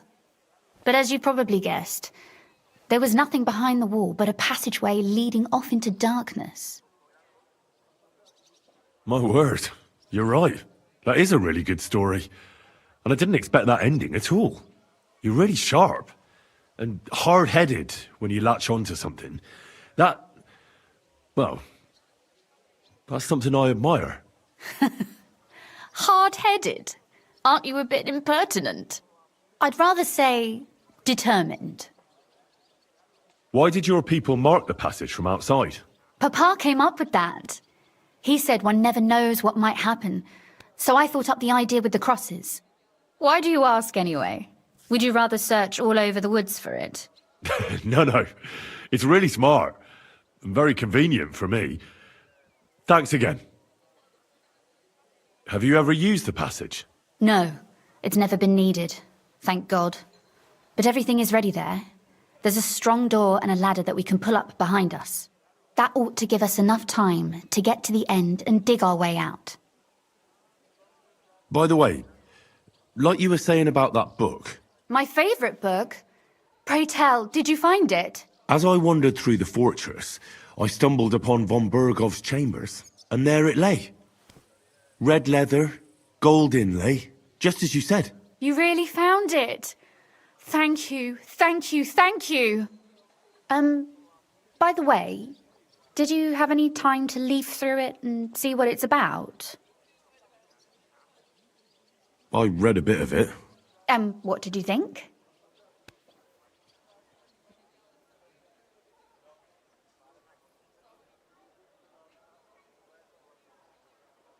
Why don't you tell me what you find so compelling about it? It's your favourite book, right? Well, let's say that I identify with the author. We share a similar view of the world. And who is the author? I didn't find a name in the book. That's on purpose. You wrote it, didn't you? Look, you've never thought about writing something. Me? And what would I write? How should I know? Poetry, a novel, a treatise, or a whole book? That's a tempting notion. Who knows? In another life, I might have become a writer. Wouldn't you want to at least give it a try? I suppose I'm not quite sure where you're going with this.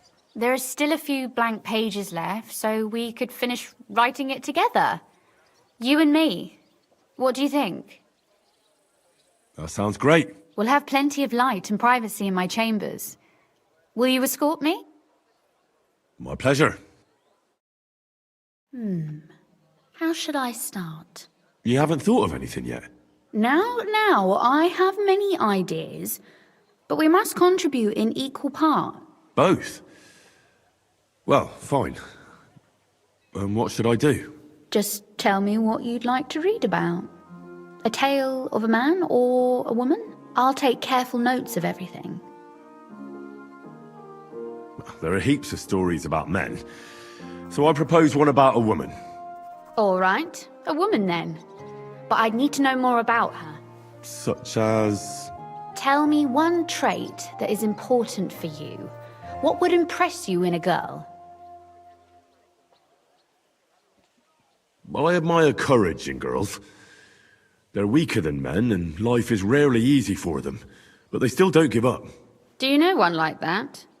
Tell me about her. How could I not? After all, I'm looking at her. You think I'm brave? Father says I'm more rash, always acting before thinking. Well, nobody's perfect. But in my opinion, you're certainly brave. Enough, you flatterer, or I shall blush. We'd better get to writing. Let's say we write about a woman who is brave and isn't afraid to say what she thinks. Would she do it for herself or for someone else?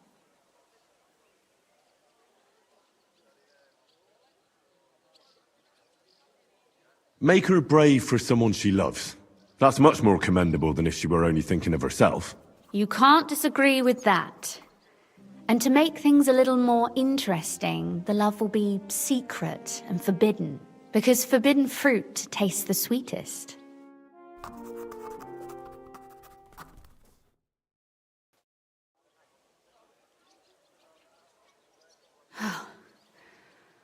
Well, just about finished. Well, let's have a look. Not yet. Something's missing. What? A picture. I don't trust myself with proper illumination, but I think I can handle a sketch. Especially if you'll be my model. What? And what on earth do I have to do? Lie on the ground on your stomach and swing your legs. But not much.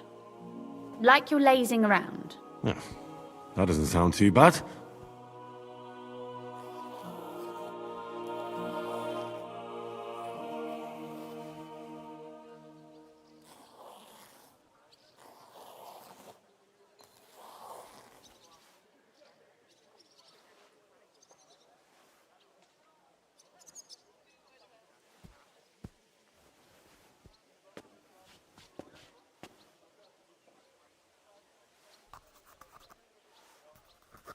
Well, now we're done. Oh, finally. I'm sore all over. Your suffering is over. Come take a look at what we've done. Your reward.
So what about that story of ours?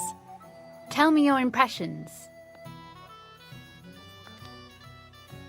That's nice. A bit didactic, but not to the point of boring moral bludgeoning. And that's the way it should be. Sermons for ordinary people work in a similar way. They entertain and encourage, with a few lessons added in between. You see, when I lead Mass one of these days, I'll certainly think of you. And what about the sketch? For such a slapdash job, it's not bad, right? Oh, it's pretty, really. I don't think I've ever seen anything like that. I know I'm no master illuminator, but otherwise, I think we can be quite satisfied.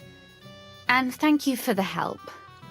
I really enjoyed it. Well, so did I. And for that matter, you're an interesting girl, and I'd like to get to know you a little better. No beating around the bush. How about that? Please do stop by sometime.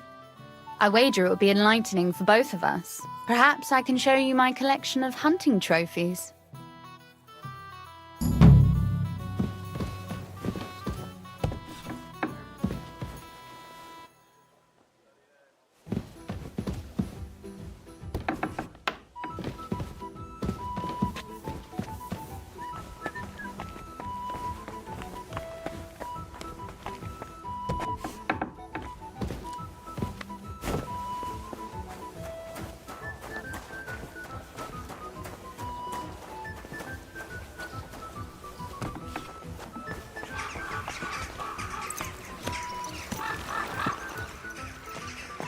Everything all right?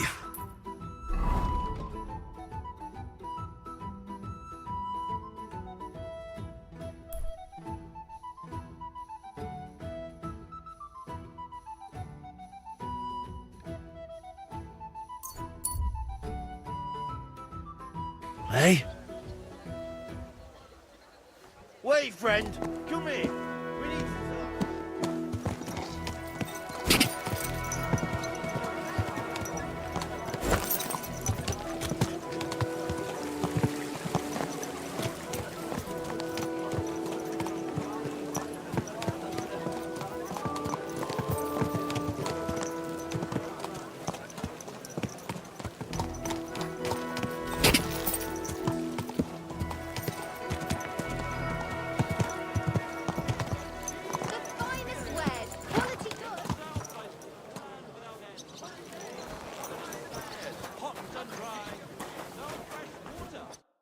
I'm going to see the Mint Master.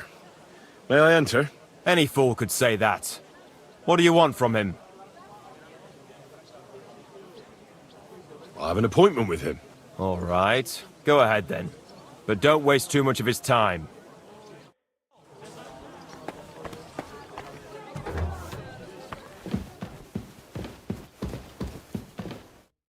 I'm glad to see you again.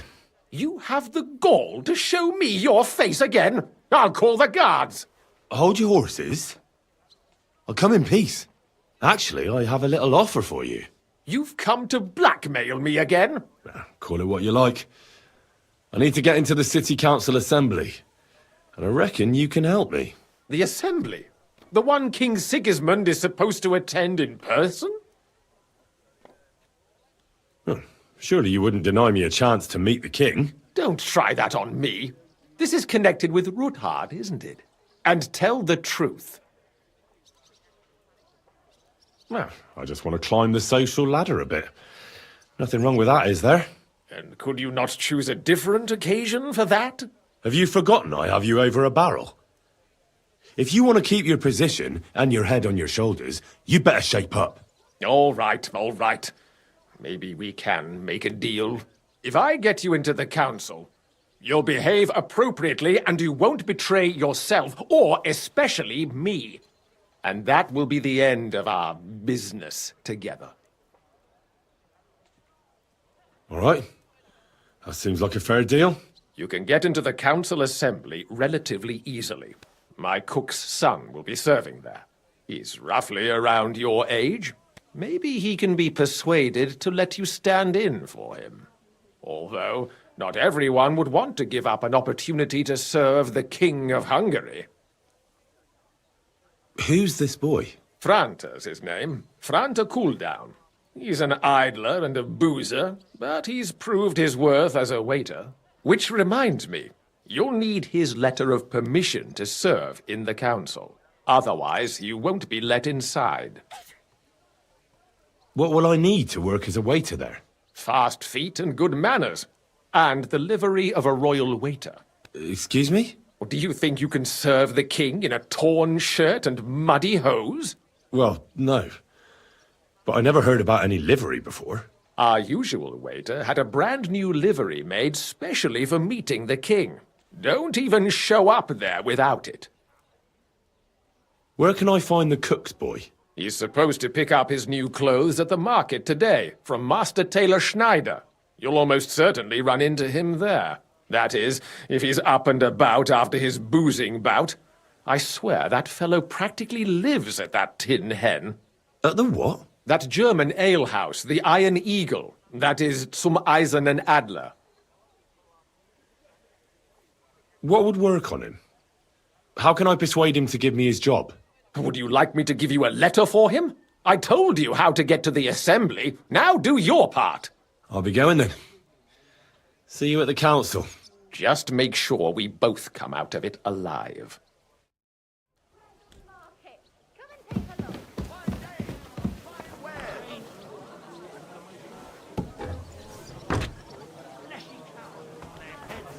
If you want to hear more, give me a groschen or two.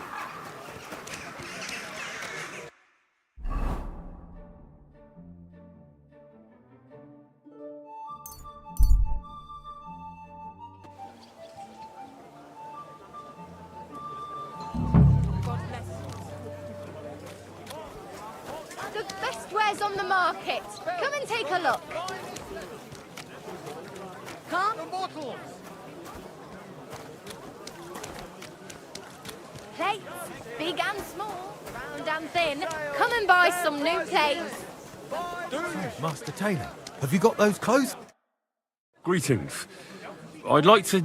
Surely you can wait a while. I have a customer here. Here you are. The finest fabric. Intricate work. You won't find the likes anywhere else in this town. No more than I'd expect after the amount they cost. Thanks. I'll gladly recommend you if anyone asks. And you impatient fella, what was it you wanted? You must be Franta Cooldown. I am. And who might you be? I'm Henry. I heard you're supposed to serve at the City Council Assembly. I am. What's it to you?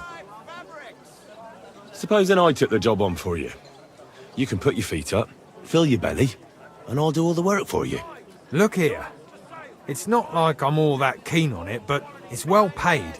Apart from that, it's a bit of a pain in the arse. Them councillors stuffing their faces and guzzling wine, while I run around like a bugger with pitchers so they don't run dry. Why would you want to stick your nose in there?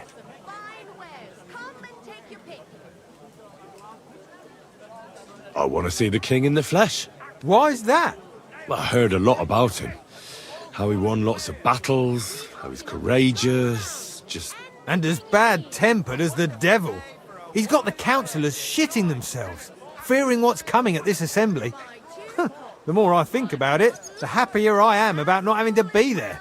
To begin with, you'll need confirmation that you've worked as a waiter at the council and you're capable of serving even His Majesty. Look here. Do you have any idea what's expected of you? Can you tell different wines apart and that? Of course. Who do you take me for? All right. No need to get upset. Show the confirmation to the head butler. Tell him I sent you and think up some good excuse. Clear? That makes sense. And you'll need a waiter's livery. I had a brand new one made. Here it is. I look like a prick in it. Hopefully it'll sit better on you. The main thing is, don't lose it before the assembly or get it covered in shit. Thanks. I won't disgrace you, I promise. You better not. But high quality pouches, belts, straps.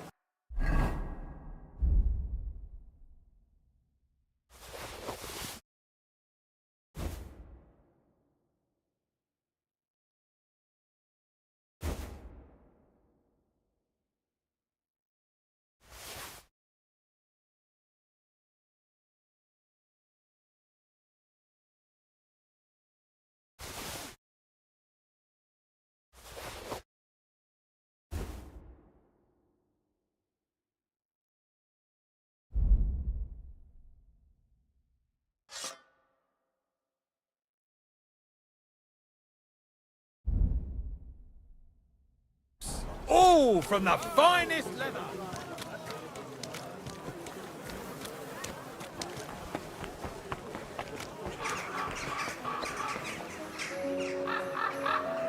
Mutt! Here you go. Take it.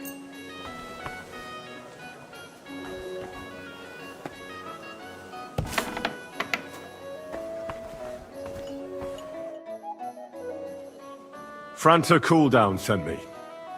I'm to stand in for him at the council assembly. Franta's not coming? What's wrong with him? He got poisoned. Probably from food. He's writhing in agony. By turns praying and cursing, spewing from both ends. Oh, that's enough. All right. At least you're here. We can't be without a waiter here, when the king himself will need waiting on. So, let's have a look at you. Have you got Franta's certificate? Sure. Here it is. Everything's in order. Now, about your livery. You've got a waiter's cap. A tunic you have. Hose are good. You can put your steel aside in front of the council chamber, along with your other stuff. You won't be needing it anyway. You don't want to be dragging a load if you're running around tables. Everything as it should be. Glad to see it, lad. Do you know what your duties are? For an inexperienced greenhorn like you, it'll be a great responsibility. Well, I'll happily listen to any advice. I wouldn't want to foul things up. I should certainly hope not. Now listen.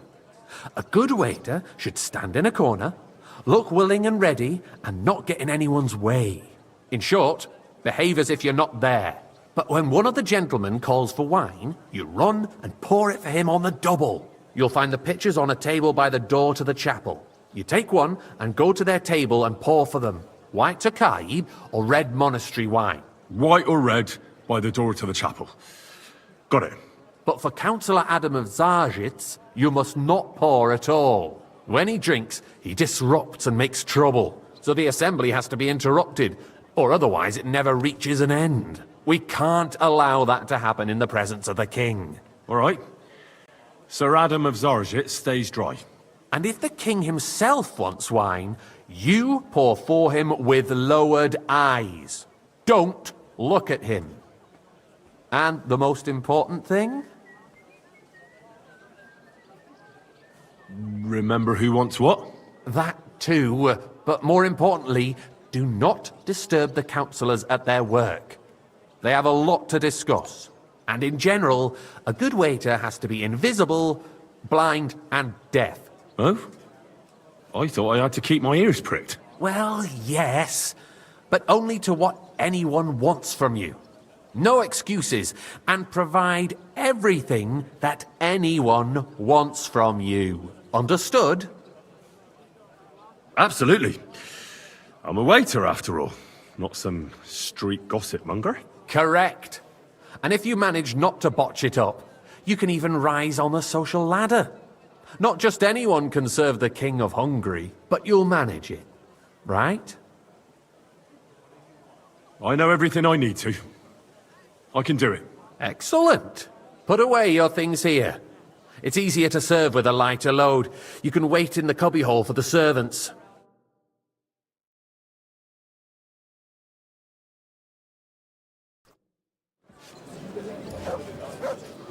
There are the pictures of wine. Hopefully I won't splash anyone's shoes. It's a joke. And on top of that, the army was requisitioning from it. You there, Should the lad, town a reserve cup have of red. worse weapons And than don't any you hide sleeper us, in sir. the domain? Which wine? Monastery red.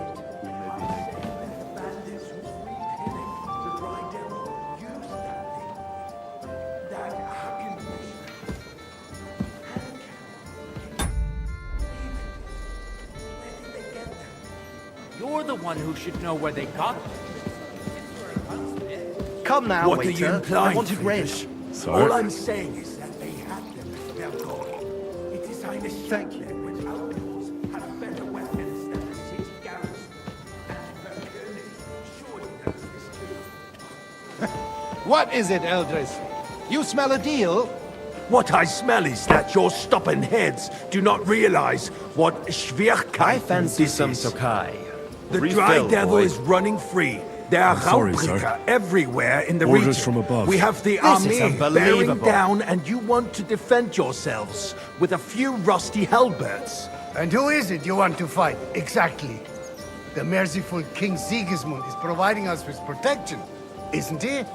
Der I fancy König some and Tokai. his Refill, army boy. will not be here I forever. apologize, sir. Shut up! Which wine? The king can arrive at any... We're sitting atop the biggest silver heap in the kingdom, and we're supposed to defend it with brooms. Good, sir. Well, you can always confiscate the property of the king's enemies, nicht wahr? We are more than familiar with the yeomanly state of our armory. And the king is surely aware of it as well. Maybe if he waived some of the taxes? The king fears that this town will rise against him. He'll take the arming of the city's militia as a preparation for war. So you suggest we just wait with arms crossed for the Raubritter to wreak havoc all around? We can always ask the king to bring order to the realm with his army. But then the Dörfler will rise up. I'm afraid I see no solution of the current situation. We shall wait and see what His Majesty thinks about the matter. Maybe we can change his mind. Vielleicht? I'd like to report to the Honorable Council on the cleanliness of the city and the state of the public baths. You mean Waiter, baths get me or white. brothels? That's not a good idea, sir. This is unbelievable. So, the cleanliness of the city is not what it should be. The current baths in the city More wine, fall Master far Bailiff? short of covering all the citizens' needs. You're right. We do have the new bath. I need something from you. There is an item in my study that I confiscated from a female thief. She thought she could wriggle out of it by telling me who the item belongs to. And what is it? A silver goblet. She sneaked into Sir Ulrich's house and stole it. No one's noticed the theft yet. But if Ulrich finds out, he'll turn the city upside down to find the culprit. Go and get it.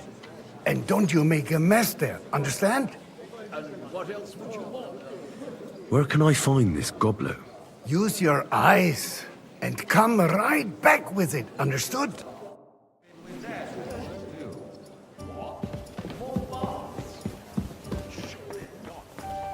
The need for cleanliness and citizen health should not Nice. Whose silver might this be? city wall. Certainly. And they can get leeches there as well. So, did you find it? I did, Master Bailiff. Here it is. Not so loud. Show it here. That's it. And now go back to your job.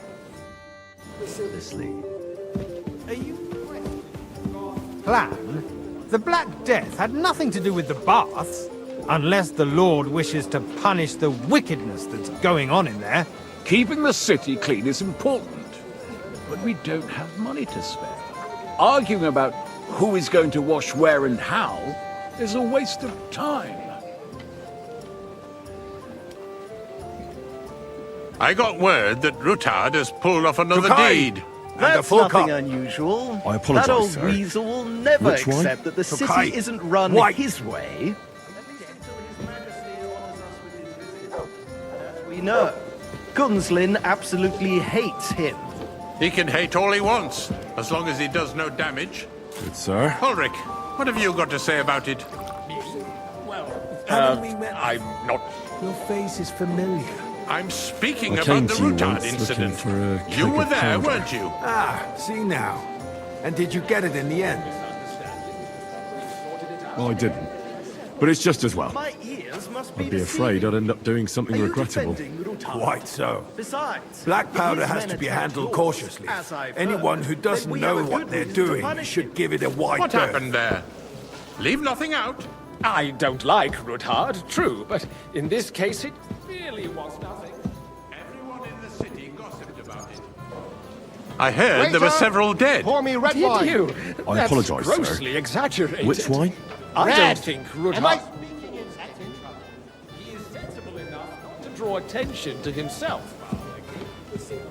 That's true. Because if we don't do something, Good, sir.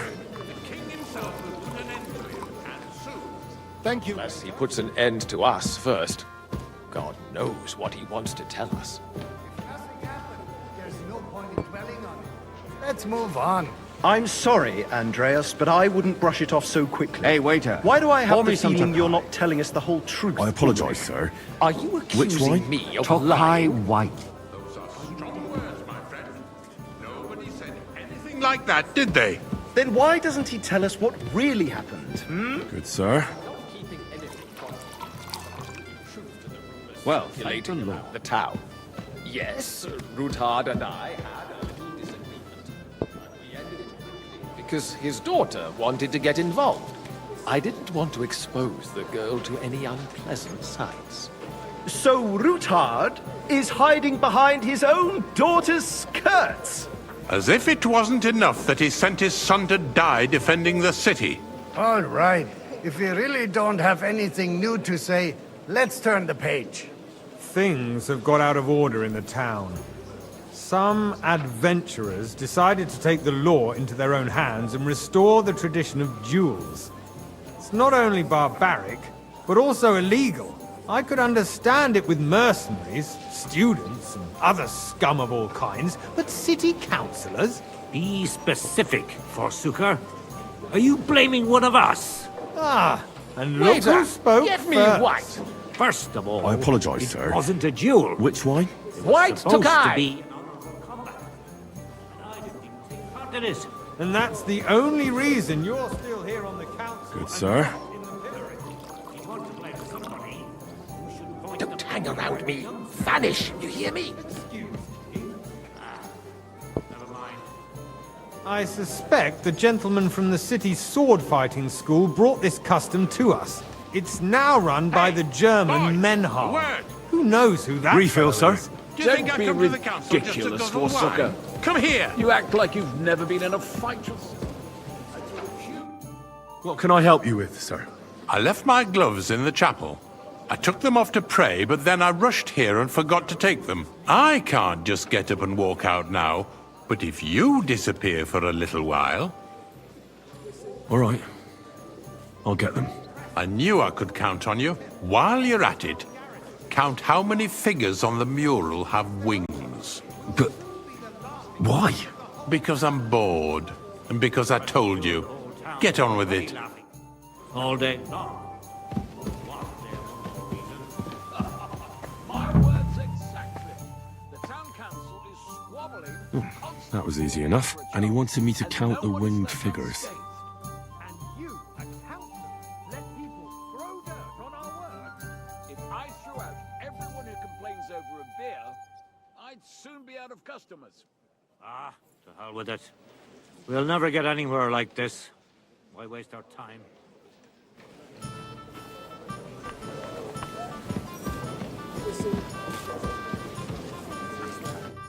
So, let's see what you've got for me. I found your gloves, sir. Really? Let's see them. And did you count those winged figures? I counted 24, sir. And you counted correct. Good. Here you are, so you can have a bit of fun in the evening too, eh?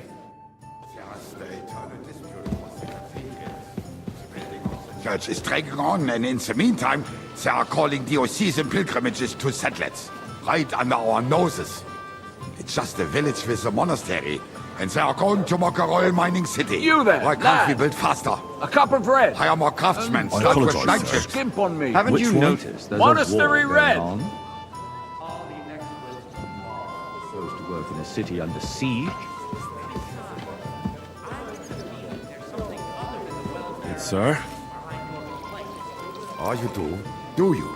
You. Familiar to me. Have we met? Well, naturally. So what I if go I to your go... tavern almost Hold every your day. horses, gentlemen. Really? That space Then in you the must side have gate is decent mine. wages to be The able to Hellfeast visit is the over, best my tavern in friend. town Your regularly. place is at least 2 steps behind mine.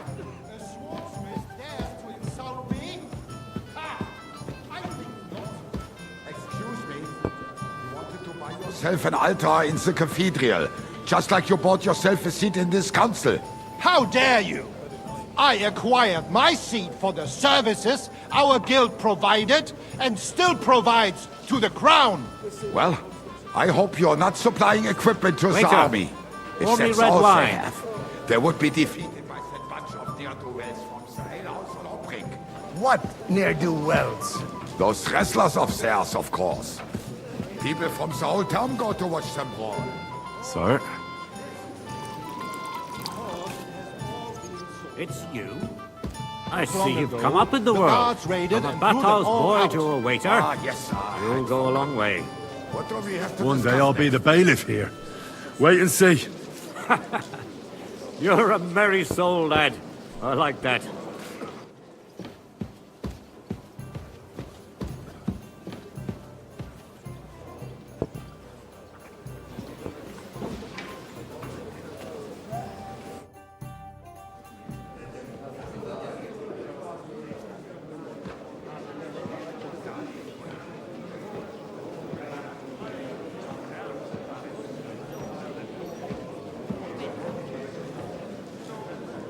I'm telling you, something is being planned.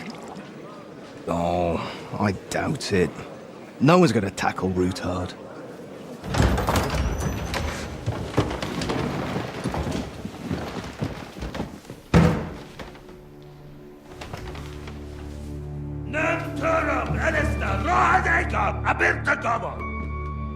Azonal Gyurcsák össze, a legjobb katonákat, és kelkinek útra!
You have nothing to fear.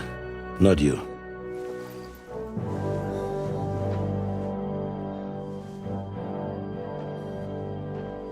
And like this plan of fights!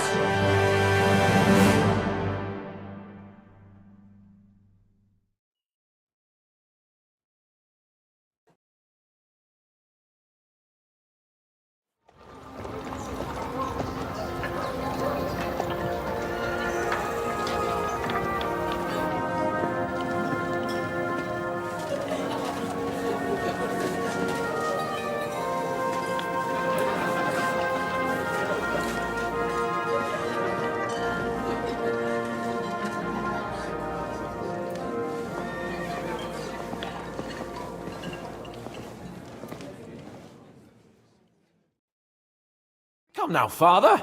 Put a little life into your dying. Seen more cheerful priests at funerals. I'd rather be at one than here. I hoped I'd never see this fortress again in my life. Unpleasant memories? You have no idea. I didn't part ways with my father on entirely good terms. 20 years ago. And now you're 2 decades older and wiser. At your Ujit's parish, you spread the word of God to your flock, and you saved my neck and Henry's too. I'd say your father should be proud of you. None of that matters a damn to him. Who knows? Maybe that 20 years has changed a thing or two. You know what? Let's drop the subject. Do you know any of the guests here? Most of them I'm seeing for the first time in my life. It's a pretty varied company. We've had bandits, nobles, burghers, a priest, and even a rabbi coming together here. It's like the start of some joke. Wait a moment. Rabbi, you say? The Kuttenberg rabbi? Yeah. He came with a retinue. But for now, they're keeping mostly to themselves. Maybe you should go and welcome some of them. After all, this used to be your home. And you're a spiritual man too, so you should have something in common. I wouldn't be too sure. But I suppose I can try. Who's that French fellow you brought here from Malachov? The great Baron Brabant. Been everywhere, knows everything, and has the keys to half the kingdom. He's got more fairy tales than my old nanny. Can he be trusted? He's a blabbermouth, but a harmless one. Besides, he defended Kuttenberg, and you know how that went. If he were on Sigismund's side, he'd hardly have been locked up with me. How does it feel to breathe free air again? What can I say? You can never truly appreciate freedom until someone locks you up for a while. Or until you become a priest. No fear of that in my case. I intend to enjoy life to the full. Wine, women, and song. What do you plan to do now you're a free man again? What do you think? Get drunk, woo one of the local wenches, and wake up in the morning with no hose and a head like a church bell. Have you perchance forgotten we're supposed to be deciding the future of the kingdom here? I'll leave that to the older and wiser. And duller. Dear me. I'd rather creep off into some corner with a full wineskin. But I suppose I'll have to introduce myself to the rest of the guests, eh? Indeed you should. After all, you are one of the lords of Rabosh. Oh, don't start with that. I'd like to steer clear of the old man as long as I can. In that case, you should sound out Radzig and Hanush and find out what they're actually planning.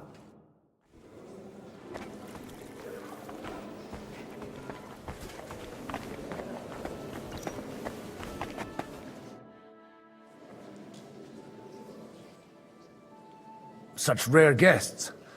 One wouldn't expect to find among Christians representatives of your community. I'm Godwin.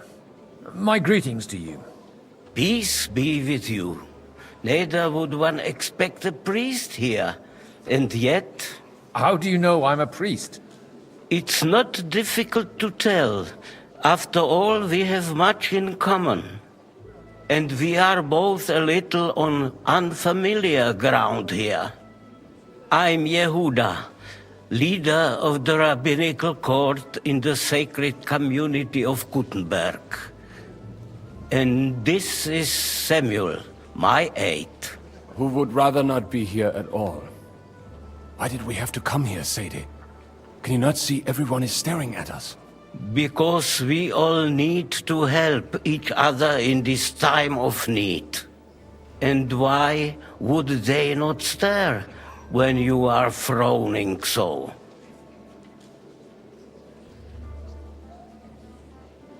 Are you looking for friends among us? Let us say rather that we have chosen a side. The situation in the town and the kingdom is unsustainable. The whole land is on the brink of destruction. You have men and weapons. We have the means to sustain them. Why are you telling this to a Koimer? You wanted to deliver what we brought to the Margrave and quickly leave. Everything in good time, Samuel. We have just arrived, after all. Did you come to lend money to the lords? Not to lend, but to give. Help given to the needy is repaid only by God. You don't even know if you can trust them. With that money, we could have paid mercenaries ourselves. You remind me of my young friend Henry. He's a bit of a hothead too. Henry? That messenger of Radzig Copula? You know each other. You're both around the same age. That would be him. We did not get off to a very good start. Well, maybe you'll get to know each other better. He should be coming here later, by the way.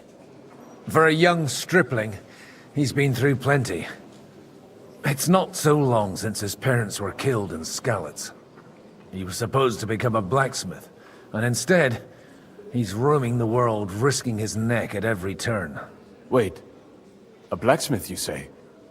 From Skalitz? Aye, that's right. Did you know anyone there? I knew of someone. A blacksmith by the name of Martin. My daughter knew him most, and that is why Samuel is in this world. For our numerous sins. Maybe he was my father, but he certainly didn't act like one. Ma raised me on her own. And that was all for the best. Why? He should have taken care of me, but instead he fathered another bastard. Don't make hasty judgments. As far as I know, Martin didn't have any other children. At least, none of his own. He took in Henry, and raised him as his own, on the orders of the Lord of Skalitz, Sir Radzik Kobila. Henry's real father. I don't care if he took care of 20 other Mamsas. That boy's blood father denied him, just like yours did to you. A person can't choose their parents. And Henry only found out about it recently. Enough. I'd rather have a drink. Will you have one too, Zayde? For that, there will be more suitable times. Good health. L'chaim.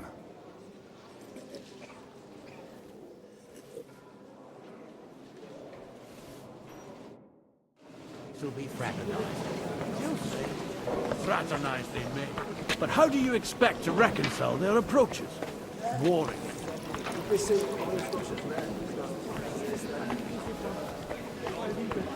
Greetings to you, friend. What's his name?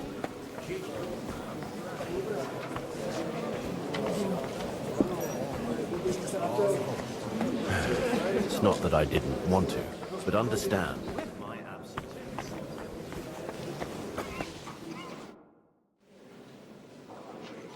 Good health to you, sir. I'm Godwin, a friend of that lad you arrived with, Henry. We don't know each other. Baron Vauquelin-Brabant, Chevalier d'Arezzo. The last of my line. I am a warrior, a traveler, a strategist, and also, à ma manière, a poet. My word. Isn't that exhausting? Mais non! And I'm glad to meet a new friend. It's a pleasure to make your acquaintance, Baron. I knew right away we'd hit it off. How did you end up imprisoned in Malashov? Ah, c'est une histoire compliquée. It was after I heroically led the defense of Gothenburg, and only lost it narrowly by an unfortunate turn of events. That needs some explanation. What unfortunate turn of events? Oh, misère. It is clear you have never been to war. You're quite mistaken, Monsieur Baron. I have. Ah, je suis désolé. This Bohemia is a strange land. I have seen farmhands, children, and even women fighting. But the clergy? Sainte Mère, do tell me about it.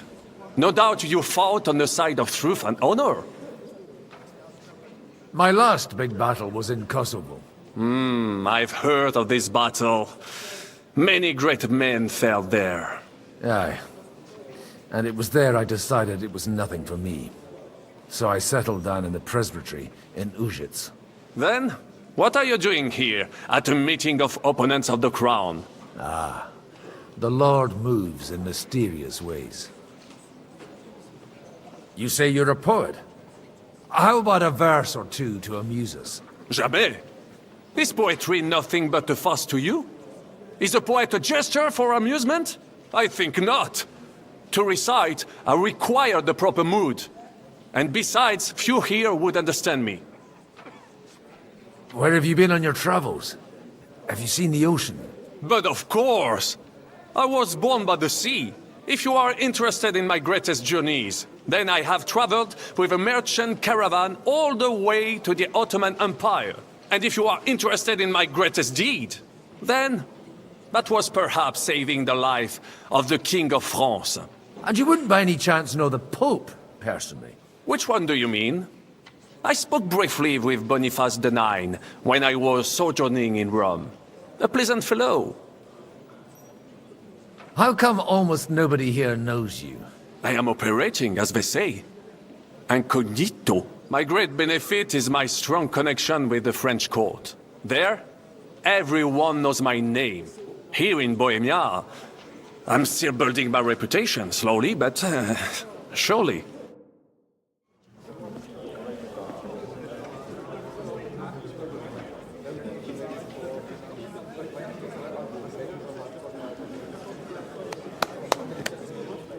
Dear friends and allies, in these troublesome times, you all know why we're here. The question remains, what to do next? Sigismund is facing troubles in Hungary, and here, too, he is up against resistance. He's a capable strategist, but a poor diplomat. Mark my words. If we wait him out until winter, he will leave of his own accord. By winter, he'll have torched all our fortresses and carried off everything that we possess. Are we seriously gonna wait and cower in a corner? Or are we gonna drive them out in shame?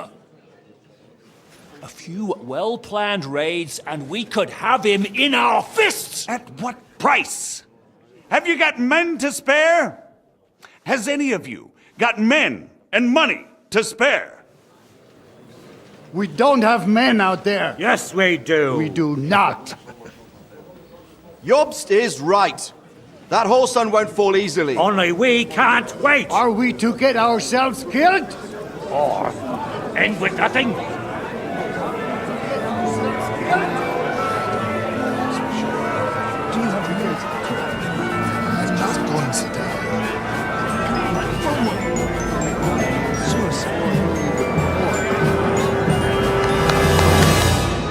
Friends, we'll get nowhere like this. Let's adjourn ourselves and try to think it through.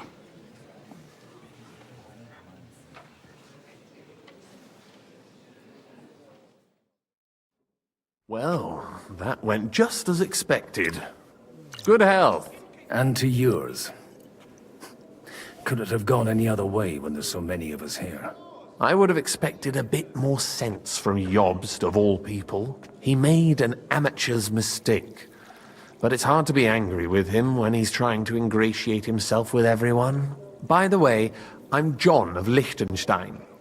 And you must be Godwin, the son of... That's not a thing I've ever boasted of. How do you know that? I have my sources. From what I've heard about you, I'd judge you could be quite useful to me at today's gathering. Is that so? Indeed. And that's why I'd like to ask something of you. It depends what it's all about. A little delicate diplomacy. I expect we can agree that Jobst's plan has certain shortcomings? That's a weak word. And the way it stands at the moment, he'll never get the support of the council. But I have an idea how to change that. Well, I'm curious how you hope to shut Zizka up and satisfy the ones who want peace. We'll sit and wait quietly until Sigismund withdraws of his own volition, as Jobst proposes, but we'll be waiting in the military camp of our huge new army. If Sigismund decides to mount an attack on the camp, it'd be a massacre. Ah, but it won't. Sigismund's army is demoralized and weakened. And besides, he's running out of resources. He's able to tackle fortresses that aren't able to defend themselves, but he won't engage an equal force on the battlefield. But he can't retreat either. That would be a disgrace. And that's exactly why we'll wait until he's called back to Hungary by events there. For the plan to work, we need allies, their money and their determination. We've already set the ground for it. We just need negotiators who will push the right people in the right direction. Are you saying you set everything in motion even before Jobst? More like in parallel, but without his knowledge. If we find support and make it look like the whole thing was his idea, we'll all win. Why are you doing all this anyway? Because I want to put a stop to the senseless deaths. And also because I'm happier with Wenceslas on the Bohemian throne. I'll help you. What exactly should I do? I'll give you 3 names.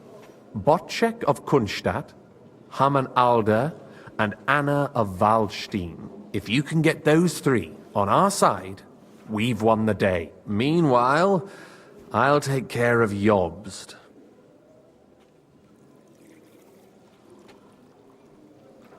Why me, of all people? Because you've got a head on your shoulders. You know how to talk, and you're not just out for your own good. You and your friend Henry are similar in that respect. That's why I know I can count on you both. There aren't many like you two left. What if it doesn't work? I refuse to even consider that outcome. Because it would mean slow, but certain defeat for all of us. Tell me a bit more about those people, so I know who I'm dealing with. Certainly. Who do you want to start with? Botchek of Kunstadt. I know the name, but I can't quite place him. That's just the thing. He's got massive estates, great influence, but he holds back. He doesn't play the big game, because he doesn't like to take risks. He always goes for the sure thing. But once he's made his mind up, not even a pair of oxen will hold him back. Alder the Alderman. Wasn't he a Kuttenberg councillor? He still is. The only one who retained his position after the city was taken. Only he's here, instead of cozying up with Sigismund in Kuttenberg. So his days in the council are numbered. But he'll continue to have a strong influence on the guilds and the rich burghers. And that's why we need him. Anna of Waldstein. The widow of that rich mine owner. What was his name? Wenzel Bartosz. And I'm not surprised you forgot. I was quite surprised to see her here. Assemblies like this are more of a... A male affair? So far, Godwin, so far. Anna is holding back and behaving like an exemplary young widow. But don't trust appearances. She's got claws, she knows how to do her sums, and she certainly has no love lost for Sigismund. And what use can she be to us? Apart from her late husband's money, of course. She's as sharp as they come when it comes to trade. And she knows a thing or two about diplomacy. There are wicked tongues that claim Bartosz acquired most of his wealth thanks to her, and that it was thanks to her that he died, too. I'll get on it then. Wish me luck. I wish us both luck. Before the day is over, the die will be cast.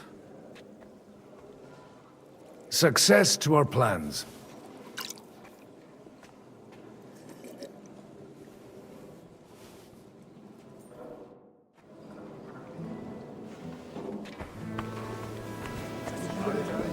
Nobody has the likes of these. I'd like to check your horses out and see if they're as good as you say. Pah, even better. But you won't believe it until you see for yourself. And you might not believe your eyes when you do see them. Well, well, we have a new guest. I wanted to... You wanted to apologize for crashing into my home without it by your leave. Or to harass my guests some more? I want to have a word with Alder. Well, I'm having a word with you. I'll talk to you later, Father. This is important. You're in my home, so you'll talk to me first. What is it you want? Is that your... Unfortunately. Speak up, then. What are you doing here? I came with a delegation from Sir Hanush of Lipa. Is this a joke? Why so strict, Martin? 20 years ago, He was nothing but a cheeky brat, only interested in wenches and booze. I got him a place at the Archbishopric to have some sense beaten into his head. Only it wasn't long before they kicked him out. And then I find out he's settled in some backwater parish in Sassau. But he took his boozing and whoring along with him, lost everything, and then came creeping home again. Huh? Try saying it again a little louder. They might not have heard you in the outer courtyard. You have the impertinence to show me your face after the way you disgraced our whole family? You're exaggerating, like you've always done. Me? Exaggerating? You're the one who turned my home into a house of ill repute. Your whores wandering around as if they owned the place. Oh, actually, anything fun was strictly banned under your roof. But maybe you ought to try it yourself sometime. Then maybe you wouldn't be such a bitter old grouch. You're dishonoring your host. I can't dishonor someone who has no honor. If you had any, you'd be... That's enough. Christopher. You won't get away with those insults. I challenge you to a duel. I refuse to fight. I'm here as an envoy, not a jester. You've got no other option. You insulted Father's honor. Gentlemen, surely there's no need for violence. I can have a word in private with Lord Odorin, the second, as he desires, and then... Out of the question. This uncouth lout needs a lesson. And he's got plenty to learn from Christopher. By God's grace, I have at least one son I can be proud of. You want satisfaction? You'll get nothing but shame. As always. Suit yourself, then. We'll fight. Come to the outer courtyard, but quietly. We don't have to put on a show for the crowd. After you. Well, that's that. Now, where were we? Shouldn't we rather... No, Christopher would sort it out, you'll see. Make room for us. We'll just settle a very private matter. It's an honorable duel, man against man. Stay back!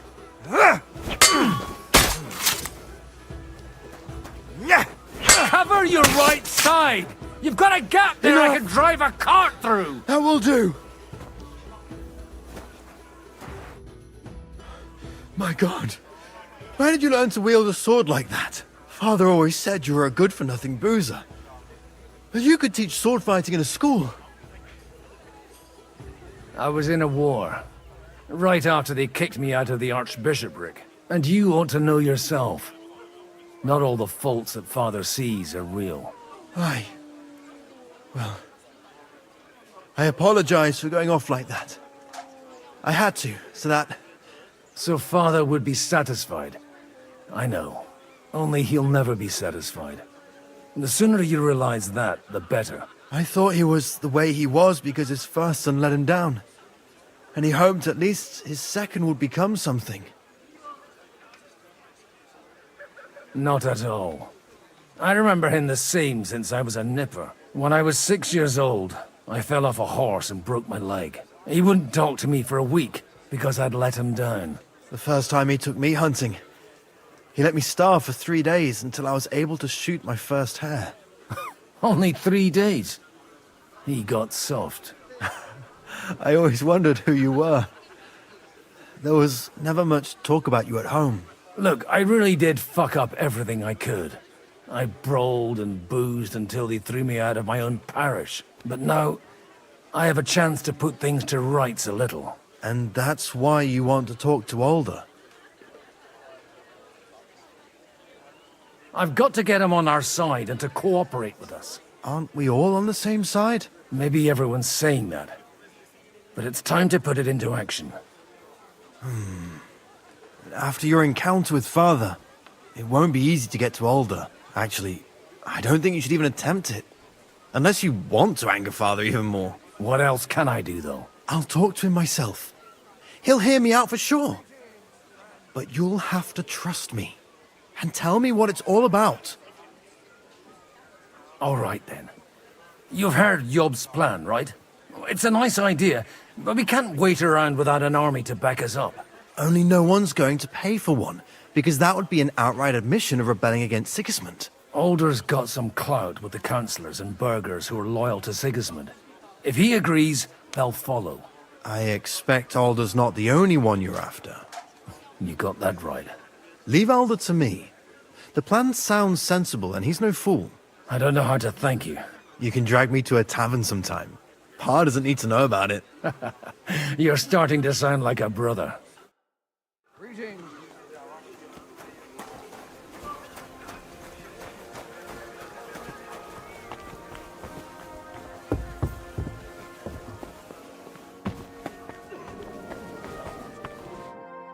God be with you, noble lady. There's something I'd like to ask of you. God be with you. What would that be? Your diplomatic support. And your money. No beating around the bush, eh? I like that. But what do you want my money for? Margrave Yob's plan has some gaps, milady. We need to gather enough resources to... To muster an army that Margrave can't afford on his own? Christ. Be praised. You're astute. I should say so. All sorts of people have their eyes on my money, and divining their intentions is a necessity. Although, between the two of us, it isn't hard to figure out what Liechtenstein is after. How do you know Liechtenstein is behind it? I know most of the people here very well. Many of them certainly have doubts about the Margrave's plans. But they wouldn't dream of stating them aloud. While it seems that Lord Liechtenstein, on the contrary, sees his opportunity. I'd say you have a better nose for people than most of this crowd. Not only for people, but also for good food and wine. And beneficial deals. Then you're in the right place. This occasion provides all of those things. The wine here is average. The cooks lack imagination. And I have yet to hear any interesting offers. So, to the point. What is it that Liechtenstein wants from me? Nothing more than support and resources for an army to parley more effectively with Sigismund. Nothing more? I'd say that's plenty. And why ask me for help? Why should I, of all people, take the risk?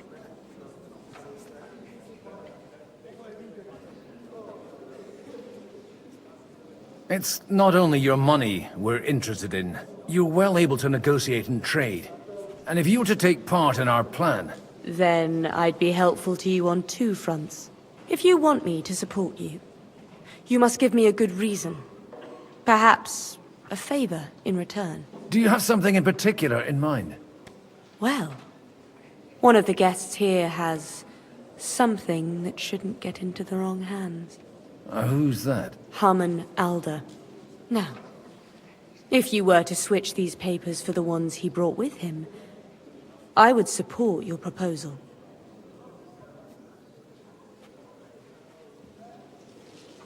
Have you fallen out with the town councillor?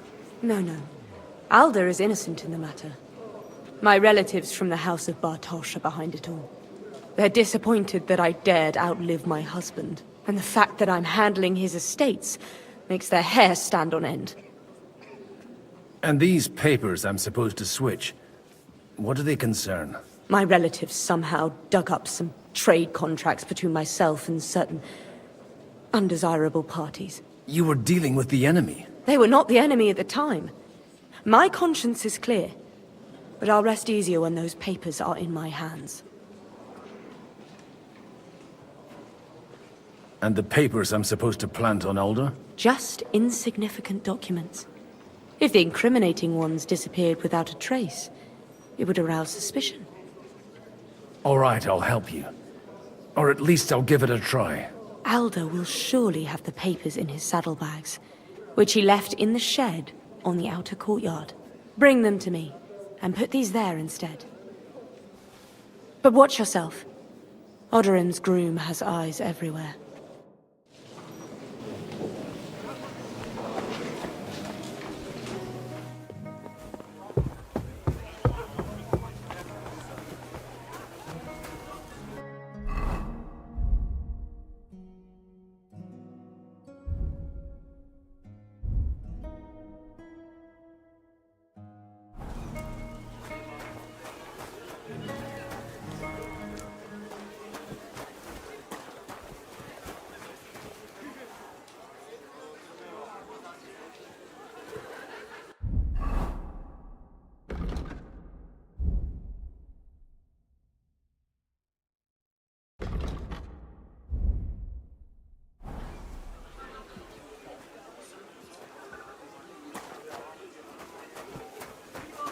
What?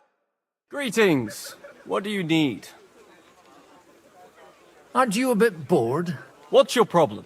The horses are fed and watered. I'm not idle. God forbid. But standing around here must be a pain in the arse, no? You might get thirsty. Not really. What of it? Shall we roll some dice? I'm sure you can take a little breather, eh? Well, all right. But just for a little while. I'll wait at the table over there.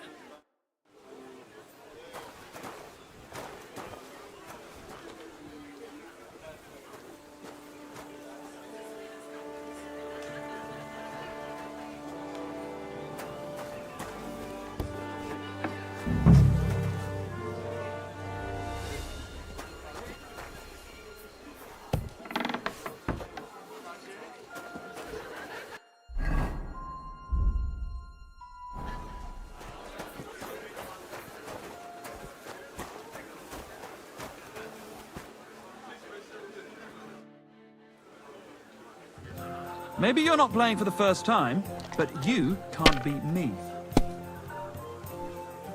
Ha ha! If I threw like that, I wouldn't play at all.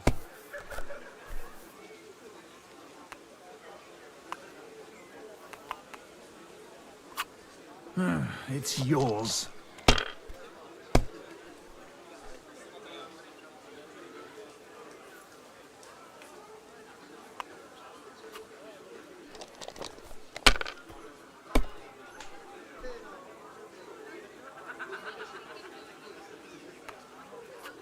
Well, you're not afraid of anything. Well, that's no great loss. You didn't have much anyway.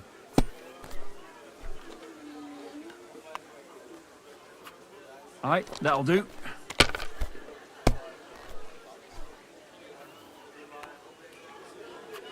Here. Damn! Shit!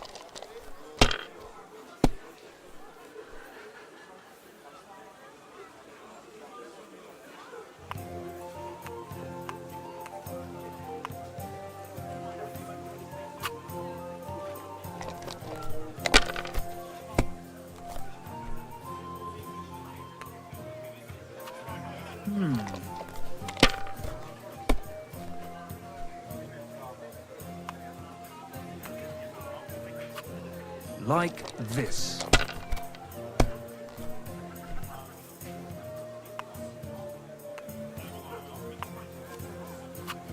Alright, that'll do.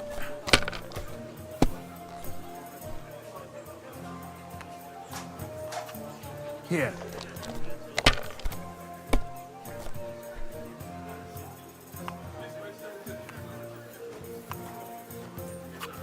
Finished.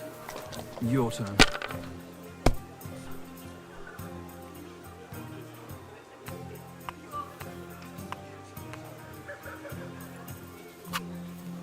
Good game, friend. The money's yours.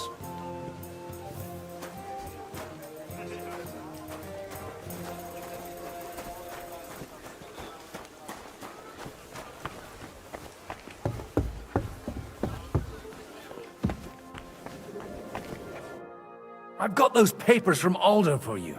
Quiet! You don't have to announce it to everyone. My lady, with all the clamour going on here, I can hardly hear my own thoughts. Here they are. You're more capable than I expected. Thanks for the help. You're welcome. And now you're part of the bargain. As agreed. I will support Liechtenstein's proposal with both words and money. Thank you, noble lady. God will... Yes, quite. But let's drink to our bargain, Godwin. How could I refuse a toast with such a fine lady? To your health, Lady Anna. And to the success of our efforts.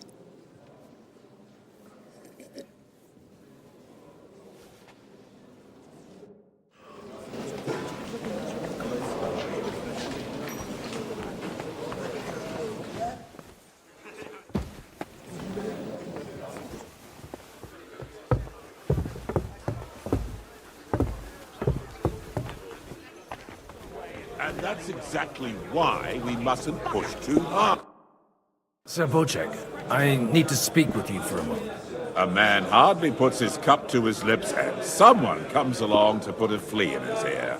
Yobs comes up with a plan as full of holes as a beggar's shoes, and now you're all jostling to win me over for him.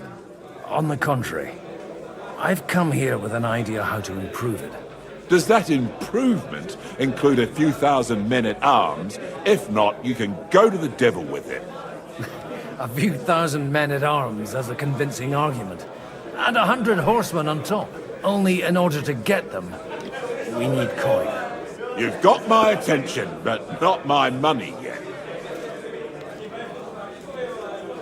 Don't worry, it's not just your money I want to draw on. Believe it or not, we've gained other patrons for our cause too. Really? Name at least one of those lunatics then. Anna of Volstein, for instance. Truly? Well, let's see about it then. I wouldn't mention the word lunatic. All right, let's discuss it, candidly. I have a lot of property, lots of subjects to look after, and along with that, the Lord bless me with a large family. I can't risk it all in a conflict with Sigismund. So you need guarantees that you won't be left standing in the cold if you openly oppose Sigismund? My guarantee is called Yitka. She's my niece. If I succeeded in marrying her off to another strong house, I'll have the certainty that I won't be left alone. Maybe it's enough to find a suitable groom among the allies. Perhaps someone of suitable standing who Yitka would also gladly accept. I don't want her to be unhappy. I believe Liechtenstein is single. And an uncertain party. Besides, he's inconvenient for Sigismund. Yitka could end up being a pawn to blackmail both of us. I'd be honored to oblige. I'm in my prime. Forget about it. Even if by some miracle you could manage to sire children, you'd die before you could raise them. The truth doesn't offend, my lord. But I had to give it a try. How about young Lord Capon? He's a youngster still. He may be young, but he's got something between his ears. He's got battle experience. And when he gets the estate that's his by right, he'll be well secured for life. If he gets it. Right now, Hanush lords over Rattay and seems quite happy with that state of affairs. On the other hand, the lords of Lipa have a good reputation, and Hanush can always be relied on despite his temper. Maybe it's not such a bad idea.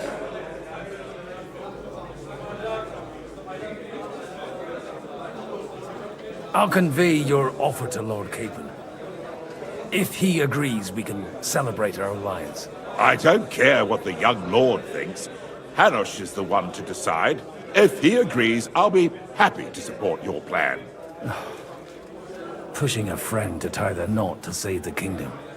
Things have come to a pretty pass. The kingdom will not forget his sacrifice. Now stop dilly-dallying and go and tell Hanush.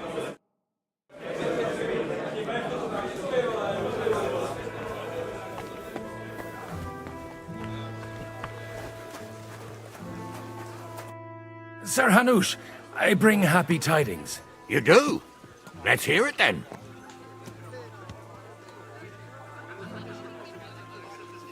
Young Lord Capon is going to get married. If he's got some impoverished noble's daughter pregnant, I'll have his hide. I'm not going to support some bastard. You misunderstood my meaning. I was the one who arranged the betrothal. I mean, with your blessing. You arranged a marriage for my ward? Just like that? With who? With the niece of Sir Bocek, Lord of Kunstadt. Her name's Yitka. Bocek of Kunstadt? The Bocek of Kunstadt? Godwin, you conniving old bastard! Oh, fuck. I don't believe it. So, young Hans is to marry Kunstadt's daughter? Niece. If you're serious, I'll make sure that you get the Rattay parish. Or you could make me the abbot of Sassa. Or what about a bishopric? Forget it. Soon I'll be paying for a wedding. Not a word to Hans. I want to tell him myself. But let's drink to it, shall we? Cheers! Cheers to you, and to your parleying skills.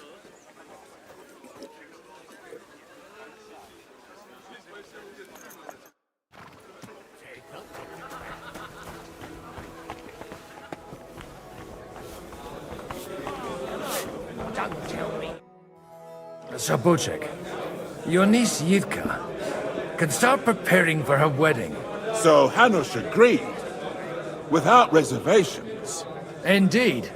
Then I will fulfill my end of the bargain without reservation. Thank you, Lord of Kunstad. Enough formality. We'll have a drink. What do you say? Cheers to the beautiful Lady Yitka and the unhappy Lord Caitlin. Here's to a good bargain.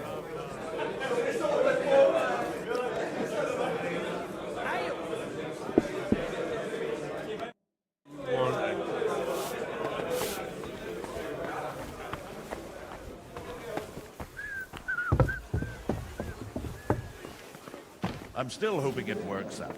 We walk out of here with a clear plan. But you were right. Gentlemen, I think we can raise our goblets to the successful conclusion of the negotiations. Is this supposed to be your secret weapon? Like I said, miracles happen where you least expect them. Tell me, Godwin of the House of Odorin, what news do you bring us? I bring nothing from the House of Odorin. But the widow of Waldstein and Sir Bocek of Kunstad will support our cause. Both of them? Good heavens, what did you promise them? This is going to be a long story, and I could use a drink. So if you'll excuse me, my lords?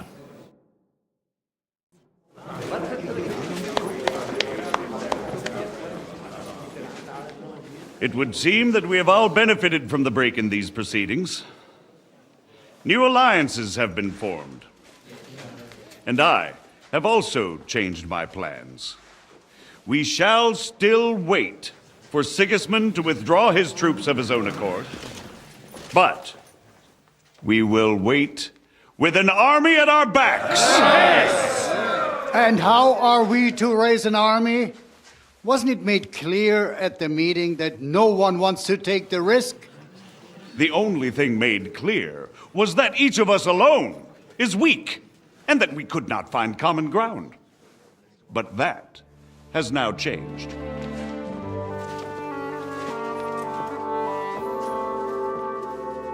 King Wenceslas is, by the will of God, the Balbatim of all his subjects, not only the Christians. Our community, and not only ours, will give you coin. Yes! The Kuttenberg houses are still loyal to King Wenceslaus, and we stand with Lord Ruthard. And if that's not enough, the houses of Leipa and Kunstadt will unite and march side by side.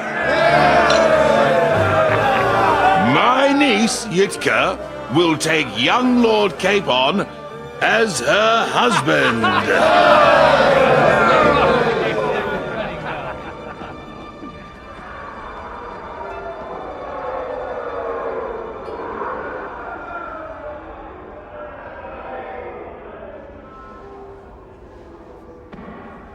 Lords Kunstadt, Hanush, Radzig, and I will set out immediately. God willing, we will be back within 3 weeks, along with an army. Now those are words worthy of a nobleman. My friend, I still believe that words are more powerful than swords. And our words will ring in 1,000 voices to the glory of King Wenceslas.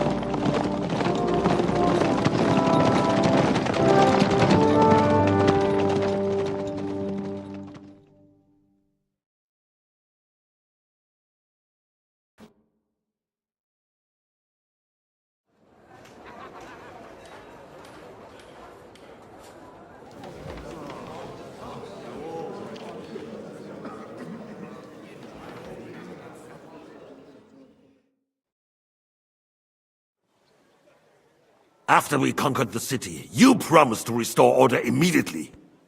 And then I find out things are even more disordered than before. Your Majesty, we are sorry. We will put it to rights. You've already said that. I want to hear real solutions. We will put more guards on the roads and toughen penalties.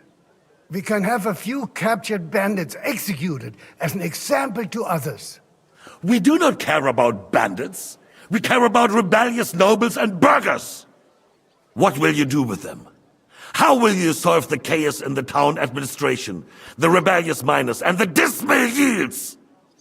And how is it even possible that a rebellion against the king is smoldering here in the city? What do you mean, sire?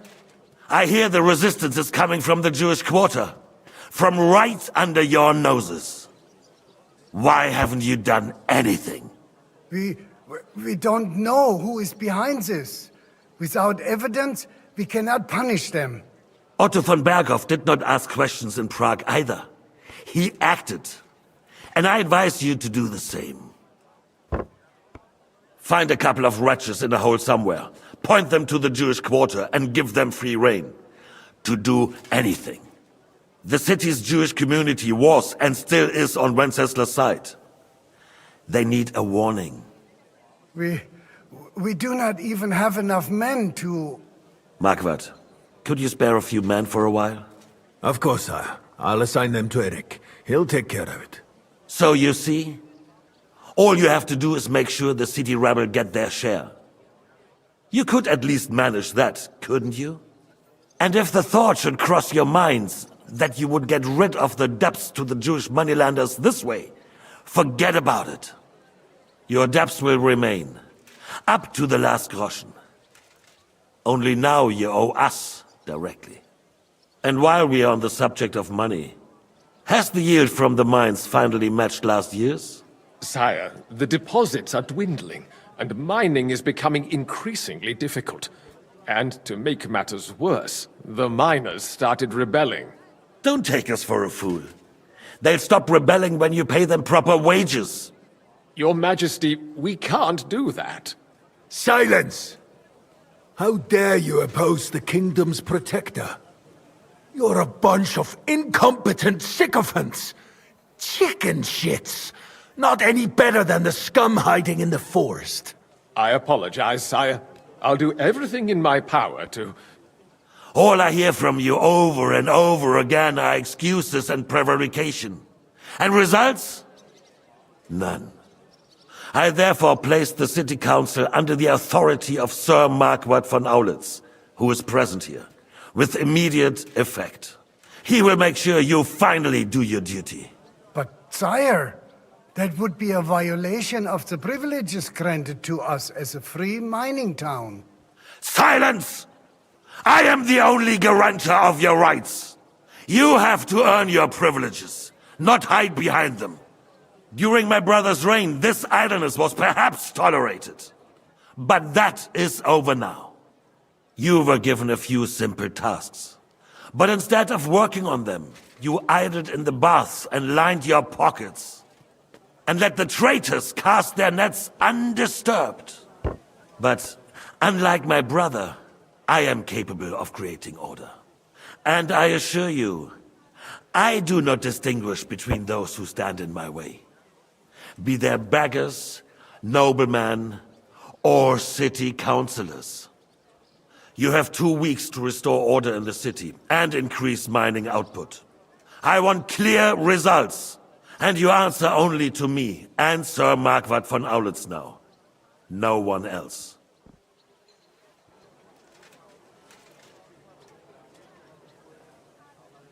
The council is dismissed. You, don't go anywhere, boy. Be so kind and remain here. Our throat has become rather dry. And we still wish to speak with our friend von Aulitz. Yes, sire. As you wish, sire. Between the two of us, Marquardt, was I not perhaps too harsh on them? And speak candidly. We have had enough of false flattery. Sire, you were harsh, but rightfully so. These councillors, they need to be shown their place. You suffered their insolence for far too long. And the same is true of the Jews. We know. Otto repeated to us several times that it is time to strike against them. We are glad he's not here. He would be intolerably self-satisfied if he knew we had heeded him. Boy, can't you see the king's cup is empty? You tend to us as if we were infirm.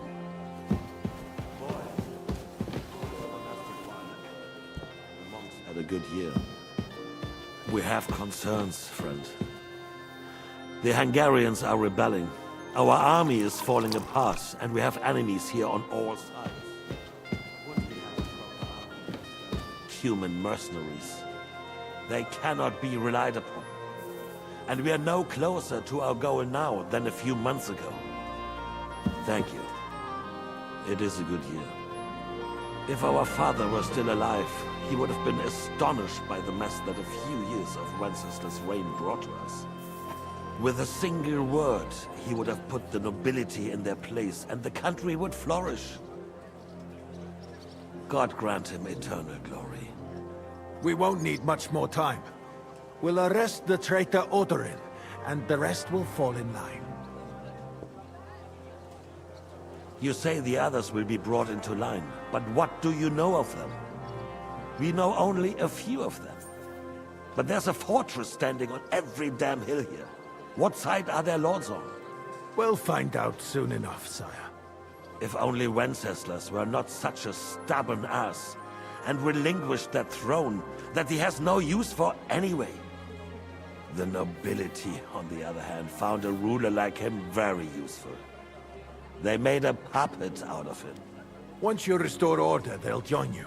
All you have to do is promise them the privileges they lost during Wenceslas' reign. First, they'd have to be willing to make peace at least among themselves. Jobs does everything he can to sow chaos, so that he himself emerges victorious in the end. This business makes me thirsty. Pour me some of that red, boy.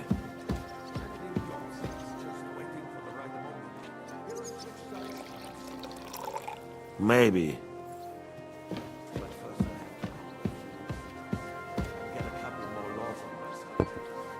Then they take the threat of war seriously. And Hungary. If Bohemia is a wasp's nest, then Hungary is a viper's lair. You will follow in his footsteps, sire, as soon as you get the chance. But the wine is good here. To your health, Margaret.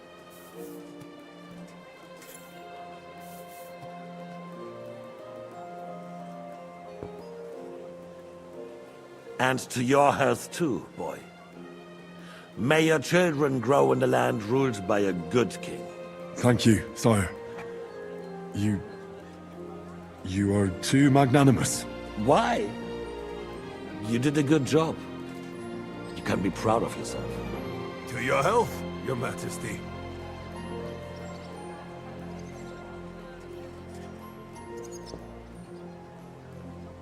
First, we need to crack down on the biggest troublemakers. We're working on it. While the consul was meeting, Otto von Berghoff and his men set out for Rabosch. Odorin won't give you any more trouble. He and Ruthard are in it together. Once we get Odorin, we can handle Ruthard easily. Rabosch will be yours. After all, Otto has already got Malishov. I appreciate your confidence, sire. But the devil knows there are a lot more strongholds to conquer here. For the king, red wine, boy. No. We shall have white. We have had enough of it. White it is. Quickly! I think von Berghoff's little contraption will find its use again. Need be. We could use it to raise this town on too. I have some suggestions for other candidates. Not so fast, my friend. It's a wondrous tool, but we can't rely on it forever. But to bring it here to the square and point it at the city hall? Those sycophants would only benefit from a warning like that. It's a splendid idea, but it won't be necessary. The councillors are quite fearful enough already that they can hide nothing from us. There's been enough fretting, sire. You shall see. Soon we will drink to the conquest of another fortress. You are right. So then, to victory. And you, boy, will you drink with us? So that you shall have something to tell your children and grandchildren. To victory, sire. To today's, and those of the future.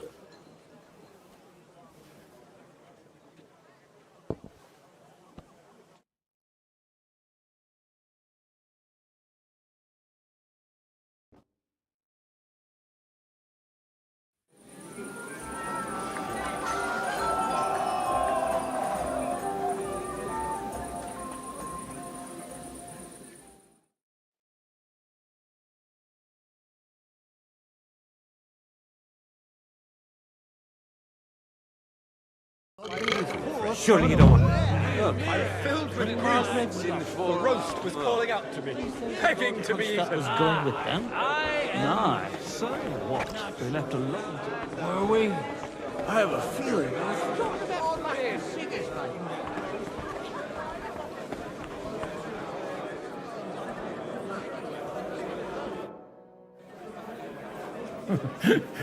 You in need of something, my well-oiled friend? I'd like to drink a toast with you to our joint success. As they say, all's well that ends well. So, to brighter tomorrows. Touching. Come now. What's become of your poetic soul? I never had one. Truly? Not even a little? Not a bit. I'm just a cynical old pragmatist. In that case, in quite simple and pragmatic terms, the wine has run out. Fuck! I've got a tongue like a slice of weak old bread after all that gabbing. Well, get something wet for us then. His lordship is so unsteady on his legs, he can't make it as far as the keg. To hell with that keg slop. Your father surely has something better stored away. I had my eye on him all evening. He had pictures brought from somewhere for himself and his closest friends, and left the rest of us to drink cheap dregs. Try and find one of those pictures for us, eh? I'm sure you can manage that. You can bet on it. I've got a nose for booze. I don't doubt it. Get sniffing quick.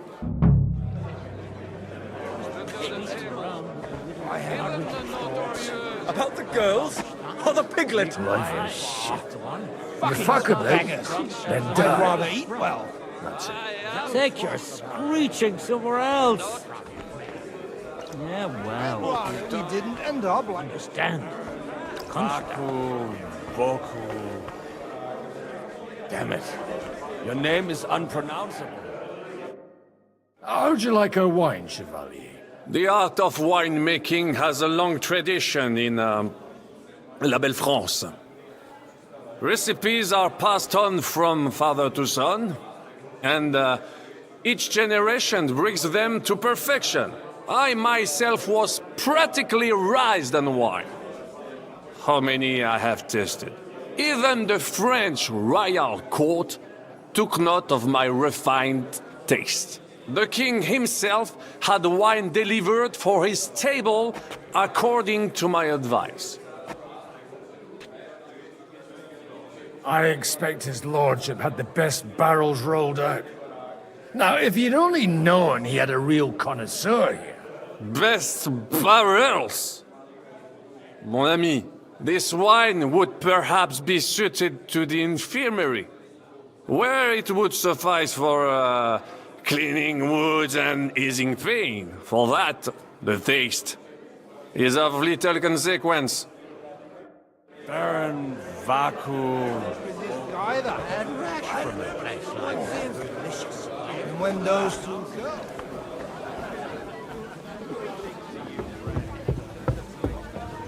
Of course it's a horse.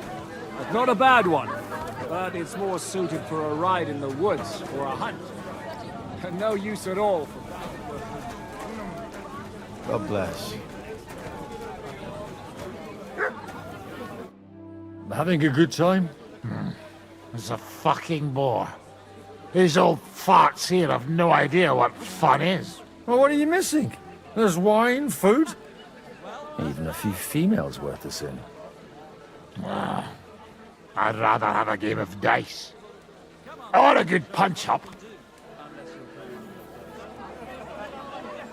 Don't you dare get into a fight with anyone. You know what a fuck-up that would be.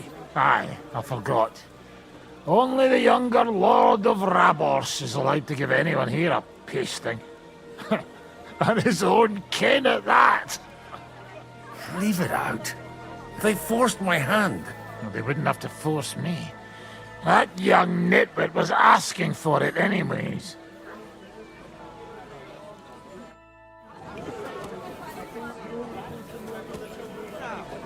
Does mispronounce the name? My God, that looks like a bloody expensive horse.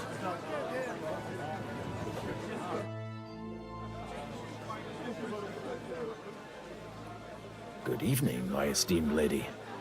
I haven't yet had the opportunity to make your acquaintance. No matter. I know who you are. Although Martin hardly spoke of you. From what I heard, I could conjure up a pretty good picture. No offense, ma'am. But whatever picture you paint of me, I have reason enough to believe it's mistaken. Indeed. So, the stories of how, in your youth, you used to drag a different chambermaid to your bed every night is nothing but slander. And I also heard that you once fell drunk into the trench in front of the fortress, horse and all. All right, I confess to that one. But nothing happened to either me or the horse. And is it not true that one of your paramours made off with your late mother's jewelry? We are all sinners, Ma. And besides, that was 20 years ago. A person can change a lot in that time. Unquestionably. My husband is living proof of it. No more than I. Would you kindly introduce your two companions? This is Lady Christina, second wife of Lord Binyek of Nostitz. She's standing in for him here today. Nice to meet you, sir. How come your husband didn't come? Because he's been rotting for nearly a year in the king's captivity. I'm sorry to hear that, Mom. I pray that God shall return him to you soon. I've been praying for it since the day I got word of his captivity. Perhaps worldly powers will come to our aid once the promised army turns up. One hopes. What's your opinion of the outcome of today's assembly? That it's about time. Although at the onset it looked like everyone here would carry on arguing like fishwives at the market.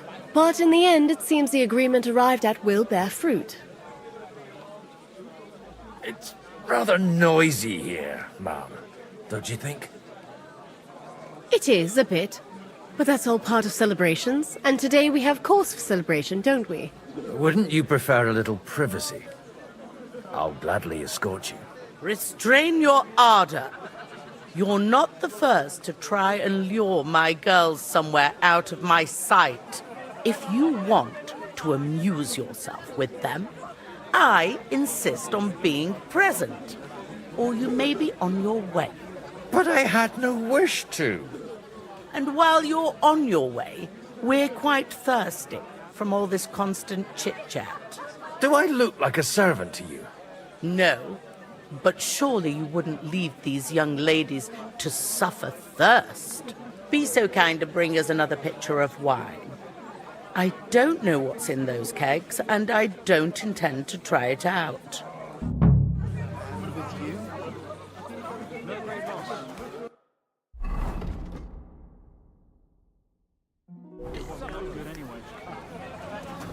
See now, just mispronounce the name, and we're not talking about a horse. May I interrupt you for a moment? You already did, didn't you? What's the matter? One of the most esteemed guests ordered more wine. Where might I find it? All over the place. Are you blind? I meant the really fine wine. The kind that Martin Oudren would drink. No way. Sir Martin ordered for it to be served only to him and a few of his favorites. Oh, come on. If I go and get it myself, there's no risk to you. At worst, I'll take the blame. All right. Them pictures are on a table in the cellar. But you didn't hear it from me. Now off you go and leave us alone.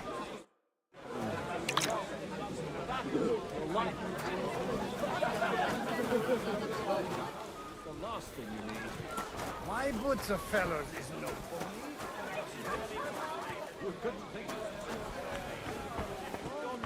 Morning.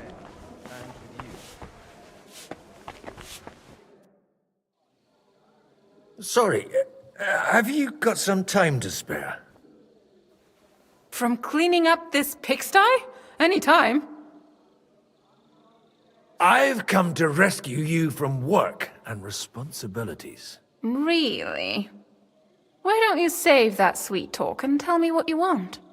Well, it occurred to me we could maybe spend a little time together. Of course. What else? Do you play dice? You mean strip dice? You strip if you like. Either way, you'll end up bare-arsed and with an empty purse. I'll give that a miss, thanks. Not up to it, eh? Look, if you want a bit of fun, go and see Dasha. She slept with half the fortress. And the whole village. Couldn't you have run out when you started? Sigismund will be gone. And I will tell you, we won't.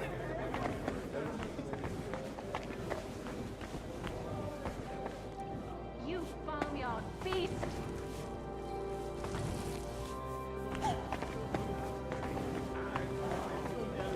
Not a bad one. But it's more suited.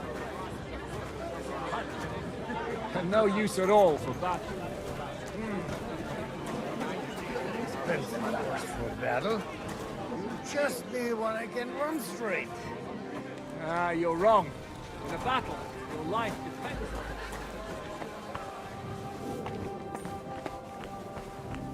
on it. I've got some... Greetings. Can't it wait till morning? Sorry, I don't want to interrupt, but are you busy? What do you think? A fortress full of hungry mouths and half of them noble lords accustomed to all kinds of debauchery.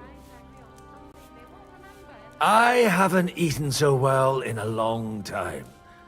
Lord Oudren was fortunate in his choice of cook. He didn't have to choose me. My old ma spent her whole life in this kitchen, and my grandmother before her. God rest them both. Wait, you Kvieta's daughter, Madlenka. It's been a long time since anyone has called me by that name. I was afraid you'd forgotten me. You haven't changed at all. But I have. And you've changed too. You left a haughty young pup, and now you return... An old dog. Not at all. The years have been kind to you. And how have you been all this time? Did my father give you a hard time? Not really. When he remarried and had another son, his mood improved quite a bit. I also got married. And soon I had my little Elishka running around under my feet in the kitchen. Young Sir Christopher used to come and play with her sometimes. He was always a very nice lad. Tell me more about Elishka. She's a big girl now. She's a maid here for now, but I'm sure they'll find her a better job soon. Well, aren't you worried about her? A young girl doesn't have it easy in life. Even as a little girl, she used to beat up the boys in the village. I put up with all sorts of things without a peep, but not her. And your husband? Kuba? He died when Alishka was just a baby. He got bitten by a dog, and the wound festered. It was quick. God grant him eternal life. Why don't we go somewhere together? Somewhere private. And reminisce about the old days. You really haven't changed at all. You ought go and have a drink and stop chasing girls. I mean, it's embarrassing at your age.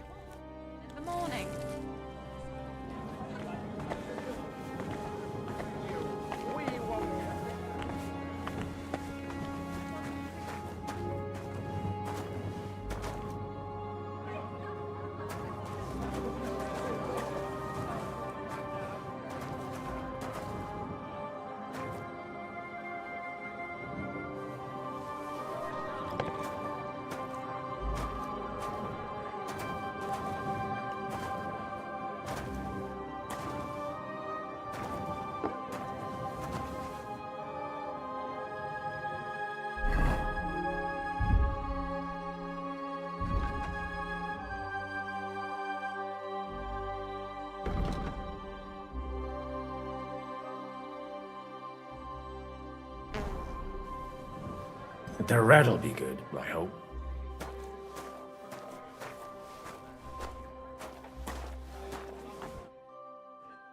Now there's a piece of horseflesh for you, Rootheart.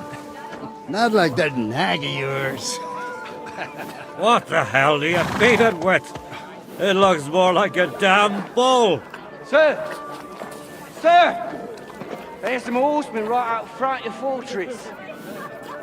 Ah, that's Peter of Pisac. He wouldn't come to the council, but he is coming happily to the celebration, you old fox.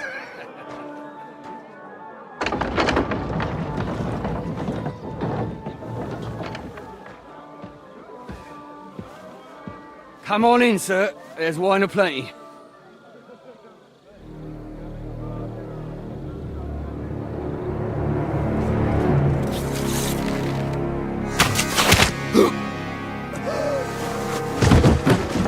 Hey! Hey! Intruders!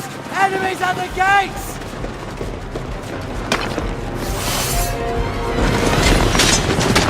Seize the nobles! Kill the rest!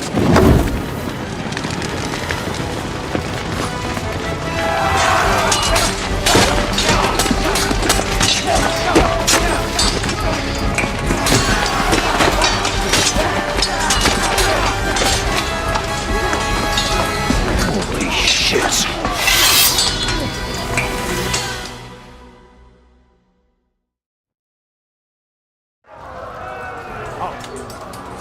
Jesus!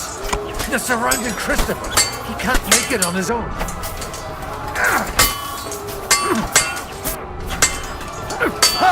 You got him!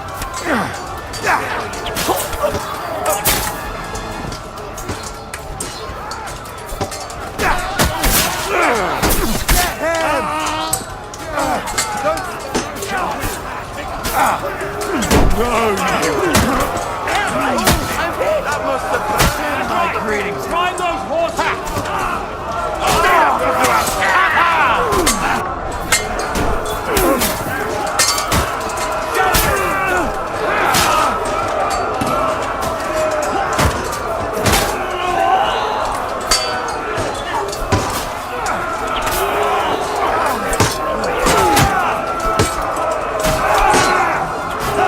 You got him!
true blood! Yeah!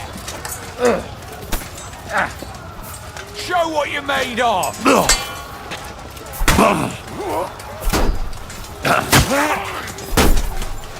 Yeah, don't spare Do it.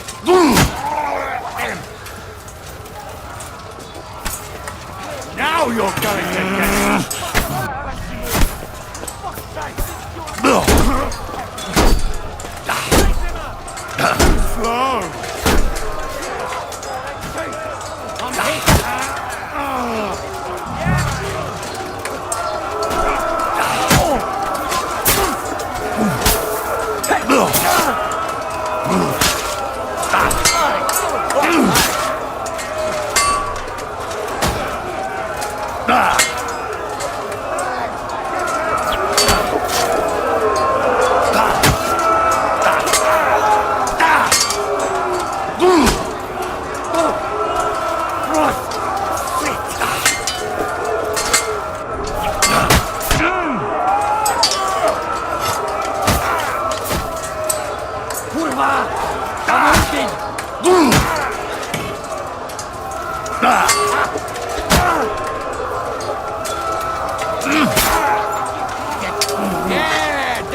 Show what you're made of!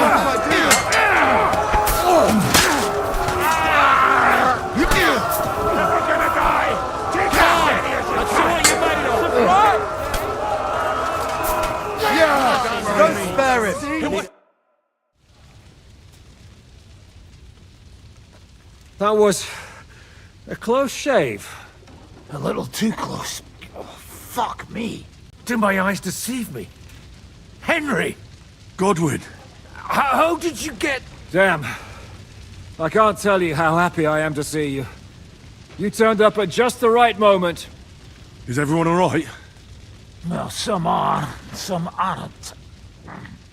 They captured Odorin, Kunstad and Rutard. And they took Alder and Kunrad of Vector away too. They wanted to slay the rest like dogs. What about my father?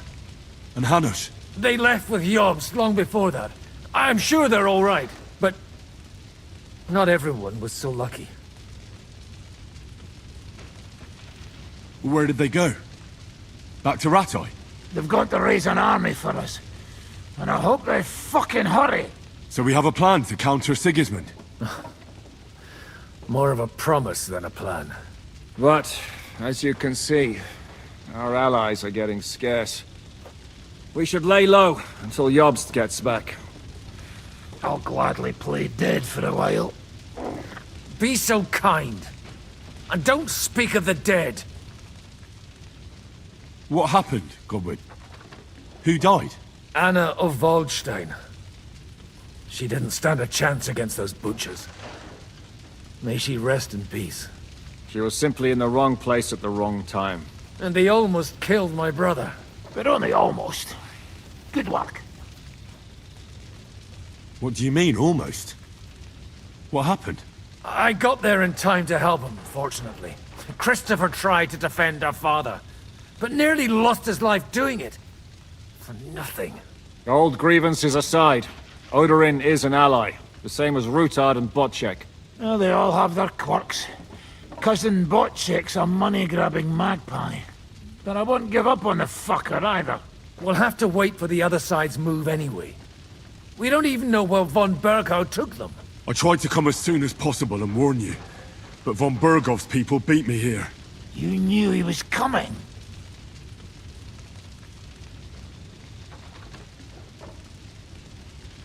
I was standing a few steps from von Aulitz when he told Sigismund I was pouring them wine, and had to listen to how Sigismund was going to give him Raborsch. It was a horrible feeling, not being able to do anything about it. And what could you possibly do? Kill them. Both of them. My fingers would itch too. Was there any knife flying around? Or at least a fork? Do you know what that would cause? The war would end. But at what cost? After Sigismund's death, his army would be cut loose. They'd ransack the city and kill anyone in their way. Do you like watching those foreigner dogs rampaging around and slaughtering innocents? Who else has to die before we do something about it? Tell us about it. We were neck deep in corpses before you bothered to turn up. Well, not you. Fuck you, Jan. I'd trade places with you in a heartbeat, trust me. We've lost a lot of allies. We'll have trouble finding new ones. They'll be afraid to even peep against Sigismund. Well, are you surprised? Look around. Sigismund showed everyone what's coming for all who resist him. Is there anything we can do? Definitely not right now. We'll treat the wounded, bury the dead, and get the hell out of here. Then we'll hide in the Devil's Den and wait for Jobst and his army. If I survive the journey... Oh, God's teeth. That stupid nag nearly broke me in half. The king announced one more thing at the council. He asked the councillors to ransack the Jewish quarter. That is, he ordered it, more like. Fuck! Liechtenstein's got his people there. They could reveal a lot. The city rabbi is sitting upstairs in the hall. At least he's safe here. They're our allies. We have to help them. What do you mean by we? Everyone here is lucky to be still breathing. I can just see them all jumping to their feet and rush to save their poor Jews. Maybe Samuel will figure something out. He wanted to talk to you anyway. He's here too? Aye, escorting the rabbi.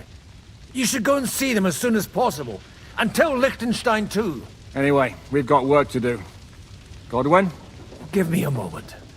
I'll go and see Christopher first. Guard the walls until morning.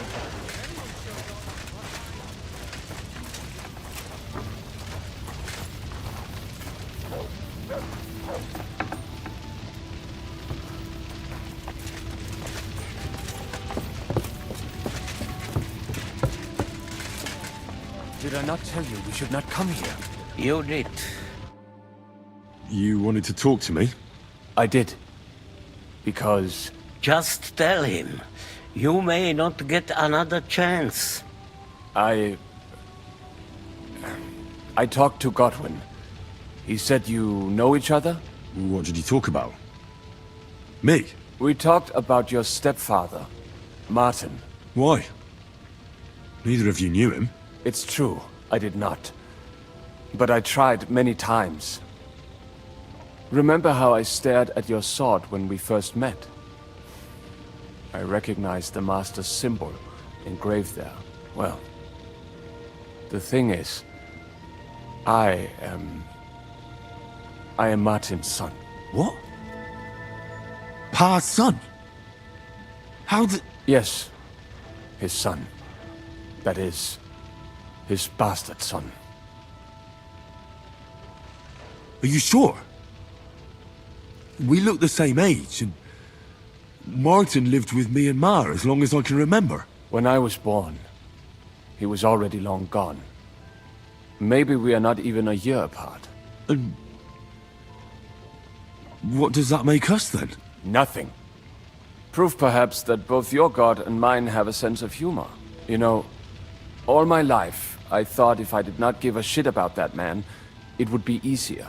But now that I know I will never see him, it troubles me that I did not get to know him. I can tell you about him if you want. But now is not the right time. This is not the end. We have to go to Kuttenberg, now. Sigismund ordered confiscation of the property of people in the Jewish quarter. The king has approved Xere. He's no king to me. He's a fucking whoreson. What's a Gezerah? That is hard to explain. Nonsense. It is as clear as day. Christians set out to kill our people. Innocent and often defenseless. Ransack their houses and divide the loot. And all that with the king's blessing. This is what we were afraid of. But we did not expect Sigismund to be in such a hurry. We need to get back into the city and get the people out, quick, before it begins. Will you come with us, Henry? Every man counts. I have to tell Liechtenstein, but then we'll set off right away. Go and tell him, but hurry. And when they're trying to raise an... Otherwise, Rabosh would be left without a call. No one knows where... You... Did I say anything like that?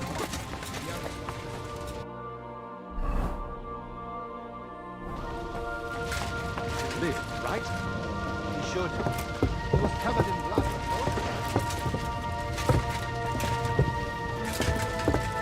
So many dead. For nothing. They dragged Lord Odorin who knows where, and almost...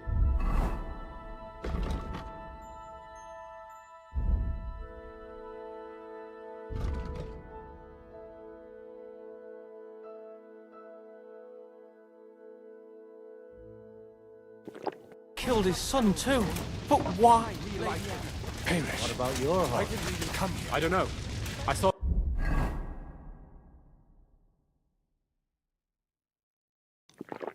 Bolting out the gate. Jesus made Christ. Good to see you both.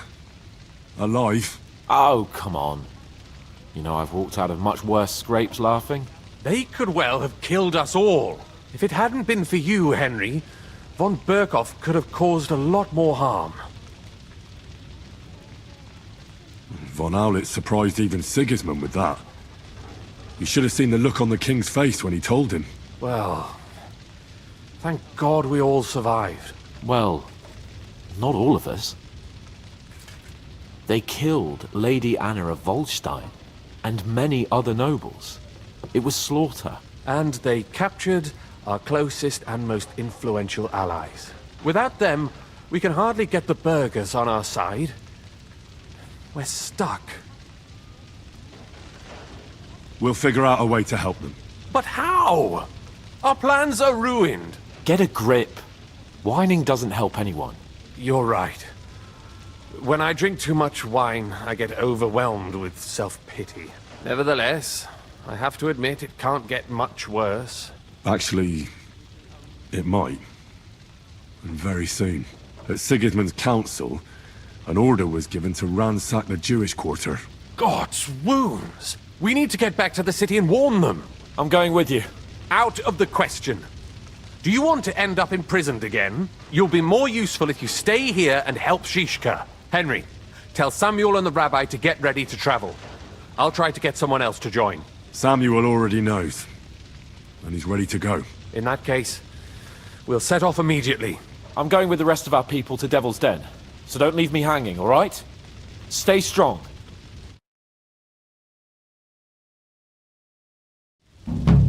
Thank God you're all right. On the way here, I saw Sigismund horsemen and feared the worst. Kubienka? What brings you here? Well, I heard you were having some kind of a feast here, so I came to grab a bit of meat. And I see, instead of that, you have a massacre here. Well, the real massacre is yet to come if we don't do something fast. We have to get to Kuttenberg. Can we borrow the wagon you arrived on? But of course. I borrowed it too, if you know what I mean, but, Could you stop blabbering already? We don't have the time. Easy, Ingele. And you, sir, if you can, come with us and help us. all right. But could you please tell me what the fuck is going on? I'll explain to you on the way. Time is running out. Are you coming too, Sir John? Of course. But do you think that's a good idea? No offense, sir, but you're no great warrior. I'm not. But I'm not just going to sit here and wait, either. All right, then. Let's go.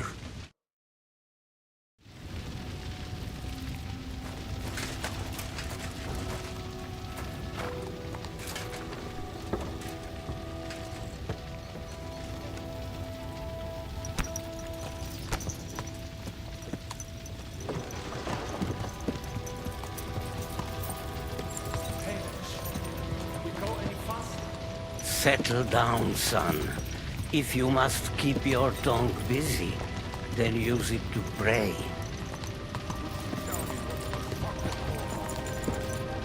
Sigismund ordered an attack on the Jewish quarter. We need to get everyone out of there fast.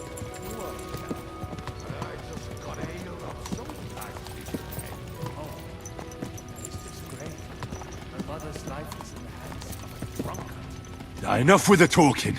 Can't we really go any faster? Just hold on tight back there.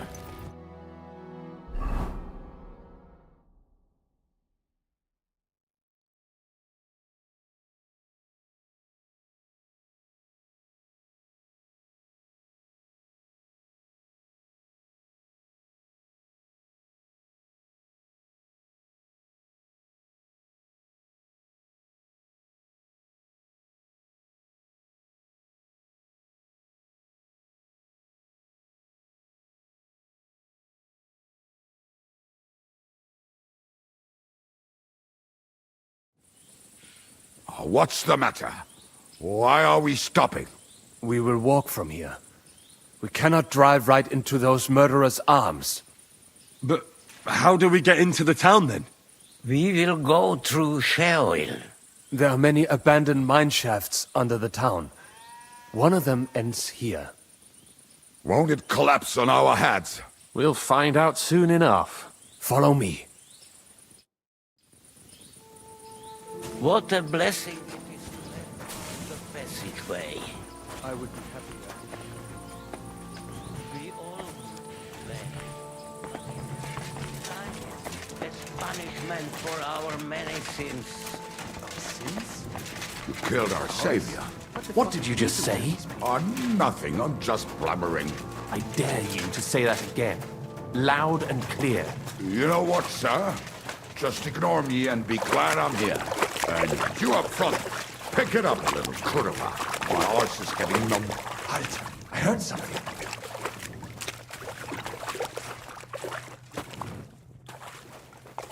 So, do you hear anyone? If they manage to get all the way here, it is all over. No, I think... I must have just imagined it. Let's keep moving.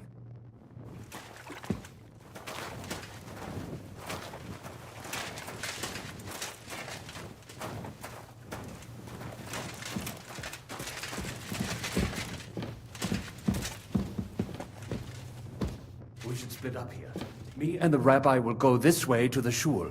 We have to take the Torah and warn everyone. What about us? You keep going straight ahead and then to the left. You'll get right to the King Solomon Tavern. Gather up all the secret documents and wait for us. Shouldn't someone come with you, just in case? How about Kubyenka here? Henry and I can handle it. Well, if you insist. Was that all the contempt you could muster up? Well, good luck. We'll see you up there. We have to go this way. Hopefully we'll find it quickly. I left a stack of my papers in the tavern. And if they fall into Sigismund's hands, people in other towns will die too. Do you think we're going to make it in time? To find the papers? Save the people? I pray we can, Henry. There's nothing more I can do. Hopefully everything will be all right at the tavern.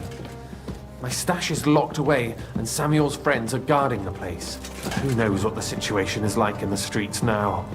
It's strange all the same, isn't it? Hundreds of people must have dug this tunnel. Years of hard labor in the darkness. The effort, the suffering.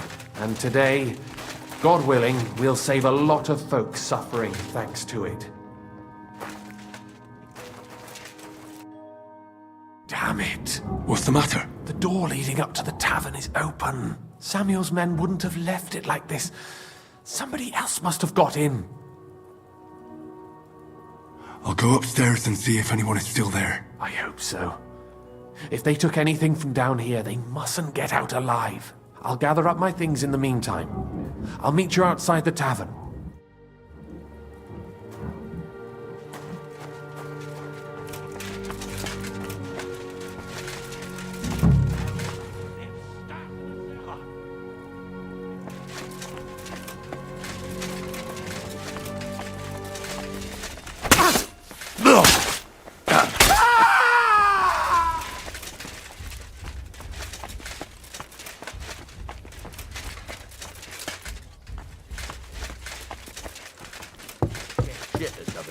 What do you...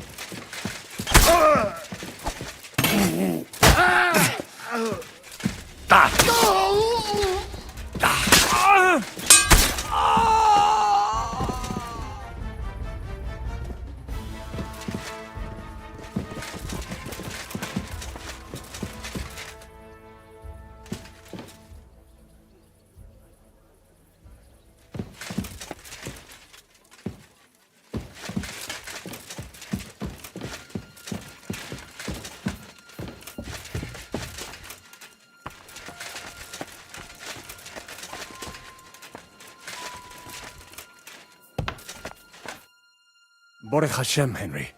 You're all right. Sam, you're back already? How does it look outside? A few of the cutthroats got in over the walls, but we dealt with them. But there are more outside the gate. 4 of them were here in the tavern too. Fortunately, they didn't take anything important. But your friends paid for it with their lives. What? I'm so sorry. If it's any consolation, Henry here has already taken care of those cutthroats. But they didn't look like they just came to the tavern by chance. Eric must have sent them. What about your mother? Is she all right? She is, thank God. I told her to get ready, and we would come for her right away. I'm really sorry about your friends. We got here too late. There was nothing you could do. Benavis Hamardes. This Eric is really pissing me off. I've never laid eyes on him, yet I cannot wait to wring his neck. Well, there'll be plenty of time for that later. We have to go now. I'm sure Mama is waiting for us. We have to take her to the shul. You go ahead. I'll lock the tavern and block the secret passageway so no one else can get in. But sir, if any more of them come here... I can take care of myself. Now go. God be with you.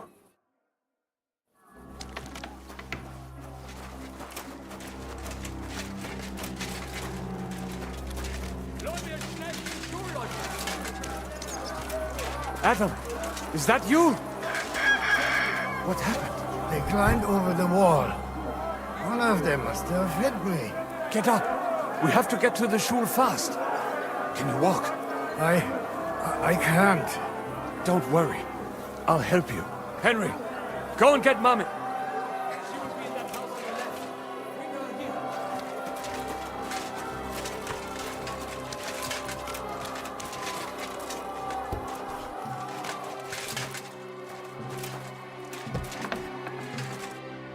Oh, Himmel!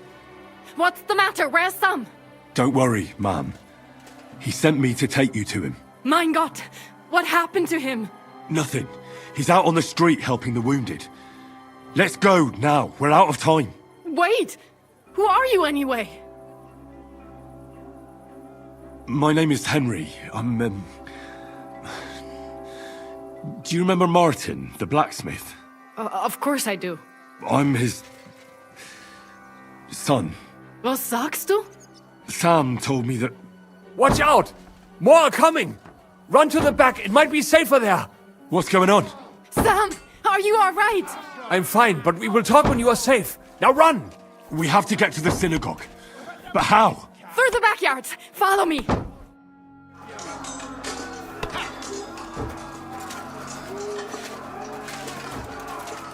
Watch out! They're shooting at us! From the ramparts! Get rid of them! Baruch Hashem, they're gone. We have to keep going. For the yard.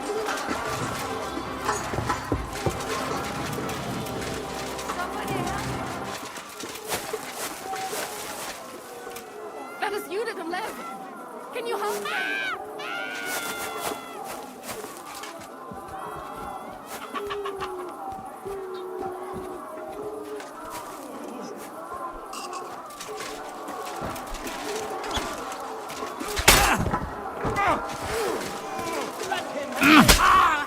You rat!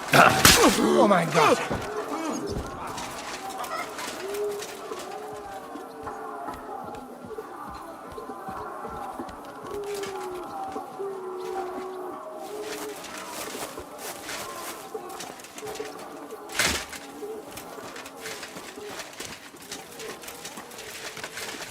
We cannot get past the wagon. We have to go this way. Through the house.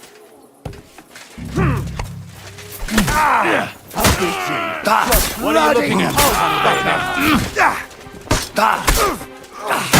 Not it. Mommy, are you all right? I'm fine. But what about you, mein Kind? I'm still alive. We can talk later. Now, we have to go.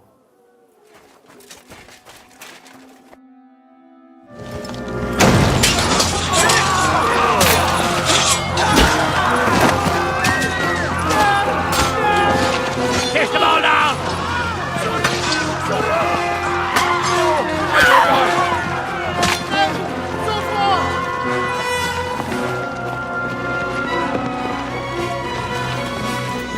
Come on! What the hell? What is it, fuckers?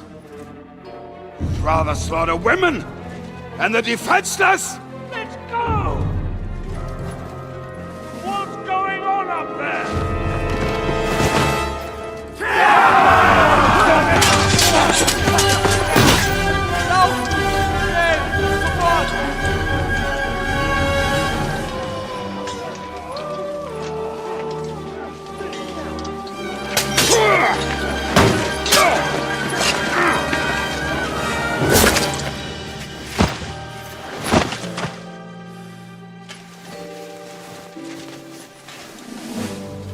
Go inside.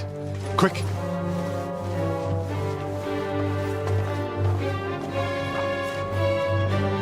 To the fucking task. I've never been so glad to see you two. In need of a helping hand, are you? No, I just don't want to die here alone.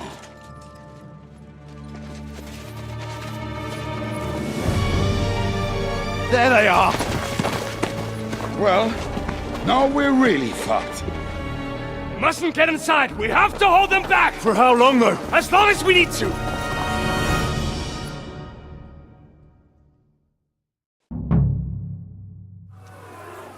Not him! I want that!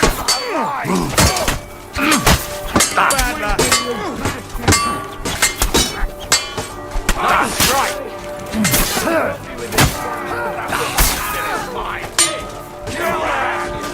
God will forgive you!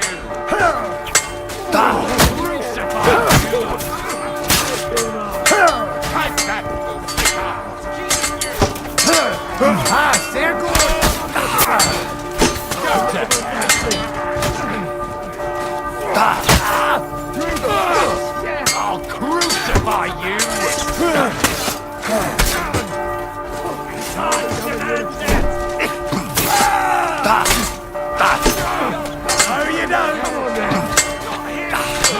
It's in the eye!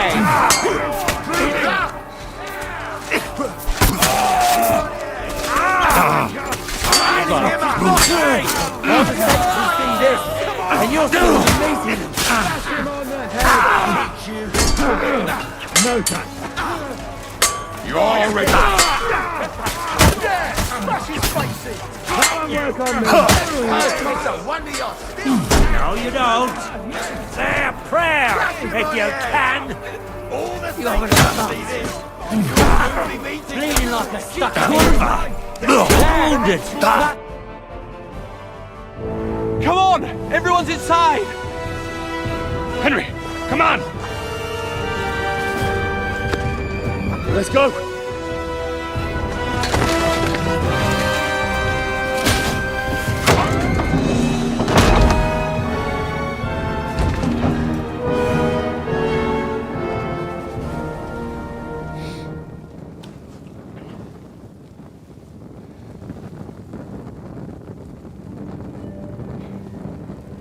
God mohl mir.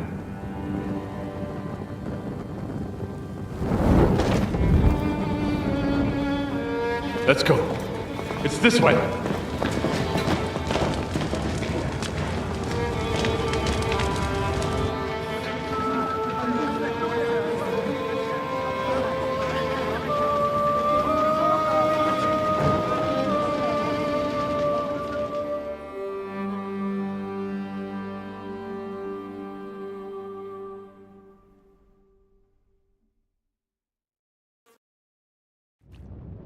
Damn. That was a close shave. I reckon I should go to Samuel's mother and talk to her about Martin. I won't get another chance.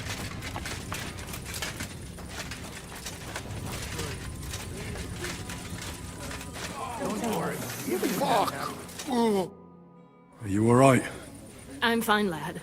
I thank you for everything. Is there anything else I can help you with? Mein Gott, boy. Have you not helped us enough already? Now we have to manage on our own. I know this might not be the best time, but...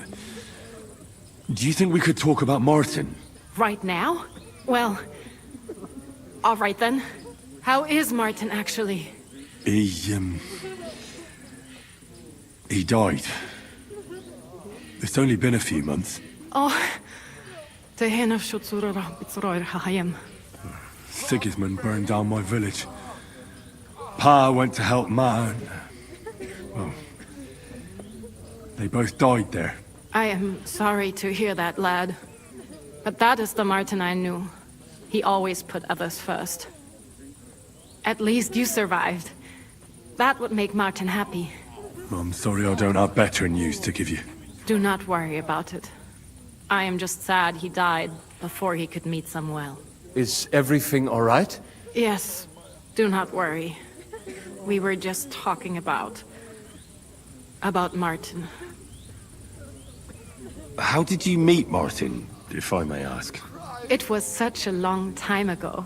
He wanted to open a blacksmith shop in town, but there was no place among your people, so he tried his luck in our quarter. And that's where he met you? The rabbi gathered the good men so they could decide whether we wanted to have a goy blacksmith. And Martin wouldn't stop looking at me all night. Then it went schlock auf schlock. So what happened that made Martin leave you? My Martin would never leave me. My father found out we were seeing each other and did his best to drive him away. To marry a goy is isur deoraisa, forbidden. But Martin would not give in, and we kept seeing each other, until one day, I was ubore. That means pregnant. Yes. My father knew that if word got out, he would not be able to avoid the shame. So he did not miss a beat and took me out of town in secret. I did not even have time to tell Martin the news. I was gone for almost 4 years. In the meantime, my father told everyone that he had married me off. But my husband died. And he only let me come back when he was sure people had accepted it. Did Martin not go looking for you when you suddenly disappeared? People said he did go looking for me, even as far as Colin, but he did not find out anything at all. If only he had gone all the way to Prague. Even if he went to the very edge of the world, it would not have been enough. Father would have hidden me somewhere else. And what about you? Did you ever find another man after that? No. My father called me a widow. so I stayed a widow. And he didn't try to find anyone else for you? You know he did, but it never worked out. I made sure of that. All right. That's about it. Before you go, tell me, what was Martin like as a father? Well, he was strict with me, but not too much. Especially in the forge, he worked me hard. I dream about him quite often. About that last day and what he said to me while we were forging a sword together. He said a life of adventure can be over before it begins. And that blacksmithing might be a dull job, but I keep my head on my neck. He was absolutely right. Well, look at me now.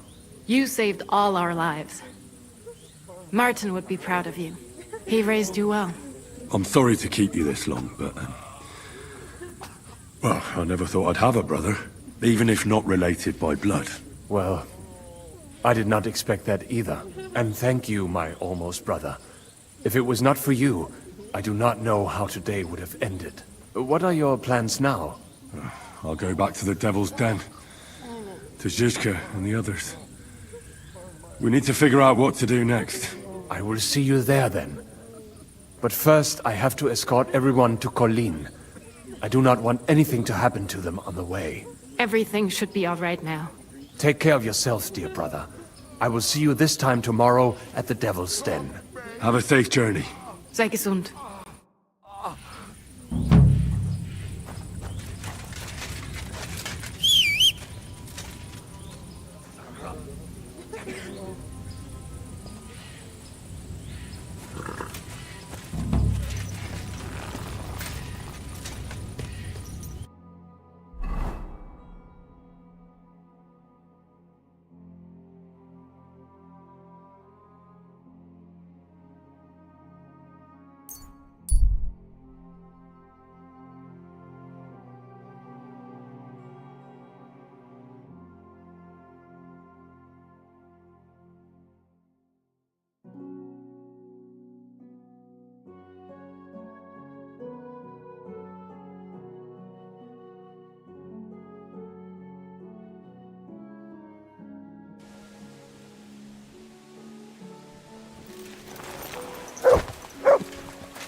What a day.